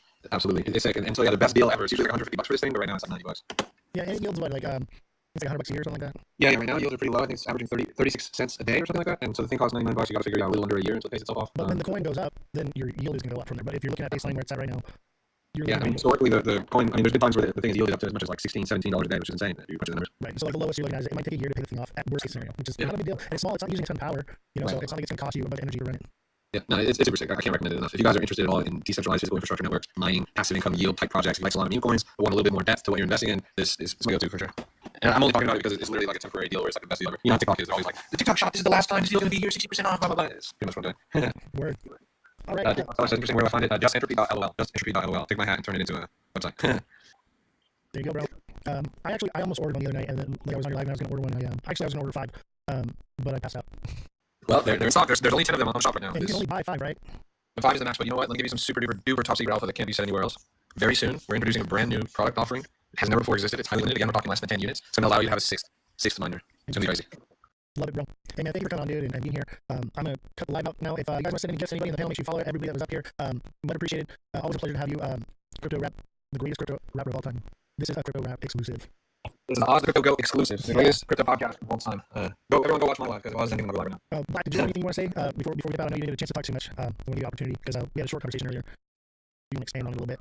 I don't have to get off just yet, but if you want to I definitely just really appreciate bringing up what is this, Stand with Crypto? I've been navigating using Coinbase multiple times and contacting my legislator, so you definitely need more activity like this in space. So keep these types of, I guess, whatever these live streams coming. Absolutely. And I took a little break, a little vacation chat. Okay, the show's back. It's in full force. We got guests lined up, wazoo. And we're talking about these are big players in the crypto space, not just little guys. And I'm hoping that this next year I should have Wendy O and Charles Hoskinson. So those are in the works. So stay tuned, chat. I'm excited. Some big things are happening for such a small show. We are just starting. You know, it hasn't even been 1 year that I've been doing the show, and because we are out pounding the pavement, touching grass, going to these events, rubbing elbows, and basically we're going to free parties with free food and drinks is all we're doing. But doing that, we're building this community strong. So strong, and it's been really incredible. And for those of you that have been here since day one, thank you. Special thanks to TikTok Seller. He's one of our moderators here. This show would have died a long time ago without him. He has helped support in so many ways. He's given and donated to the show so many times. I've offered to pay him for his services. He refuses, and he is with me every single day in the Discord. I mean, we're calling out bangers in the Discord. If you're not in the Discord, make sure you click the link in my bio. If it's not working, send me a DM. I will help you get into the Discord and send you the link. But dude, we are calling out big movers in there. Okay. Dude, I think I hit like it was Mon. I hit 50% on that already, and it looks like it's still going up. So you know, we're doing things. You know, in Discord, we're trading together as a group. People are learning. We have the TA class as well. If you want to get involved and learn the TA class, Crypto Rap is actually coming on the TA class and taught us how to use Pump Fud, how to find the bangers there. Special thanks to you, Crypto Rap, for doing that as well. The TA class is lit, man, and we not only have like me teaching you how to read charts. I have hedge fund managers coming onto the TA class. I have other influencers, creators, market traders, big names in the space that are coming in and teaching you their knowledge. So I would tell you, the best thing you can do for yourself is invest into yourself before you invest in market. Get educated. You know, learn about this stuff. Crypto Rap, I hear you saying this all the time. The best thing you can do is lock in and learn. And we're so ready. You have an opportunity to learn something new before everyone else gets into it. To be the top dog, like we were talking with Miss Nifty earlier, we are the top 1%. Everyone here in the chat, you are the top 1% of educated people in crypto. The fact that you're here is enough. Because most people, they don't care. They're buying lottery tickets and that's it. They don't want to learn. They want to go on. They want to ask an influencer, what should I buy? And not put in any of the work, not do anything, and have someone else do it for them. you as an individual getting involved and educating yourself, learning paper trade, guys, you can paper trade, and you have an opportunity to advance yourself light years ahead of the competition for the future. So I urge you to get involved, get in the Discord, get in the TA. Crypto Rap has an amazing Discord if you like meme coins. They're calling out crazy bangers, dude. What was that? It was like 150 some X last night. What? Yeah, it ended up being like a 215x or something at the end. But yeah, we caught a couple triple-digit multipliers this week. They're cooking in there. Yeah, it's incredible. Actually, dude, I want you to come on the TA show again and teach us how to use Soul Pump, if you could. I would love that, man. Yeah, totally, bro. Yeah, dude, for sure. Soul Pump looks cool as fuck, bro. Like, I'm not gonna lie, like I want to do it, but I know nothing about it. I'm afraid to touch it. Like, but if you want to do it, dude, because like 6-7's already yielded me a little bit, and like, dude, I'm very conservative, so I'm like, oh, I picked up 10x, here and there. I'm good with it. And so like, yeah, dude, I'm picking up 10x's like this, bro. Like, yeah, Soul Pump, dude. You don't know what Soul Pump is, bro? Tell me what Soul Pump is. It's a game site. It's a lot of game sites. I mean, it's a reliable on-chain, fully transparent. I'm not gonna lie, it's like 95% RTP. It's not exactly a money printer, but it's a lot of fun. And we play Crash on there, and we've hit a couple again multi-hundred X's. There's no better feeling than crunching like a big triple-digit multiplier and scaling down the progressive profit to 1%, and then literally every time you click your mouse, you're getting $1. That's it, bro. Yeah, it looks like fun. Like you said, it's like a game, right? Yeah. And it's not like, and you were saying it's like you can set parameters, you can set all these different things. So like you just play, you're making money, and you get paid in soul, right? So it's real nice. Yeah, we can talk about it in the DA class. Absolutely. Love it. All right, chat. I'm gonna call it a night. Thank you to everyone that came up here. Thank you for all the gifts, everyone that gifted. I'm just gonna shout out the names. We got TikTok Seller, Brooke Odyssey. Let's see here. Who is this? This is Miss Evie, AB Ryder, Fredrum, For Fun, Mr. Josh TV, Satoshi Nakamoto. And I miss it. Oh wait, no, we got Scotty Dog. We got Run Up. Run Up. Revolution, Francesca, Purple Bitcoin. I think that's everybody. Thank you all. If I missed you, I do apologize. Thank you for all the gifts. It's incredible. We've been live for 2 hours and 39 minutes, and we've made a whopping $5.75. We are rich, bro. We are so rich. We're making a lot of money here. Thank you guys for your donations and everything that you do here.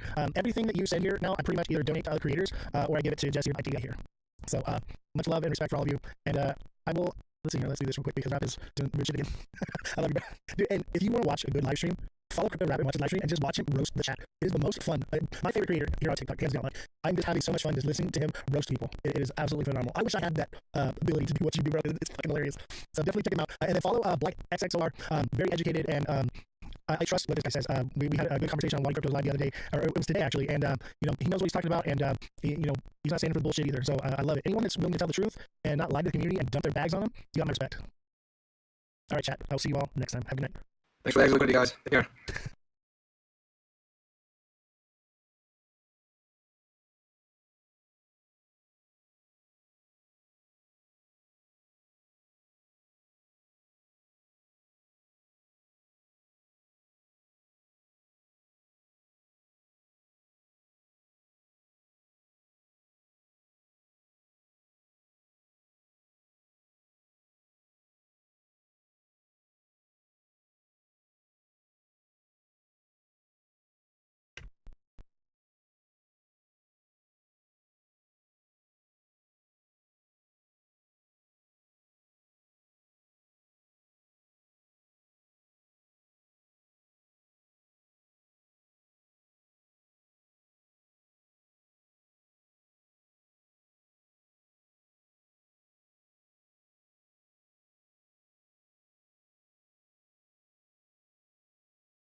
Yo, what's going on, baby?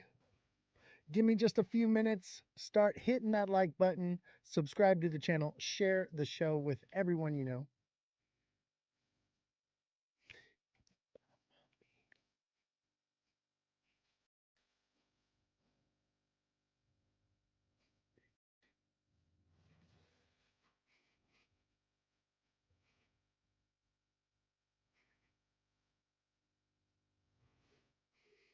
I love this song, by the way.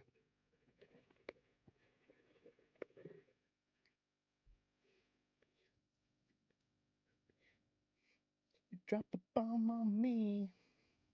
I don't even know if this is appropriate right now with what's going on in the world.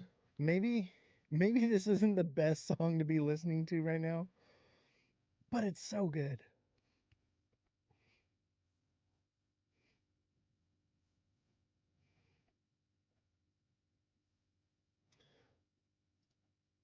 How about a little Crypto Wives?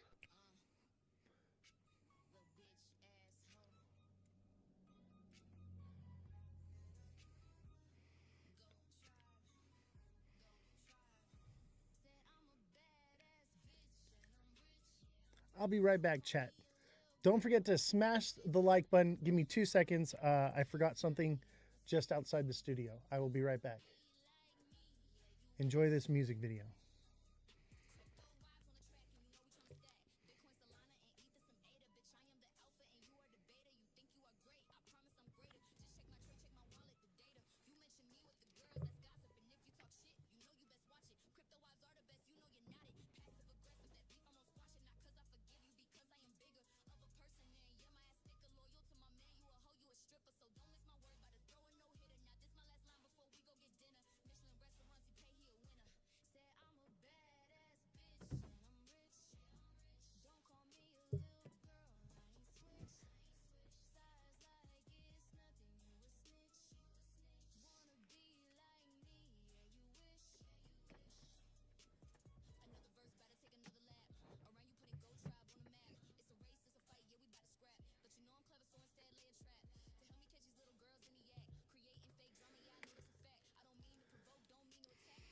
All right, I'm back. Damn, this song is so fire. I cannot wait to go see these guys tomorrow. Right? The neck tattoos are sick. I kind of want to get a Goat Tribe neck tattoo now. I'm going to go see these guys tomorrow. I will be in San Diego. If you guys want to come out for a meet and greet, I will be in San Diego. The location is posted in my Discord. So if you're not in the Discord yet, make sure you click the Discord link in my bio and you join the Discord, baby, because that's where everything's happening. Everything is happening on Discord. How awesome is that song? Let's see, what else do we got here? That song is so sick. I feel like one more time. Chat, do you want to hear it one more time? I kind of want to hear it one more time. I have the other one, though. Let's see here. Maybe I can pull up the channel. Let's listen to one of the other ones. What else are you going to do, right? Man, that song was fire. All right. Let's get to it. We can still, let's do some music still, right? Let's put on the Goat Tribe, though. GM chat. Put a GM in the chat if you love this show. Put a GN if you don't like this show. I guess we should pull up the charts, huh? Let's take a look at the charts.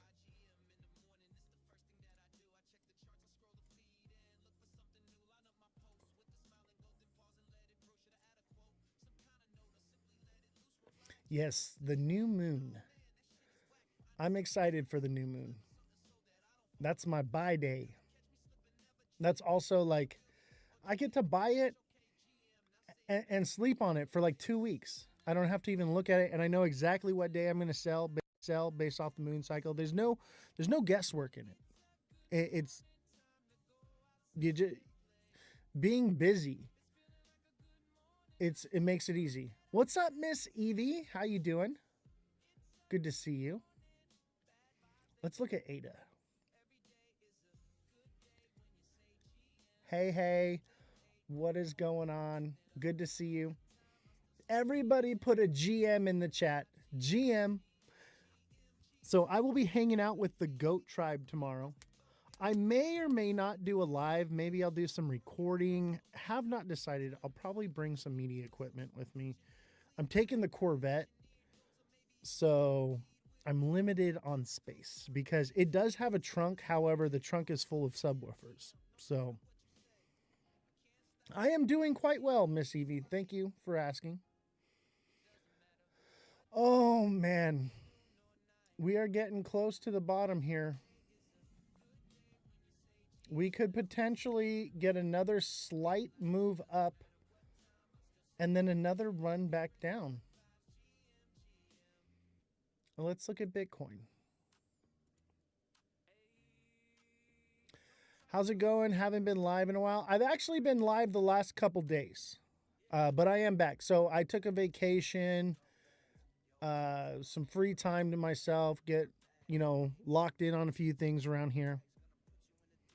Feels like we haven't talked in forever. Yeah, it's been a minute. I mean, I've been busy. I've been, just like doing my life, I dedicated the last 9-10 months of my life to this camera right in front of me. And I was ready for a little break, Look at that. We touched right at 88. That's beautiful. That's a good sign for Bitcoin to go up. It doesn't mean that it won't go down. Maybe things are about to take off in a couple days. Moon cycle. This is the last harvest moon. Okay, if you know anything about the harvest is where you collect everything you've made for the year, right? So this moon phase right here is the last harvest moon. Okay? Therefore, I believe that our last chance of getting any decent pump will be this moon. This is the moon I've been talking about all year long. How are we looking for December? Are we cooked? I think we might be cooked unless this moon sends us up on some crazy skyrocket, right? We're going to have to wait and see. But I would say today and tomorrow is your buy day, right? It could have been yesterday. I like to wait and see if, it gets one more last little dip. It never lines up perfectly, right, with the moon cycle. Let's pull it up here on the indicators. Let's put on the moon phase. And if you don't believe in moon cycles, there's literally an indicator for it. And look at our bottom is right here on the new moon, okay? I think the new moon actually started a couple days ago. Like it lasts for like a couple days, right? So I would say today's the entry point, the buy day for either,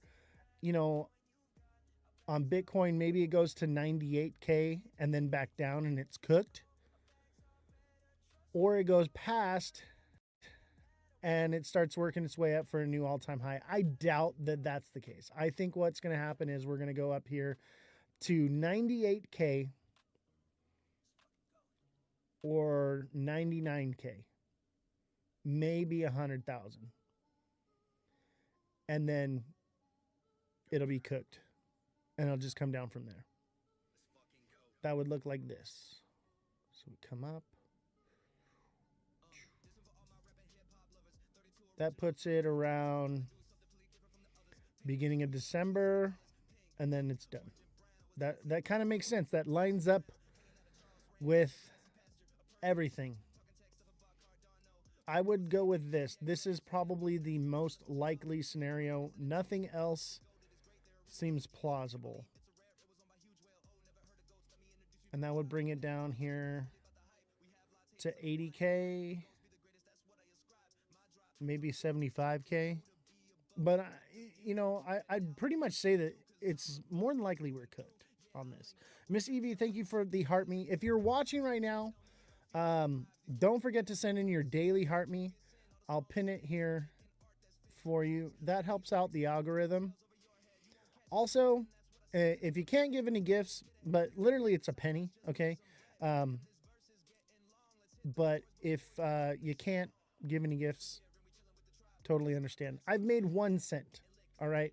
But the idea is to get the algorithm going, to like get people watching, right? So TikTok wants, you to send gifts, wants you to become a super fan. That's the best thing you can do. If you want to support me here on TikTok, the best thing that you can do is become a super fan. 6767, baby. Send a super fan. That's the best. I only need 1 more super fan, and then I earn 70% of my revenue. That is what I need. I really need a super fan. Sorry, I'm trying to turn on the air conditioner. It got a little warm in here.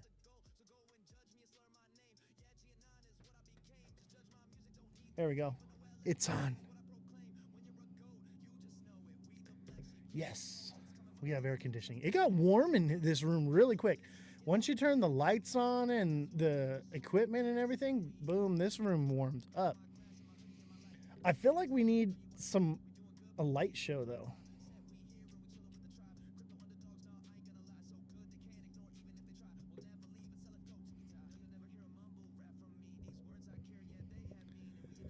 Can't find your ex. My ex is at Ozthecryptogoat. Every single platform at Ozthecryptogoat, all lowercases, no spaces. But the main place to find me is in my Discord. So make sure you click the Discord link in my bio. Also, the X is there in my bio. It's a link tree. Okay, so all my links are on Linktree, and you click that and it'll take you to everywhere.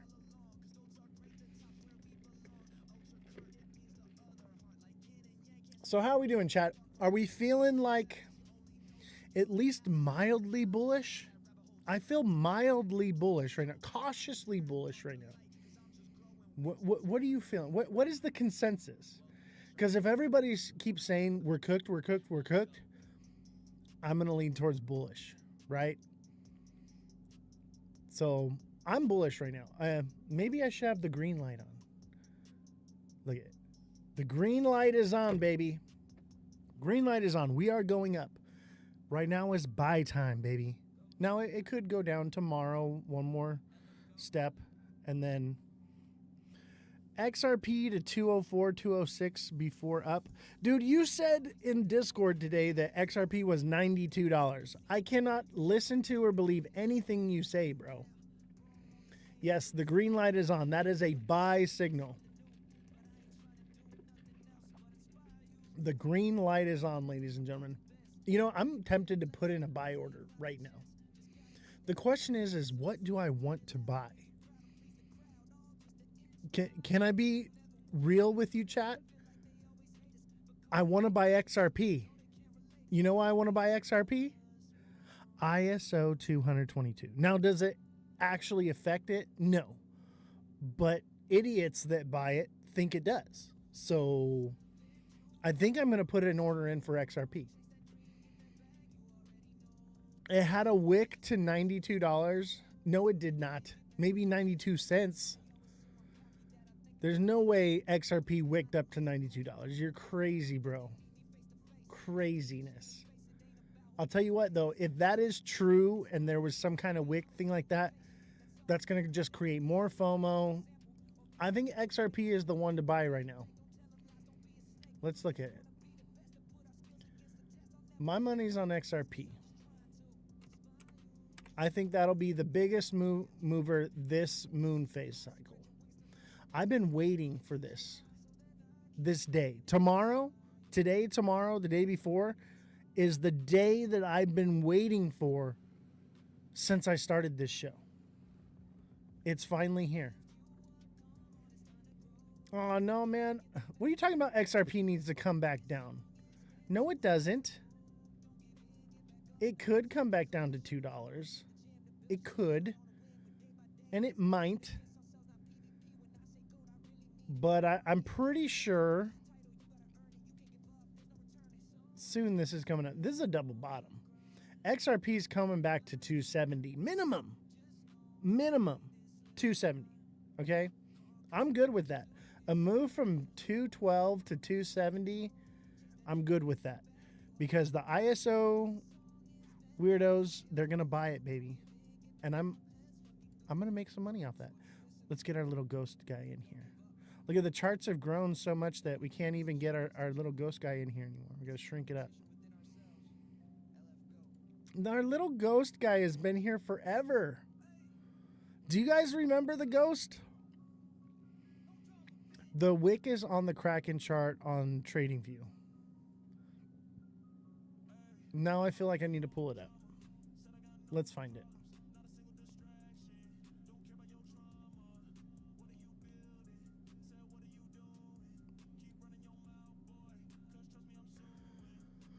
Let's see. XRP on Kraken, you say. Ripple US dollar on Kraken? This one? There ain't no wick, bro. You're tripping, bro. Zoom into the 1 hour.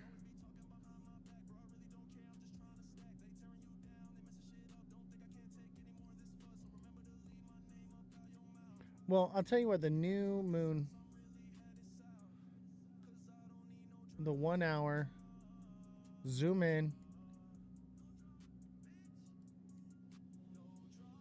Yeah, it could potentially come down and do a double bottom, and that would be a reversal. So you're saying this, Josh, is what you're saying? I think so. Wrong chart? What do you mean wrong chart? This is XRP on Kraken. XRP USD. All right, one more time I'm going to try this. XRP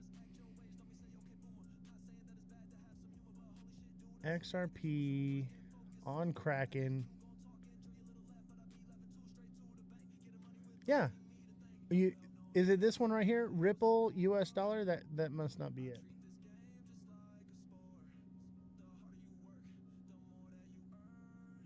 I think you're capping, bro. I think you're all cap, bro.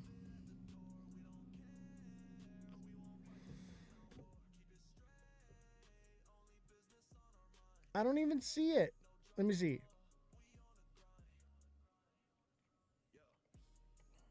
I don't see it, bro. I call cap.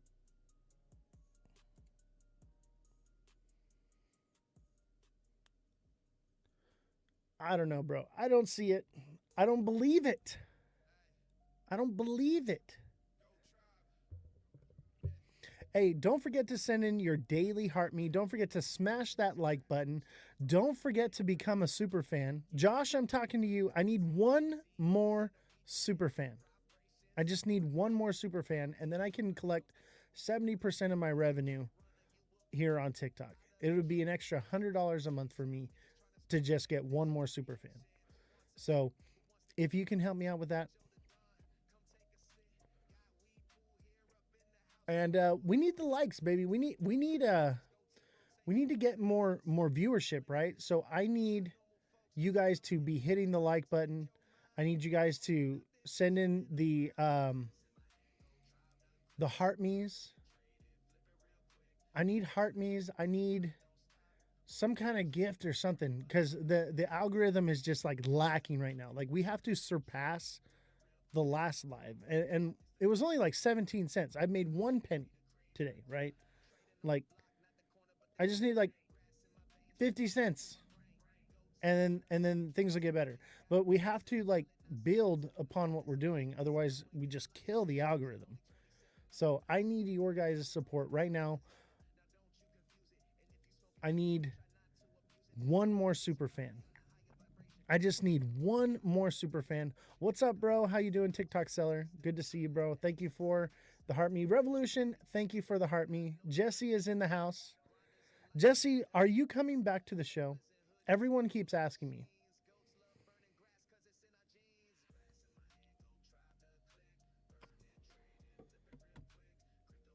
Jesse, thank you for the 2 popular votes. And Josh, check the Discord. You have been summoned. I gotta figure out what's going on with this air conditioning. Since we're not really getting anything going on right now. I'll be right back. It is cooking in here right now.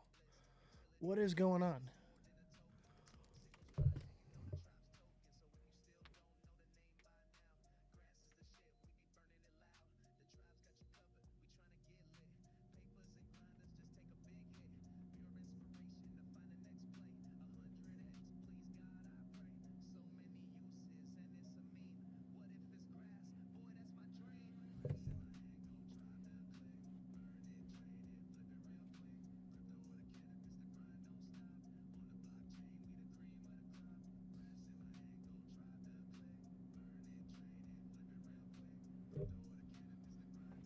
All right. I think that fixed it. Josh, go live and show us all what you're talking about. Jesse says, it's the holidays. I have 1 million kids to crochet for. Got you. Jesse's busy right now, but you'll be back eventually, right? You gonna come back sometime? Because we misses you.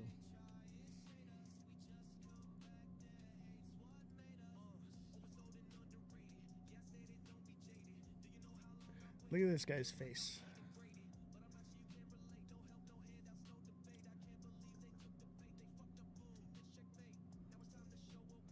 Where's the music coming from? There we go.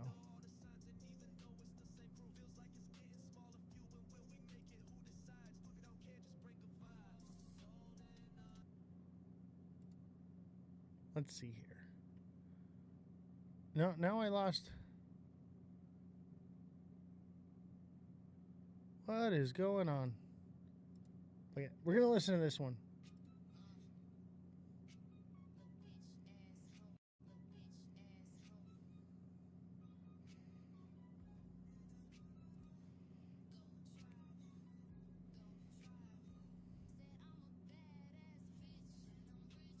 By the way, if you're watching, turn your phone to the side.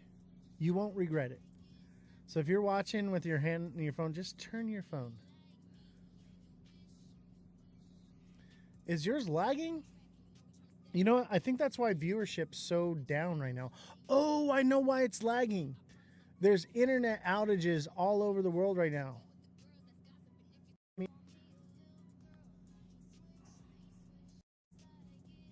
Nope.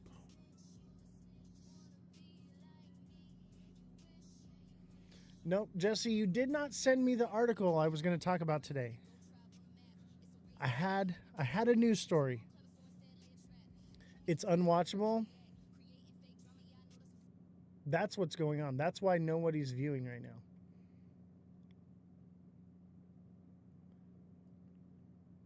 I did not get it. I'll tell you what, we're going to scrub today's live because the internet is down all over the world.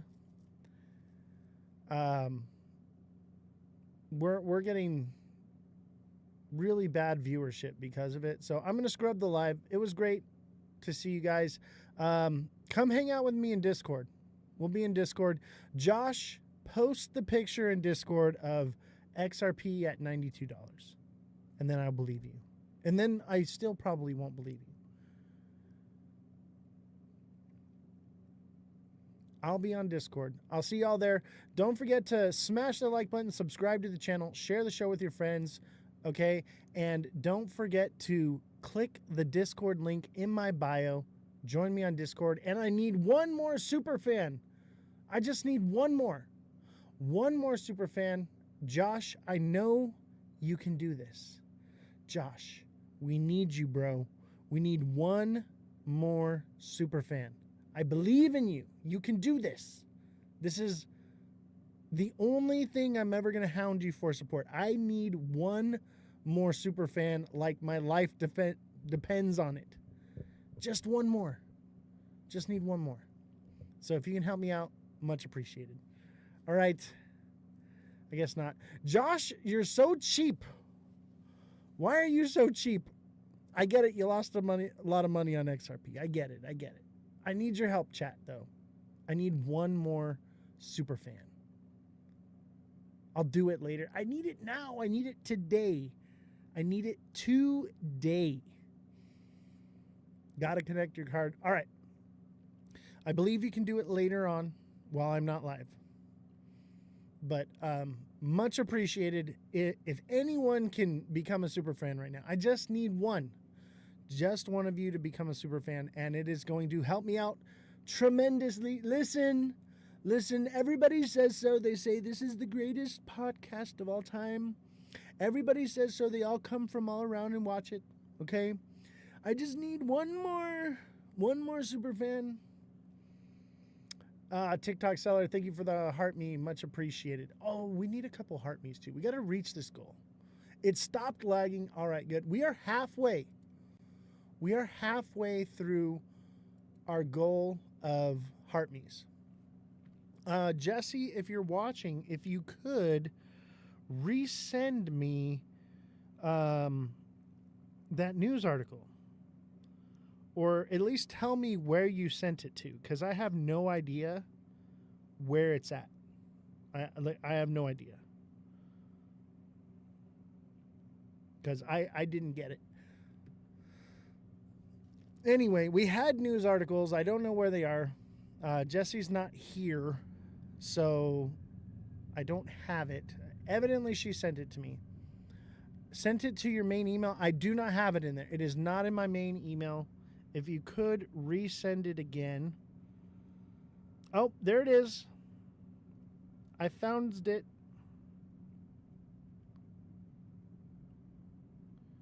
All right. I found it.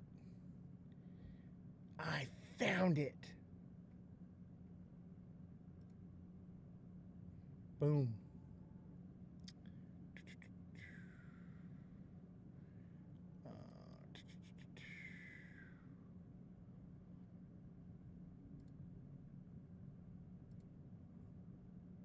You know what? I completely forgot to record today's live. Where? Why is it not in my inbox?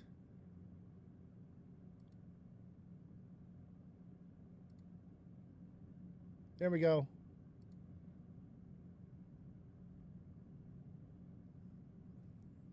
BLS cancels October jobs report, pushes back November's jobs report release date. The Bureau of Labor Statistics, BLS, will not publish its monthly employment situation jobs report for October, the agency said on Wednesday, citing its inability to adequately collect the data during the government shutdown.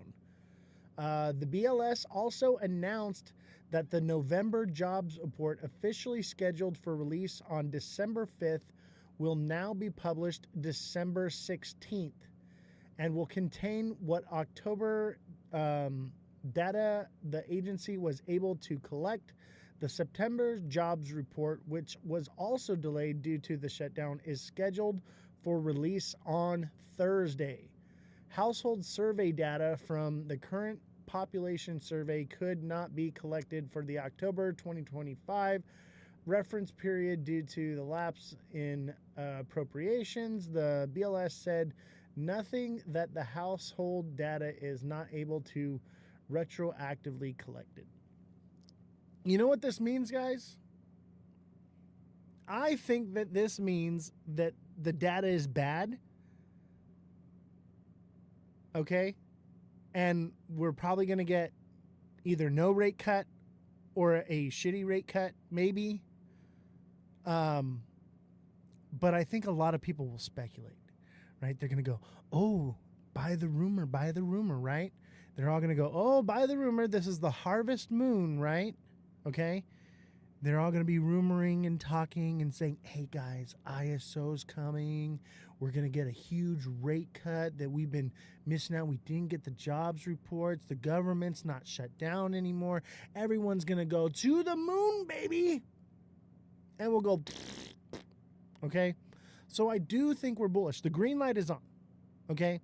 I think we're mildly bullish. I think this is somewhat bullish, but I think you buy the rumor, you sell the news, right? This is speculation. This is a rumor. People are going to be creating and talking about what could it be? What could it be, right? And then that's when, we find out. That's when we know it's obviously probably lackluster. It's probably nothing any good, right? But everyone's going to just speculate. All the creators are going to get on here and they're going to go, XRP's going to the moon, baby. They're going to go, hey, ISO 222, November 22nd, baby. It's going to 11D by December. And it'll pump it up. 200K BTC? I don't think so, man. I think we are semi-bullish, though. I think we're going to get something. Let's see. What do they got to say here for us? Let's give this a... Due out after the closing bell. Let's take a little listen here. It's time for Yahoo Finance's Market Minute. U.S. stocks are in wait-and-see mode as investors look ahead to NVIDIA earnings due out after the closing bell. Some breaking news on the economic front, however. The U.S. Bureau of Labor Statistics confirmed the October jobs report will not be released. The November report will be delayed to Tuesday, December 16th, which will be after the Fed's December decision. Plus, crypto exchange Kraken has filed confidentially for a U.S. IPO. The company didn't disclose details of the offering, including size, valuation, or timing. Kraken offers trading for digital assets as well as traditional assets like fiat currencies and U.S.-listed stocks. And private credit firm Blue Owl has scrapped the merger of two of its private credit funds. Scrutiny over potential investor losses from the move sent its shares tumbling. And that's your Yahoo Finance Market Minute. For more on what's trending on Yahoo Finance, scan the QR code. BTC is going to 200K, you say? I think those are rookie numbers. BTC is going to 11DK, guys. 11DK, you heard it here first. All right. Bitcoin is going to 11DK.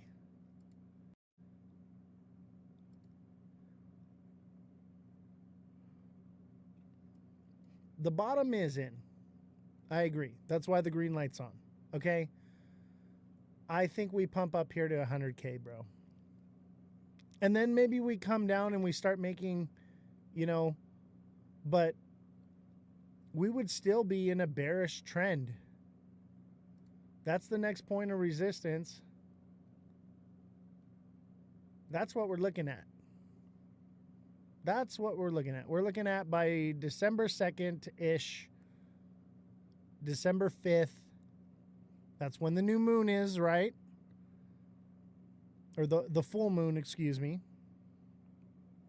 That's when we hit the top and we come back down. Nothing lines up with the time frame. Nothing lines up with saying that it's going to 200K. There is no indication whatsoever. Mike Tran, please tell me, what do you have? What information do you know that is telling you that I'm wrong? Because everything else that I am seeing says otherwise. Thought you said with the moon this week? I did say. I said the new moon will bring us to the bottom. I am buying tonight or tomorrow. The bottom is in. Okay, you buy the new moon, you sell the full moon. The full moon is December 5th, I believe.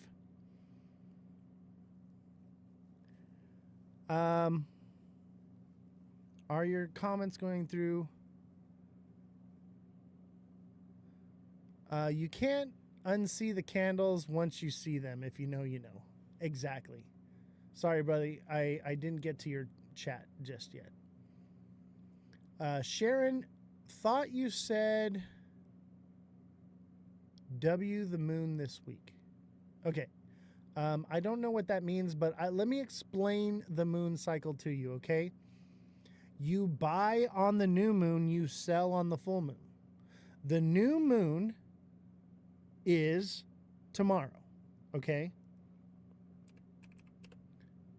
And technically the new moon starts like a day or so early, right? That's where here, the bottom. Okay? New moon is in, and then we get a full moon. But that would take us up to resistance here at 100K. Unless it just skyrockets from there. But you have to understand, Christmas is coming up. There are so many people that bought and have been holding all year and have been holding to make $20 that are going to sell,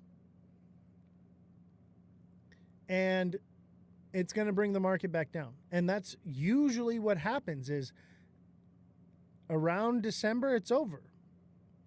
Okay? So there's no indication that Bitcoin is going up to a new high. And I will explain this to you right now. Okay? So let's pull up gold.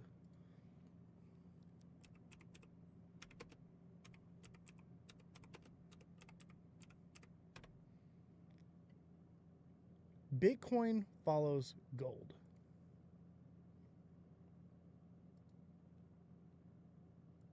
Okay?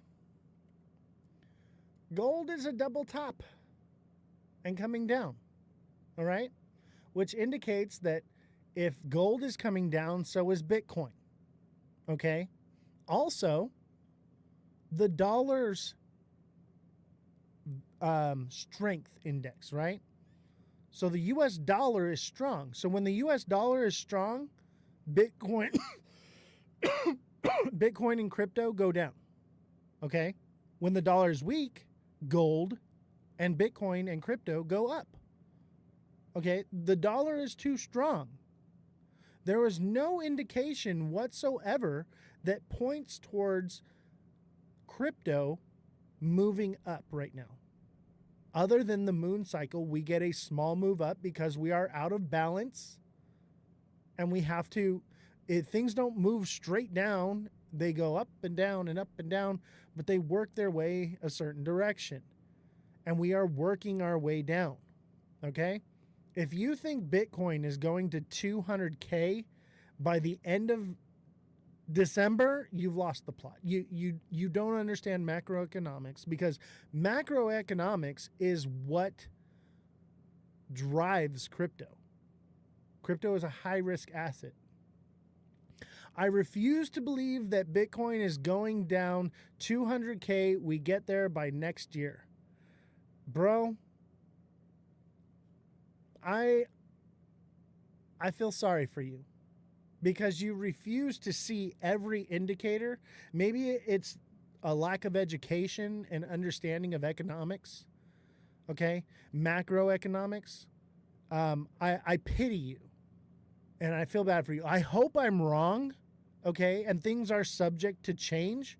But as of right now, everything is indicating that we are moving into a bear market. If you probably know nothing about the yield curve, right? So you just can't understand these things. And that's great. You know, you can live on hopium, bro. Live on hopium, great. But I'm telling you, hopium is going to get you wrecked every time. You're not going to see these crazy nonsense numbers unless there's evidence to back it up. Okay? So I'm asking you, what evidence do you have that backs up your claim of Bitcoin going to 200K? Because I see nothing that indicates that's about to happen. You're just regurgitating something you heard from some other moon cheesing influencer here on TikTok. You don't know what you're talking about. You have no facts. I'm like, here, tell me where I'm wrong. Give me some kind of data to tell me that I'm wrong. Please. Show me your data. But you have nothing. All you do is say, I refuse to believe that Bitcoin is going down. It's only going to 200K. Well, unfortunately, that is going to cost you a lot of fucking money. Me, I'm about making money. I'm not about believing what the hype is. Okay? So I would urge you, before you invest in the market, invest in yourself and your education. Understand what you're talking about and who you're talking to before you go around and start throwing numbers out and giving price predictions.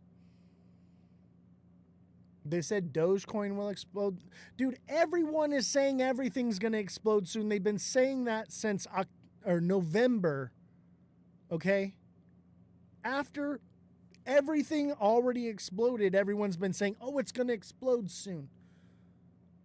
What is your data? Give me a reason why Dogecoin is going to explode soon. Tell me why. How long have I been trading for? I've been trading in the stock market since I was 18 years old, okay? And I've been trading in crypto since 2016. That's why they're throwing the stimulus checks out. We don't even know if we're actually getting the stimulus checks yet. That is just Trump yap. That's all it is. Trump said that we were going to get no tax on crypto as well, didn't he? That's all yap still too, okay? As far as I'm concerned, there are no stimulus checks coming. There is no tariff checks coming to anyone. Until it's actually happening, it's not happening in my case. That's what I believe. BTC going to 200K, boys. XRP to 1,000. ADA to 10K. Yeah, my boy. I like those numbers. Chat. Can you hear? Do you hear this guy? Come on. 10K ADA, $1,000 XRP, and a 200K Bitcoin. Bro, the only thing that you said that is remotely possibly feasible is that Bitcoin could go to 200K. There is no way ADA is going to 10K, bro. You have lost the plot. In the words of Gordon Ramsay, you have lost the plot, my friend, and I will see you at the bottom, and I will buy your bags when you sell them for a loss. I pity you, you sad, sad man. I'm actually really sad for you. Hey, you know what? You cannot troll me, bro. You can't troll me. I'm too thick-skinned, bro. I've been through way too much, and I know what I'm talking about. So any lame brain can come on here and say whatever they want to say, and it's not going to get to me because I have information, data, and knowledge to back up what I say. So when you have that, I will listen to you, and I will say, hey, maybe I was wrong. But you ain't got nothing for me, bro, other than throwing out crazy prices, bro. 10K ADA is the craziest price I've ever heard. I've heard it $10,000 XRP. A $10,000 ADA, that is on another level, bro. That, dude, you need to put the pipe down, bro. All right? Put the pipe down. Come back to Earth. You have to understand that the ship is leaving the moon. And if you don't make it back to Earth, bro, you're going to suffocate out there, bro. Let's see here. Holding XRP will not make a good profit like trading do, says Calvin Hill. First of all, you're not Calvin Hill. But you are correct. Trading is how it's done. You can't just buy a lottery ticket, especially buying the top. Say, I bought Bitcoin at 125K, so it's definitely going to 200K because I said so. No, you bought the top and you're about to get wiped, bro. I hope you brought toilet paper.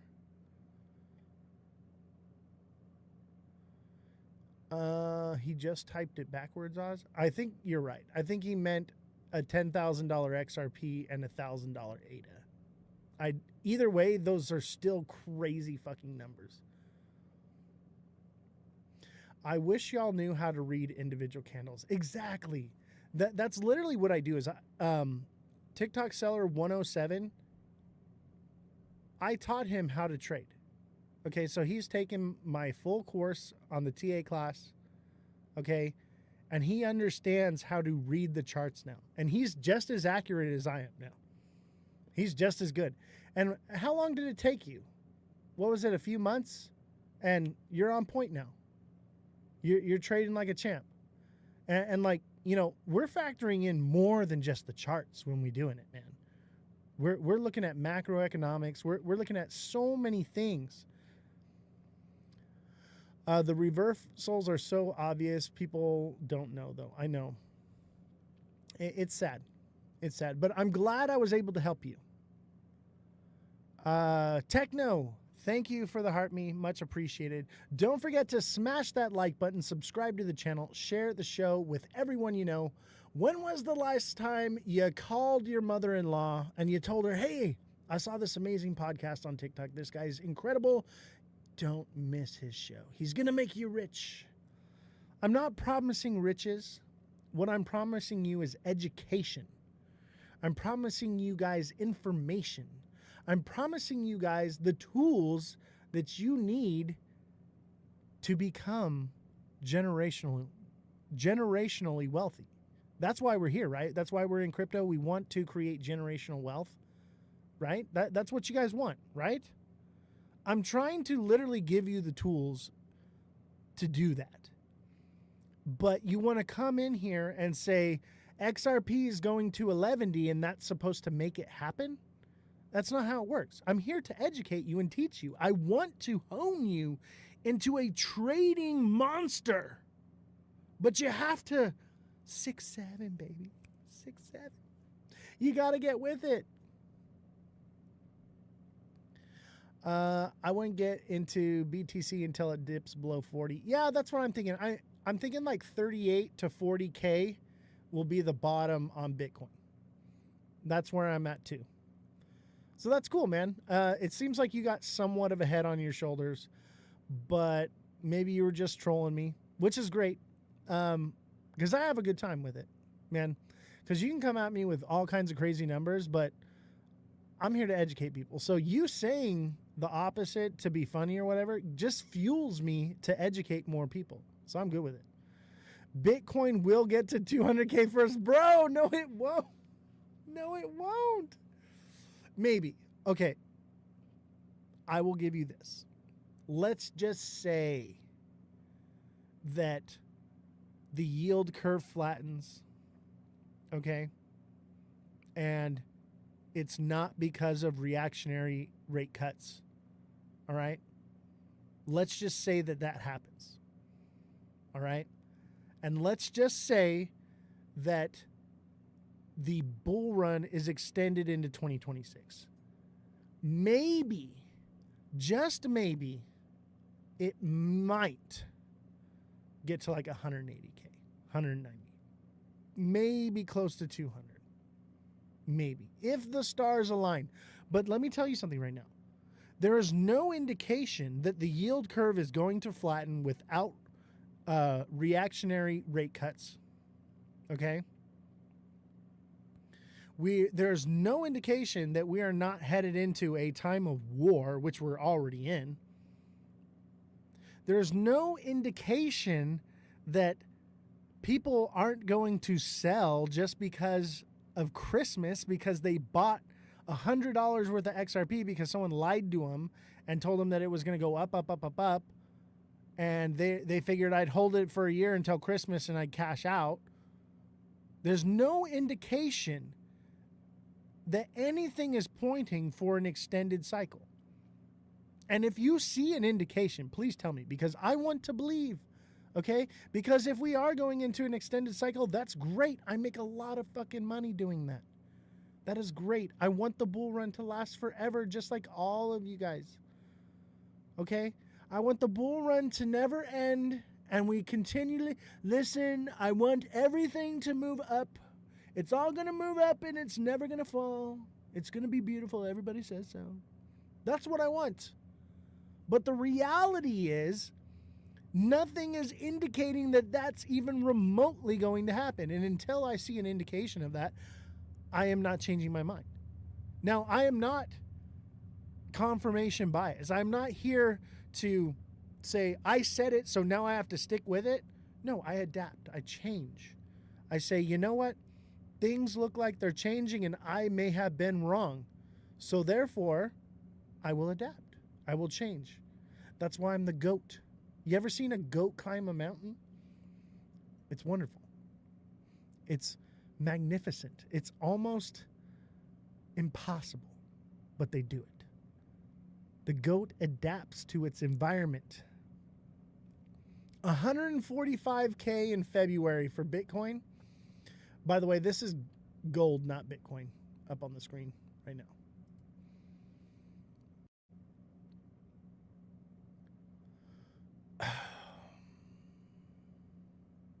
I just wish it was easier to educate you guys. I wish everyone would just listen to me and I didn't have to convince them. It would be so much easier. But those of you who have been around for a long time, a lot of you were not convinced, right? A lot of you were not convinced when you first met me. You were listening, but you were listening a bit, but you didn't quite believe it. But as time went on and you saw that I was right, time after time after time, eventually those people woke up. But if you have such a strong confirmation bias that you cannot believe that there is no way that some crazy influencer that has everything to gain by the market being pumped up by your bag so that they can sell out from underneath you, to listen to everything that they have to say, but you can't listen to the one guy on here that's trying to help you, the one guy that's not trying to force feed XRP and cram it down your fucking skull. I'm the only guy up here. I mean, there's a couple of them. There's a couple, okay? But pretty much everybody is just spoon feeding you nonsense. And the one guy that's trying to help you is the one that you want to come in and tell him that he's wrong with no data. You have nothing to say other than regurgitated nonsense that you heard from some other person that's regurgitating nonsense. Let's be honest, nobody on TikTok is moving the market. Some of us could. On the right coin, I could move the market. Spoon feeding them lies to make what? Influencers money. Exactly. And, you know, it's like people come in, they're like, oh, well, Crypto Psycho says this, or Calvin Hill says that, or Jake Claver says this. These people have everything to gain by rugging you. And I see you guys sending them gifts and money, and you're like, oh, thank you so much for lying to my face and making me feel better. It's so sad. I just want to help y'all. So when I say, if you're going to come in here and throw out outlandish claims of a $10,000 ADA and a $1,000 XRP, have some information to back it up. Show me your data.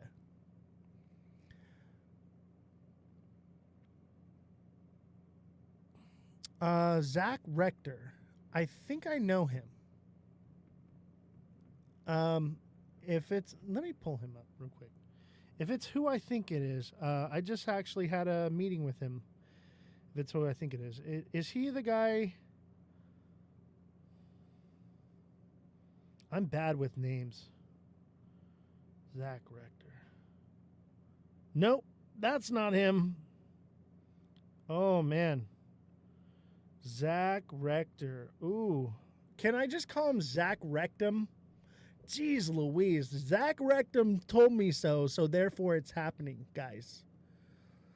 Mr. Zach Rectum is going to shove XRP so far up my rectum that it's going to come spewing out my mouth.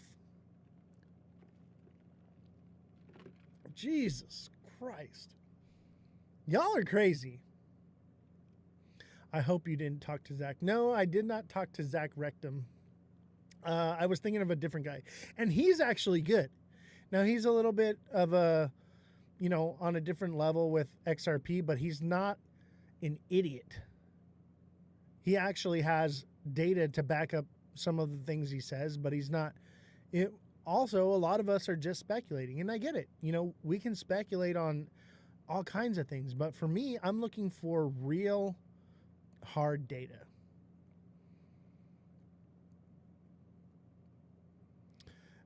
Zach called 270 the bottom for XRP. Guys, I called 163 for, and I actually called 160, 161, which was the actual number, but we added a few cents to make sure that our limit orders fill.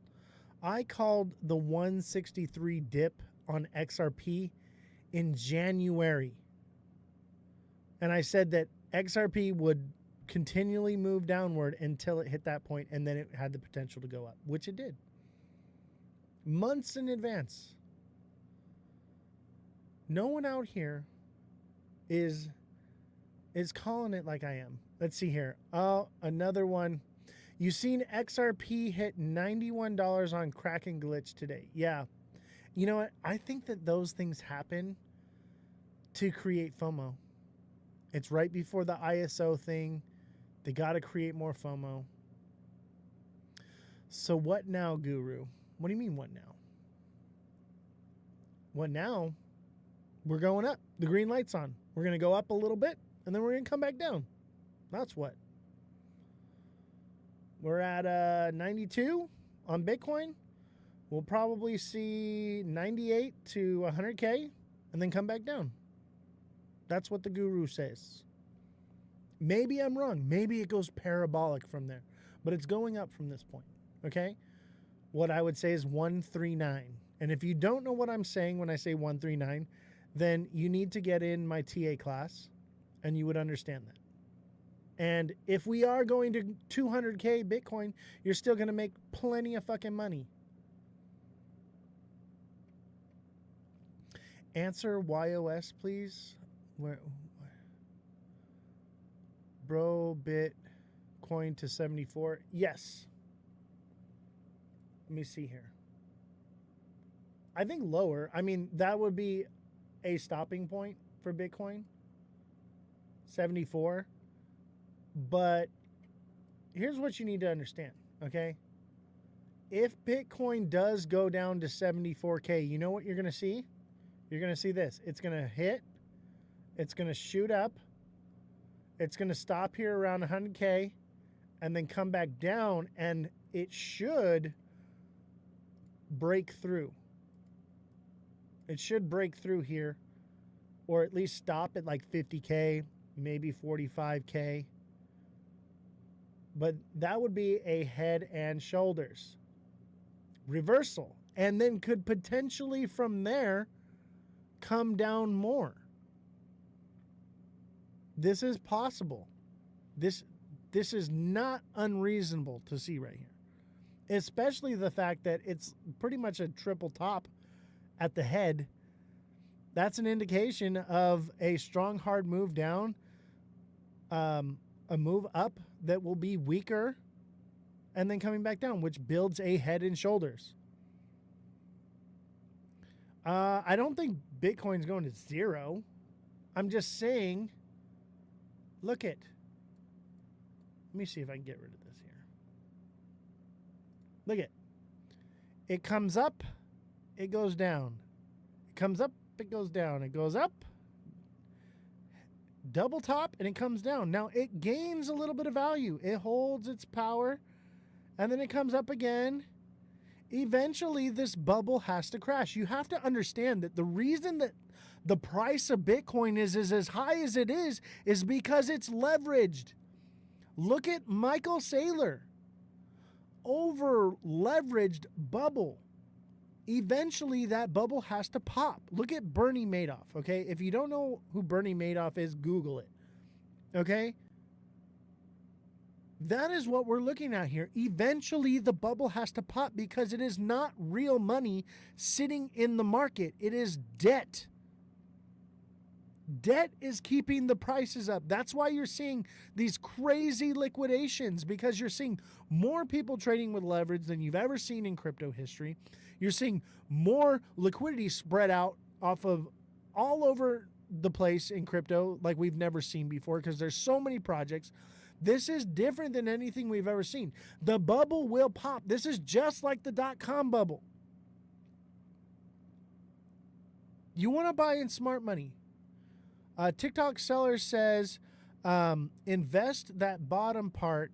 Y'all make millies each time. Just do it for the love of God. Oh, I love that, bro. That's awesome. There is no bubble. Oh my God. Show me your data. Tell me how there's no bubble. Give me one piece of factual information that says that there's not a bubble. You crazy. You are an angry man tonight. I love it. Gotta pour more fuel on the fire. I mean, I'm not even angry. I'm happy. We are nearing the 9th inning. We're in the bottom of the 9th right now. Okay? This is it. How's your super bullish SXT going? Dude, I was bullish on SXT until it hit 10 cents. And I said, okay, we're going to get out of it and buy the bottom. But SXT, I said this from day one. SXT is in accumulation for the next cycle. If you're looking for something to buy and hold that could potentially go to dollars, this is the time to buy it. Y'all are crazy. SXT is not meant for this cycle. It's meant for the next one. Why would I want to buy XRP at $3 when I can buy SXT at cents? And so people are like, well, I have the money to invest now. Where do I put it? You put it into something that's in accumulation. You buy it in a smart money zone and you hold it. And then eventually when the bull run takes off, it takes off. SXT was never designed to get you rich tomorrow. There's a place to secure your funds. SXT easily. If half of the people that follow SXT on X, just half of them invested $1, SXT could go to 50 cents. So imagine if half of those people that follow SXT on X put in $100. It could go to $5. It's literally that simple. But it's super low, so you want to buy it up while it's low, and eventually it will get its narrative, and it'll fucking take off. But it doesn't mean it's happening right now. This is investing. Buying lottery tickets like in XRP, buying Bitcoin while it's at its top is buying a lottery ticket. Okay? When you're investing into a project that you know is good, that you know is bottomed out, and you're going to hold it, that's what's called investing. It's not about getting rich overnight. It's not about getting rich overnight. Are you guys investors or are you gamblers? That's my question for you. I mean, I'm not angry. Bro, Justin, I'll tell you what, Justin. You know, I'm not even going to say that. I'm not even going to say it. That's how not angry I am. All right? I'm going to let it slide. I'm going to let it slide because you've been here for a quick minute. Not a long minute, but a quick minute. I'm going to let you go. I'm going to release the fish. It's funny how everyone hears what they want to hear. Everyone wants to hear what they want to hear. It doesn't matter what I say. You're always going to hear what you want to hear. So I could literally tell you in black and white, this is what you need to do. But if you don't educate yourself and understand what you're doing, you're just going to hear, I'm going to get rich quick. Because that's what most people do. I hear you, Justin. You're good, bro. Super bullish on Sui. I'll buy a bag at 0.6, 60 cents, huh? I am pretty much, I'm going to buy today or tomorrow. I'm going to hold it for about 2 weeks. Then I'm going to sell it, and then I'm pretty much out of crypto until something indicates that we're not going into a bear market. And then when the bear market comes and we bottomed out and we pretty much flatlined, I'm just going to buy crypto for the next 4 years. You know, a few $100, maybe $1,000 every month, and just stack it. You know, for 4 years, that'll be millions. You just got to wait. Don't be trying to buy and accumulate something in the middle of a bull run. Just be patient and wait. Just be patient. You will get your chance. You have hacked on me a few times, so I had to give you some back since you're on fire tonight. Hey, don't worry about you. Don't worry about it, brother. I'm actually good. I'm actually really happy to be back on the show. And the trolls kind of ruined the show for a little bit. And so I'm ready to just like, give it back to them, you know? And I unblocked everyone that was blocked on my channel. Everyone I had blocked, I completely unblocked them. And I said, let them come. Listen, I don't care. Let them come.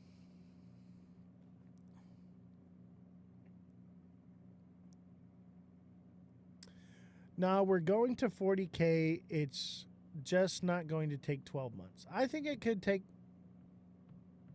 6 to 12 months, maybe 8 to 15 months, something like that. It takes time. Yeah. Coming down. Look, if this is, we're going to 50K. This would be September, October, November, December of, I'd say December of 2026. We could potentially see a $50,000 Bitcoin. That's the timeline. This is why I draw it out right here, because I can literally come around here and see, and then I can go off of how the cycles work and the time and the quarters, right? And I can say that more than likely by December of 2026, you're going to be able to buy Bitcoin for 50K. All right? Devil's advocate here. Crypto is a scam, and it will dissipate in the next 5 years. Oh my God.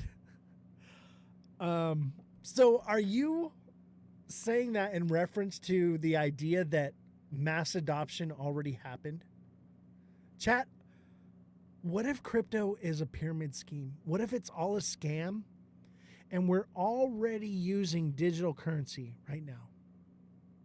I have information to back this up, okay? What if mass adoption already happened? What? First of all, let's reel it in a little bit. I got a fish here, okay? Let me just reel in that fish a little bit, all right? What do you define mass adoption? Chat, what is your definition of mass adoption of crypto?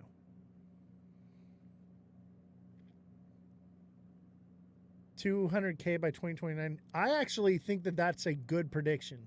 A 200K Bitcoin by 2029, 2030 is a good prediction.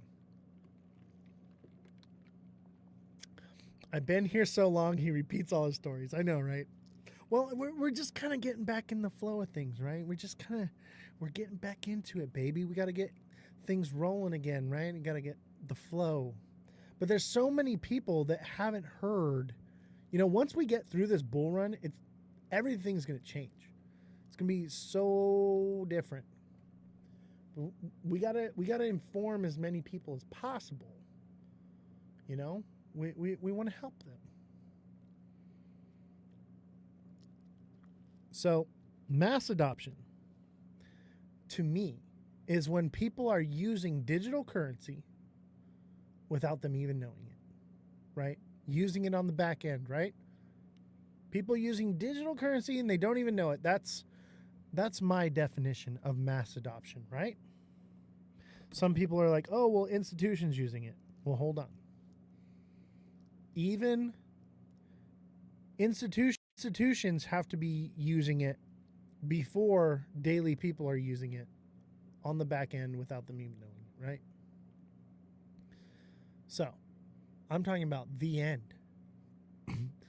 Institutions are in, big money's in, everyone's using it, everyone around the world is using it, right? That is my definition of mass adoption. The entire world using crypto. All right? Now, what if I told you that already happened? What if I told you mass adoption where institutions and big time money players and daily, everyday people are already using digital currency to transfer money? What would you say? Would you believe it? Would you believe if I told you that everyone was already using digital currency right now? Everyone. Well, the fact of the matter is, we are. Have you ever used PayPal?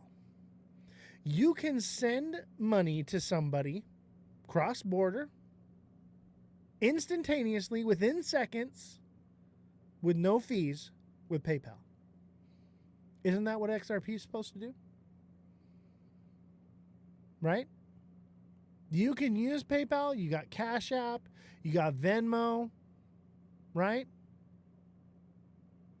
We already have it. We've been using digital currency for a long time. So it is possible that crypto is maybe the next step, which I think is probably more likely. Or it's what's happening on the back end that we don't even know that's being used, and they need to keep people putting money into it because they need that liquidity for the liquidity pools for it to work.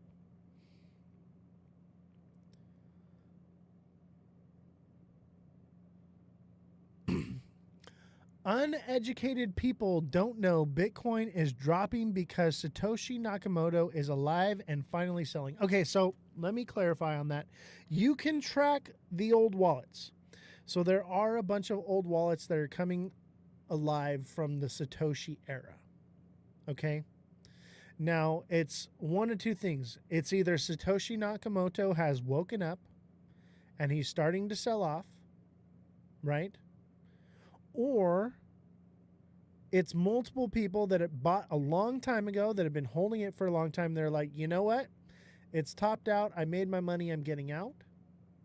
Or it's people that bought it a long time ago to order a pizza or something, had it in there. They lost their seed phrases. They lost whatever, and finally are getting access to it, and they're cashing it out. We don't know. But there are a lot of Satoshi era. You have to understand that they play with words because they want to create hype. Oh, Satoshi's alive and he's selling off his Bitcoin. It is possible that these are Satoshi era, means they bought Bitcoin around the same time that Satoshi created Bitcoin. That's all it means. Okay? But that's one of my biggest concerns with Bitcoin is the fact that how many Bitcoin does Satoshi own? Anyone in the chat, someone help me out. How much Bitcoin does Satoshi own? I think it's like 100 billion or something like that. Right? I don't like the odds of that. That means that person could sell somewhere that money is that Bitcoin is sitting in a wallet. I totally made that up. Had no idea anything close to that was happening. Yeah, dude, that's actually happening right now. I actually have news articles and stuff on it that I didn't pull up because I'm not really, I don't know, maybe I will do the news again. Do you guys want me to do the news? But there are Satoshi era wallets coming back to life. And and what I want to know is Satoshi's wallet one wallet or is it multiple wallets? Like what? I'm not even going to begin to say that I know everything about Bitcoin. But I do know that there's like 100 billion Bitcoin floating around out there in a wallet that could literally get liquidated at any time. So someone could sell it. We don't know who it is. We don't know who's holding the bag. It's 6 or 7 wallets. Exactly. That's what I'm saying. So it's a few wallets, But someone out there has to have access to that. Think about it. If you're Satoshi Nakamoto, let's say you died. Everyone says, oh, well, he died, right? I don't buy that for 1 second. I don't buy that Satoshi Nakamoto is some random guy. Honestly, you want to jump down a rabbit hole with me? I think that the CIA created Bitcoin. And I think that Bitcoin stands for beta test coin, okay? And I think that that's why they're pushing all these other countries to buy into Bitcoin, because what they want to do is, and this is the U.S. government, the CIA. Satoshi Nakamoto stands for Central Intelligence Agency in Japanese. Okay. I believe that they are holding the wallet, making people believe that Satoshi's dead, that those wallets will never be accessed. They're creating FOMO with our country here in the United States that Bitcoin's happening and everyone needs to buy it up, creating this. Imagine if you had an enemy, right? Imagine you're the U.S. government. What is the best way to attack your enemy? You get them to buy something that's worthless, right? And you can topple their government. Haven't you seen Rick and Morty? He says they just toppled the Galactic Federation, and they're like, how are you going to do that? By changing a 1 to a 0, right? Making something that was worth something worth nothing, right? If you're the U.S. government and you are Satoshi Nakamoto and you created Bitcoin and you are holding the bags, you have all these, right?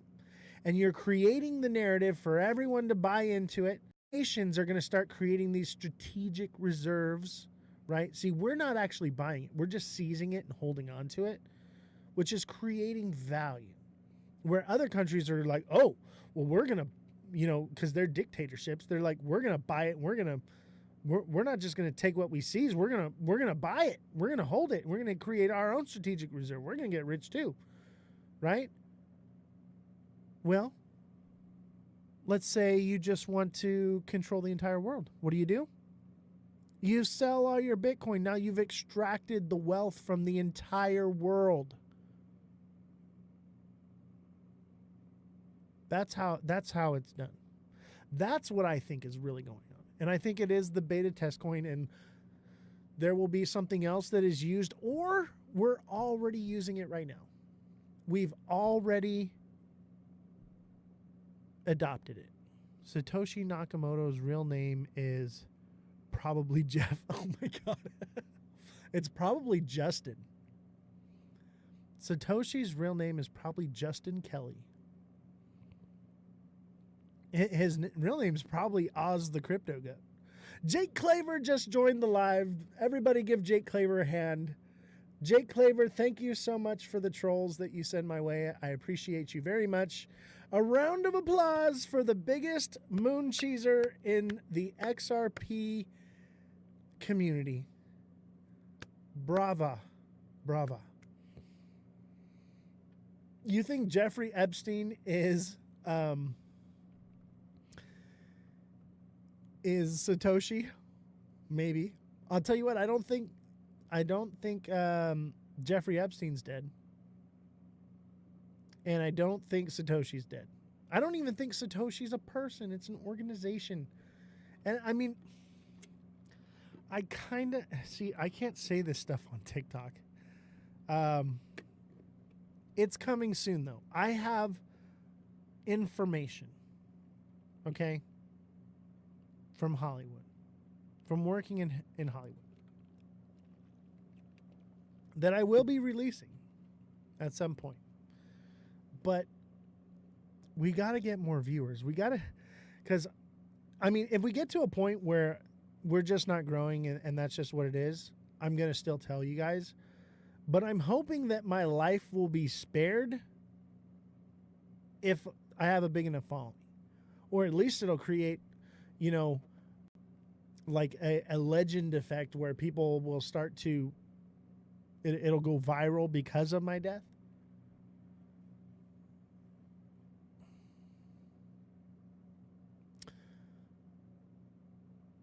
No, he's not. The film footage from the prison was tampered with. He's alive. I agree. There's like what, a whole like minute and something missing. A lot can happen in 1 minute, guys. A whole lot can happen in 1 minute. A lot can happen in 15 seconds. Yeah, there's no way. There's no way. I do believe he was Mossad, right?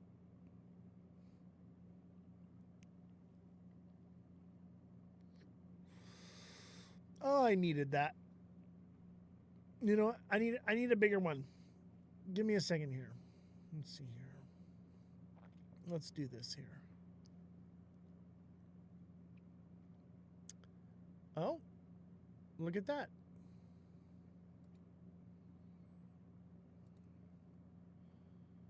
Let's see here. We need something here.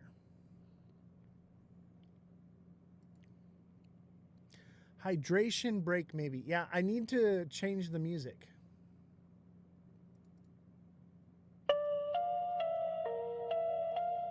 What is real? How do you define real? There is no spoon. What is real, what is human?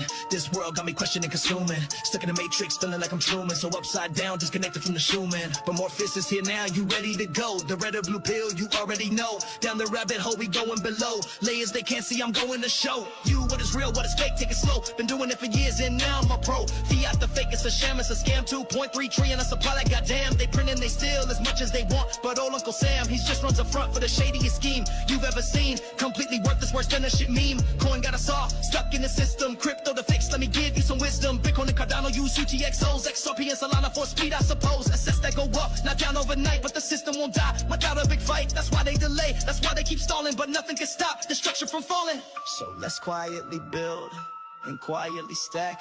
Let's exit the matrix, it's about to crack. Looking for the exit, but I'm feeling stuck in the matrix, just trying to make a buck. Sick of working, I ain't gon' slave away. All I'm offering's the truth, yeah, that's what we say.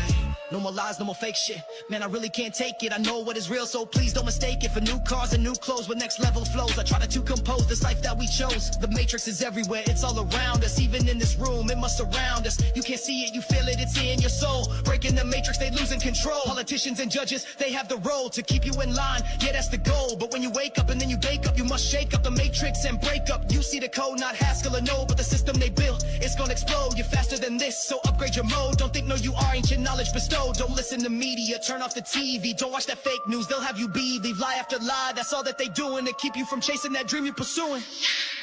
Looking for the exit, but I'm feeling stuck in the matrix, just trying to make a buck. Sick of working, I ain't gon' slave away. All I'm offering is the truth, yeah, that's what we say. Only show you the door, you gotta walk through it. I'm scrolling Big D, now he got me confusing.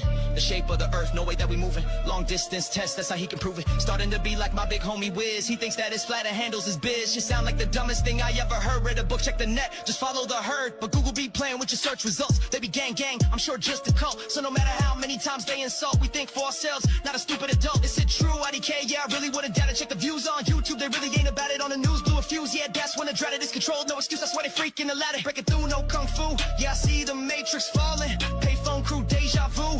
With Agent Smith, I'm brawling. So don't give up, say what's up. If you still stuck in the matrix, the end is near. Have no fear, just keep building and lay bricks.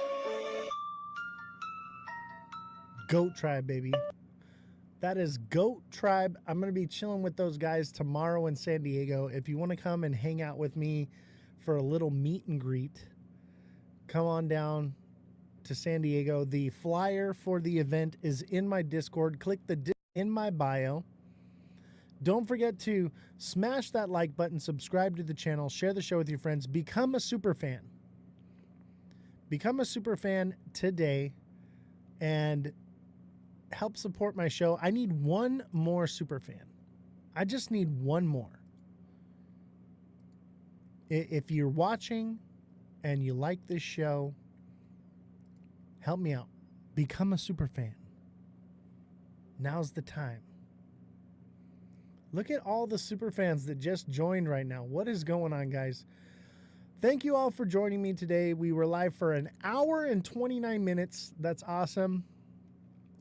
Mr. Pag says, yo, how you been, brother man? Henry here. What is going on, Henry? How you doing? I've been good, man. We are having another meet and greet in San Diego. I might hop off here in a little bit. I just want to acknowledge everybody coming in. Seamont, it's good to see you as well. Mar Lopez, thank you for the heart me. Much appreciated. Let's see, how many more heart me's do we need? We need 3 more heart me's. Help me reach my goal. It's a penny, guys. I've made 4 cents this live. 4 whole cents. Help me out, because it helps the algorithm, right? It's all about the algorithm. XRP chart is a bear trap. I think that XRP could potentially go to like 204, 206, just like Josh said. But then up from there till about December 5th, we could potentially go up. AB Ryder, how you doing? Good to see you. AB with a heart me, thank you. We only need 2 more heart me's. Oz, did you see XRP go to $20? Somebody said it went to $92. It's not real. It's not real. They're creating more FOMO hype just before the whole ISO narrative thing. That's all it is. But I do think because of that, that's why I say like the thing to buy right now, in my opinion, is XRP. But that's a short-term hold, not a long-term hold. If you missed the live today, everything should be recorded and posted to YouTube. But we're back, baby. So if you missed me, we're going to be going live pretty much 5 days a week now. I'm going to kind of do it at my leisure, but pretty much expect Monday through Friday, 5 p.m., something like that, around that time, 5 p.m. Pacific Standard Time. If you want to come hang out with me in person, we are going to be kicking it with the Goat Tribe.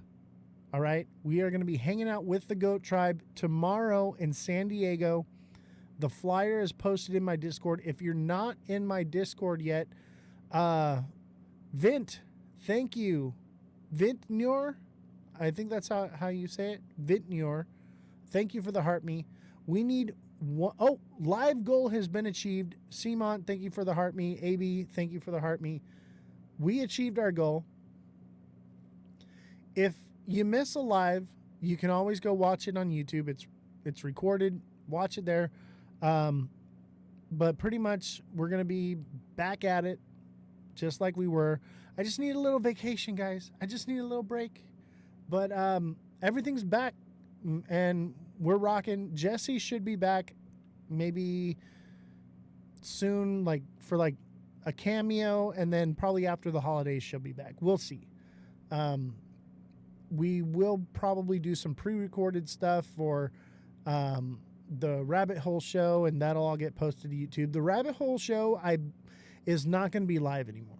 It's going to be recorded and posted to YouTube. So if you want to watch the Rabbit Hole Show, you got to get on YouTube. Every platform at Ozthecryptogoat, all lowercases, no spaces. If you are not subscribed to me on YouTube yet, please go and subscribe. It's absolutely free.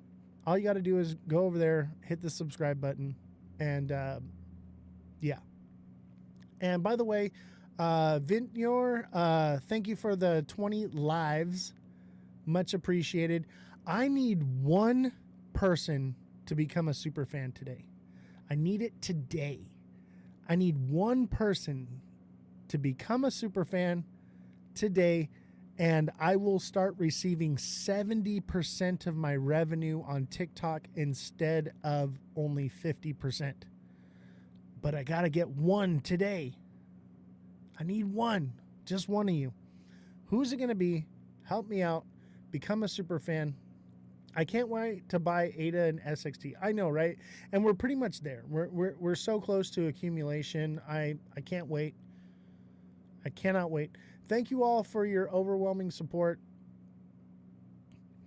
Wait, I'll gifted. I don't know. It mattered. Wait, oil gifting? I didn't know it mattered. Does it cost anything to become a super fan? It does cost. I'm not sure how much it is. But if you can, I think it's like $5 or $10, something like that. Might be like $8. I'm not sure. It's the new thing. So I used to have like 200 subscribers. I don't have subscribers anymore. It's super fans. So I lost all my subscriptions. So now I have to build up my super fans now. Give me a second, I can't type. Are you talking about gifting a super fan to someone? I don't know if you can do that or not, but that would be awesome. I only need one.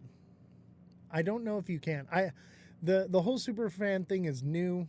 I do not know, but we only need one more today. And I think you can only become a super fan during a live. You still see a lot of the old ones. When I go into my app, it says I have 0. So they may be just, yeah, I don't have any subscriptions. I do have a few super fans though. Someone sub, it won't let me gift. Yeah, I don't know. I don't think you can gift a super fan. So if somebody wants to become a super fan, that would be much appreciated. I need it today. Just tried, it's not letting you. Oh, I believe you're already a super fan, Seamont. Seamont, you are already a super fan, that's why. Little bitch asshole. Go tribe, go tribe. Said I'm a badass bitch and I'm rich. Don't call me a little girl, I ain't switch. Size like it's nothing, you a snitch. Wanna be like me, yeah you wish. Crypto vibes on the track and you know we tryna stack. Bitcoin, Solana, and Ether, some ADA. Bitch, I am the alpha and you are the beta. You think you are great, I promise I'm greater. Just check my trade, check my wallet, the data. You mention me with the girls, that's gossip. And if you talk shit, you know you best watch it. Crypto wives are the best, you know you're not it. Passive aggressive, that beef I'm gonna squash it. Not cause I forgive you, because I am bigger of a person. And yeah, my ass sticker loyal to my man. You a hoe, you a stripper, so don't miss my words. About to throw a no-hitter. Now this my last line before we go get dinner. Michelin restaurants, he pay, he a winner. Said I'm a badass bitch and I'm rich. Don't call me a little girl. Come to San Diego and hang out with me and the Goat Tribe tomorrow. We're gonna have a blast. Another verse, better take another lap. Around you putting Goat Tribe on the map. It's a race, it's a fight, yeah, we bout to scrap. But you know I'm clever, so instead lay a trap. To help me catch these little girls in the act. Creating fake drama, yeah, I know that's a fact. I don't mean to provoke, don't mean to attack. But can't take anymore, boy, I gotta react. Or they take advantage of me. Try and lie, spread these rumors about me. But they can't see, that bullshit sets me free. Girl, I decree, you gone, you better flee. Yeah, I'm a wife, you know he put a ring on it. Big ass rock, sold NFTs and took the profit, headed to the bank. Got more to deposit, Goat Tribe to the moon, yeah, we bout to rock it. Said I'm a badass bitch and I'm rich. Don't call me a little girl, I ain't switch. Size like it's nothing, you a snitch.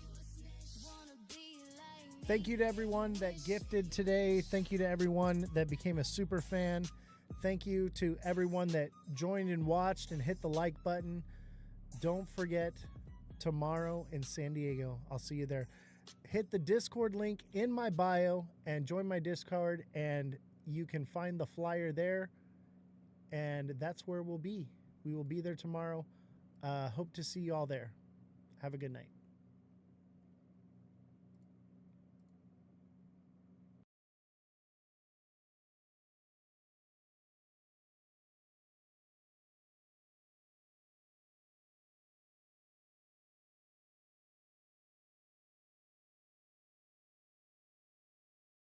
All right.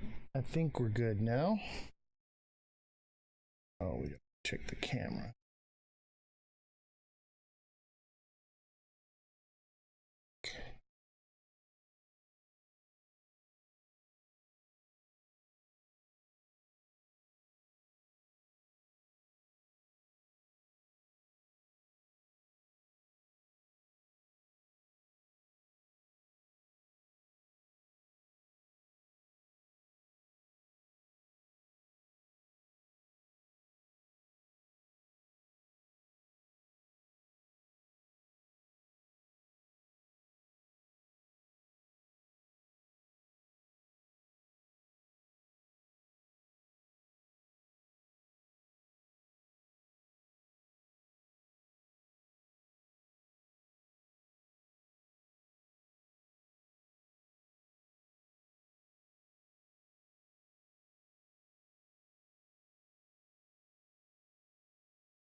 So annoying.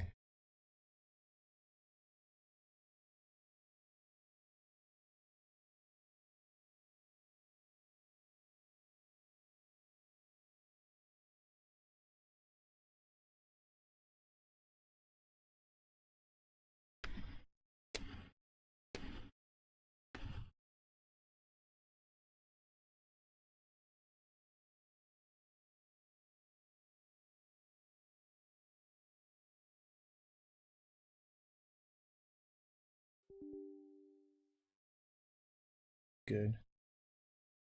Open up Discord.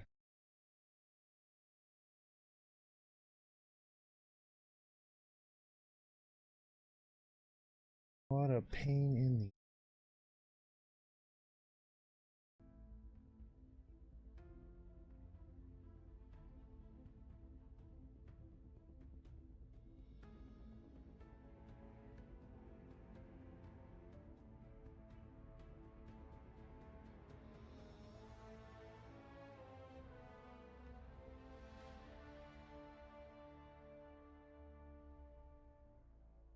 Yo, there you are.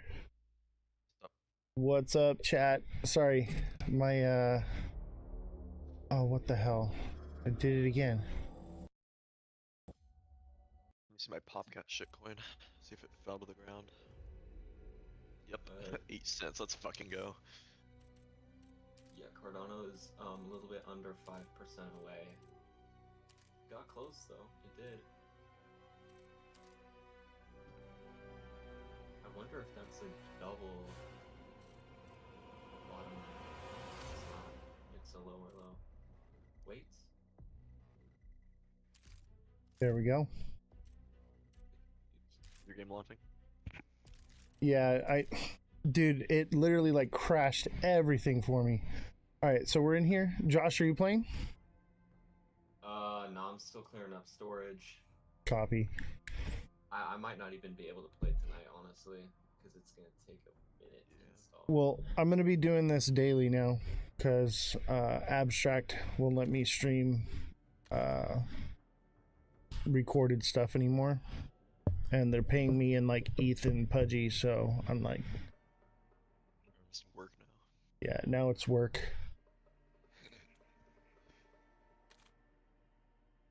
All right, we're good.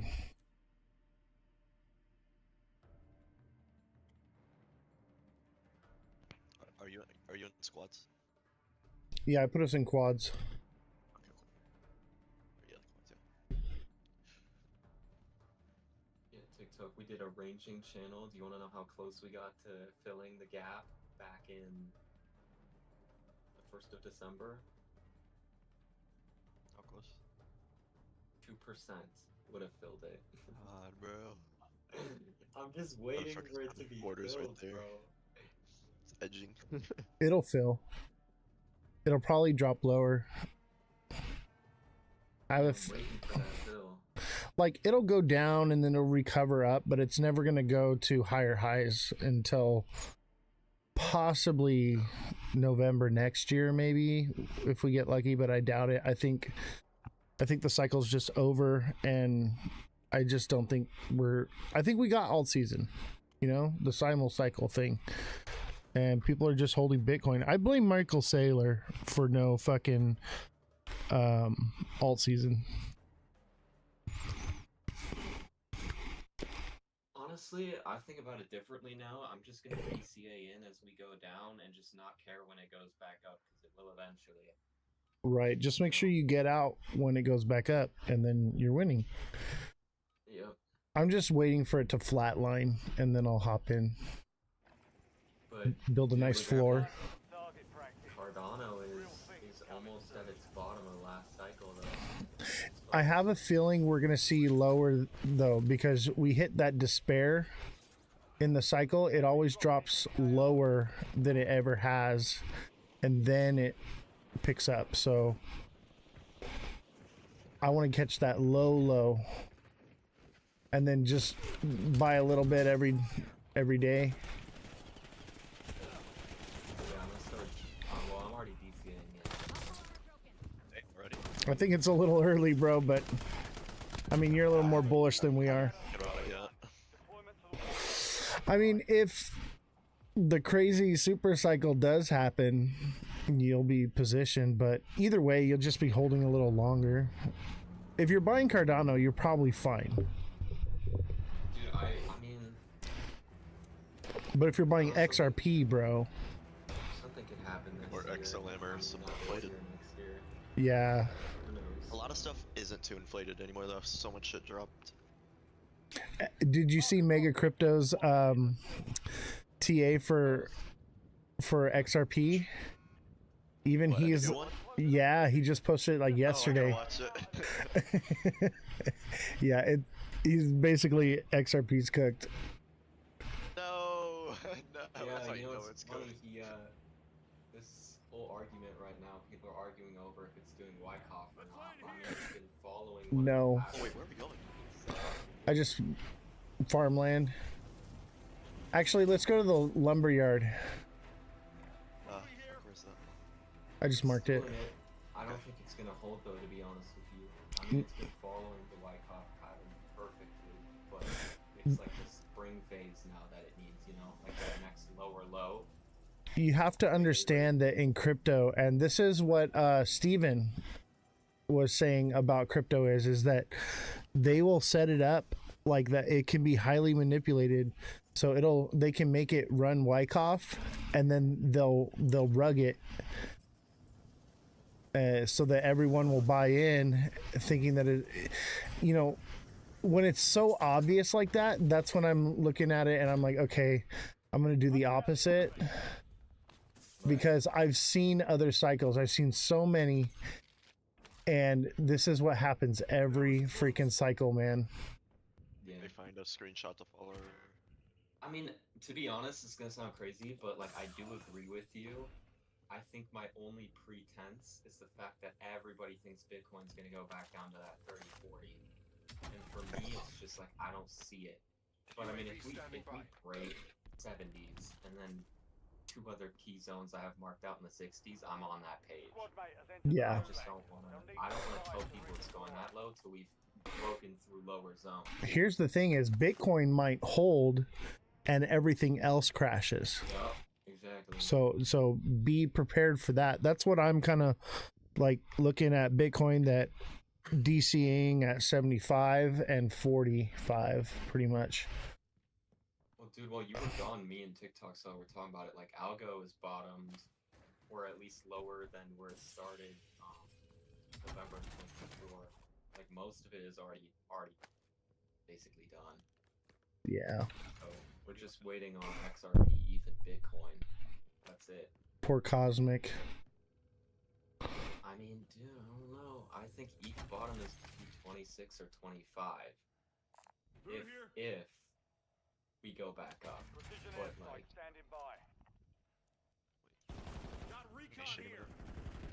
Is that you? Yeah, it's me. Shit, here, grab that. hey, you know you can stack and hedge though. That's what I'm gonna start doing more.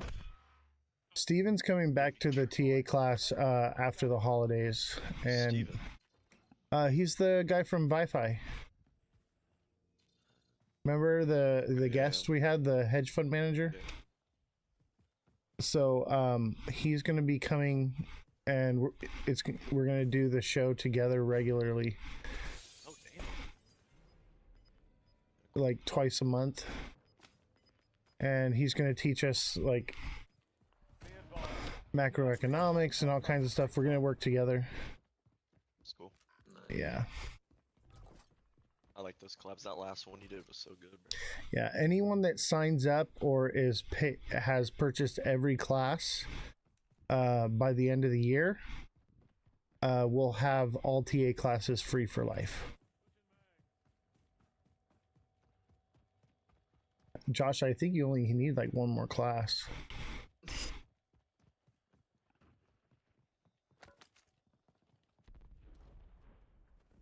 What the hell? Can you go in this stadium or? Yeah, you can go in the stadium. You can get on the roof, man. Oh yeah, I want to get on the roof. Actually, I want to do both. Hold on. Oz, did you ever hedge in past cycles before? No. Really? Nope. I've always just been a hodler, man, and I would trade the stock market, but I've seen how crypto moves, and I've studied it for so long that now it's like second nature. Oh my god, that's what I wanted to tell you guys. So the site that I leverage trade on, right? They have tokenized versions of stocks, so you can trade leverage on stocks. So you can't do that on any other stock broker. There's only regular futures. Dude, all that shit happened. I got ice cold now, and I gotta warm up again.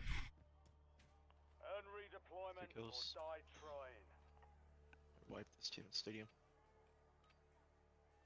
19th though, guys. Japan. Not looking good. Yeah, I've seen. There we go. Hello? Got him. Can any of you hear me? Yeah, I hear you. Oh, there's like a guy on me, bro, but like weird. You guys are so quiet. You guys turn your mics up. I don't know how to turn it up on the Xbox. No, you're good. It's them. Oh yeah, my chat's not working on it. I'm in Gulag. 1 second. Enemies are dropping into the area. Watch the skies. Are they up on I think like Xbox Discord is missing. If they survive, they redeploy. Maybe I should buy an Xbox if you guys are gonna be playing this more regularly. Yeah, it's going to be a daily thing. I'm going to try to do minimum 5 days a week, but... And don't forget to smash that like button, subscribe to the channel, share the show with your friends. Follow me on all platforms at Ozthecryptogoat, all lowercases, no spaces. Click the Discord link in my bio and join our Discord. Oh, I got a grenade. And they can see me talking to myself. We've been trying to reach you about your car's extended warranty. What? Bro, you need to get this set up on TikTok. Yeah, I might. Like your TikTok studio. I'm tempted. Yeah, you pretty much have to, unfortunately. I hate that all the following is on TikTok. Like we have a lot on other platforms, but it's so spread out. So it looks like no one's watching, but it's like, 20 people on this site, 10 over here, 5 over there, 50 here. Are you on Chatterbait? I am. You know what you should start doing? Because I thought of this, is like playing video games and having a little banner that's like scrolling on the bottom, and like I'll have like a not financial advice, talk to me about crypto, and like I'll be playing a video That'd be game. good, yeah. Yeah, guys, I'm doing OnlyFans and Chatterbait now. If you want to check it out. I need to get the game chat to work. Wait, no, I think it is me. Hold on. I don't even think it's this. There is an inverse head and shoulders on Bitcoin right now.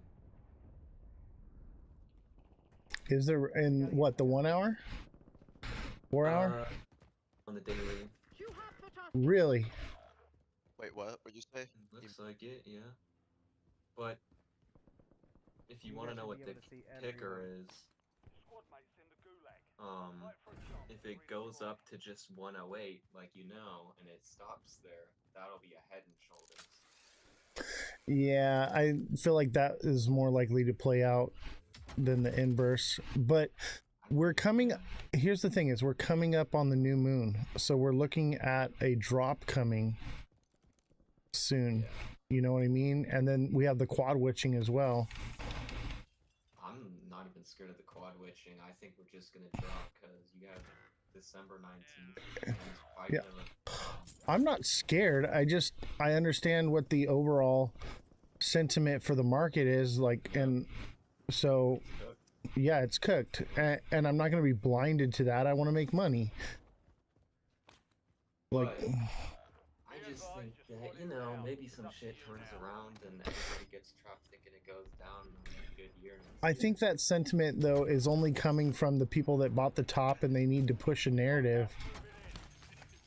It well, just, you know, too, a lot of people want it to go lower because they don't want to buy it. Current prices. exactly. And so, and because it's so leveraged, you know, all that leverage needs to get wiped out. I think more for shorts. There's more short leverage than there is long by billions. Arguably, I mean, I think it's pretty even right now. oh, right now, yeah, but like I'm talking about, there's like 18 billion dollars worth of shorts. Is everyone dead? Yeah, res us, please. Oh my god. Mark a buy station for me. I'll go get you guys. What do they look like? I don't even. Is it the green thing? Yeah. All right. Oh, right there. I got you. You know it's gonna be a cooked week because all these crypto influencers are on vacation in Turks and Caicos right now. Oh no. Yeah. Dude, even crypto raps in Abu Dhabi, like. I know. Oh yeah, I know. It's buy me first if you can choose. Oh shit. No. Damn it. He was babysitting that thing.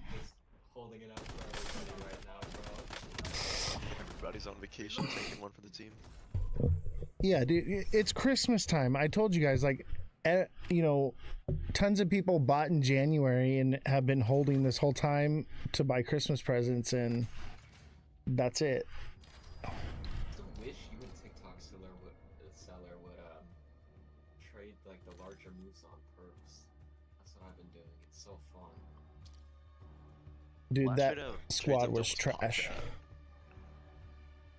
Dude, I make, keep it a buck, I literally make like half my count every 5% on these bigger moves. I know this shit is risky for some people, but like...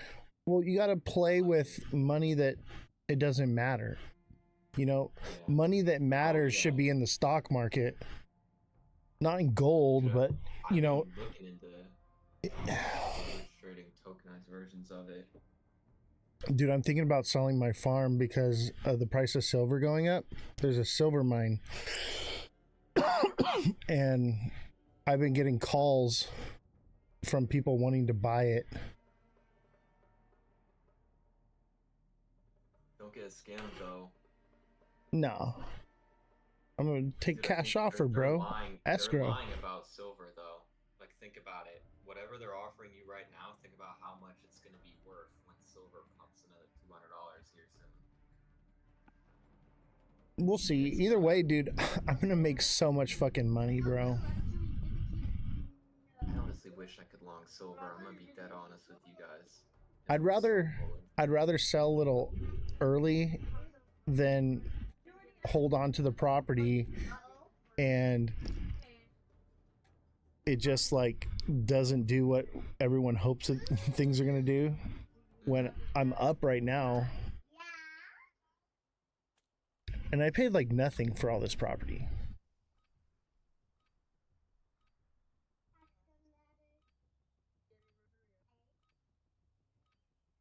I could even parcel it out and just sell the mine. Yeah. But you might get annoyed by them doing that shit. Well, I'd buy another ranch somewhere else. That's right.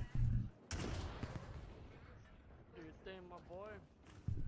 Especially if you start trading crypto again.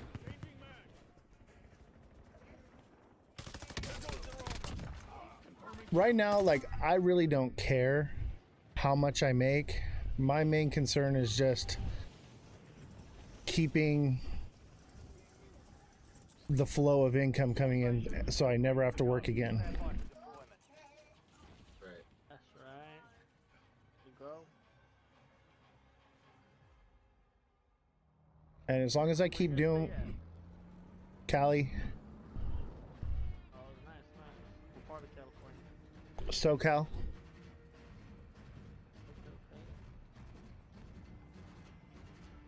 Yeah, we're live on Twitch and Abstract right now and Discord. Don't forget to smash that like button, subscribe to the channel, share the show with your friends. Make sure you follow and click the link in my bio and join the Discord. I'm on all platforms at Ozthecryptogoat, all lowercases, no spaces. Alright, boys, we let me now.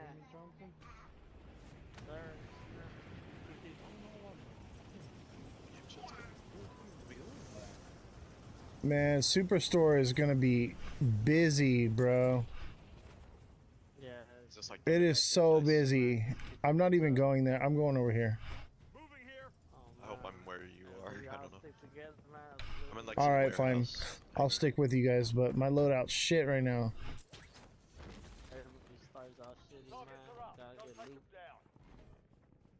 I see their voices moving. I just don't hear it. Come back.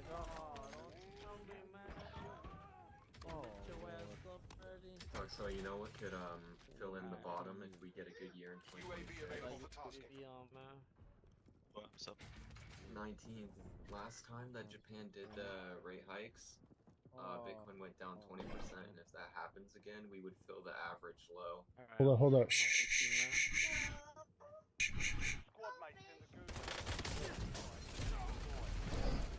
Oh. Damn it. And we all died, dude.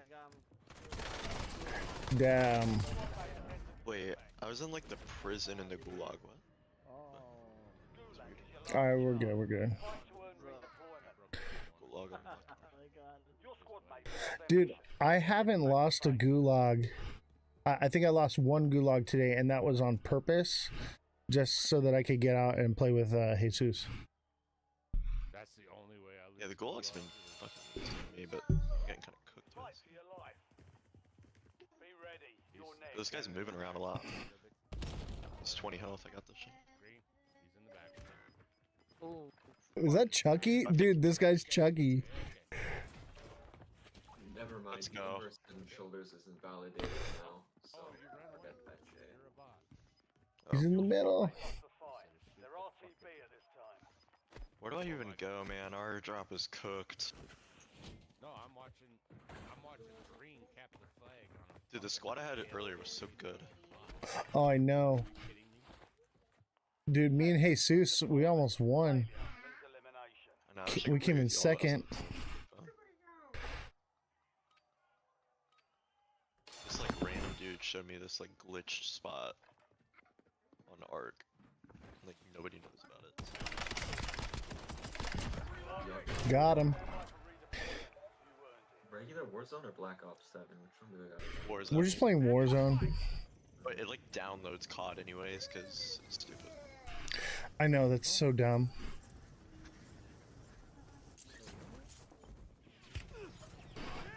But yeah, this is Warzone.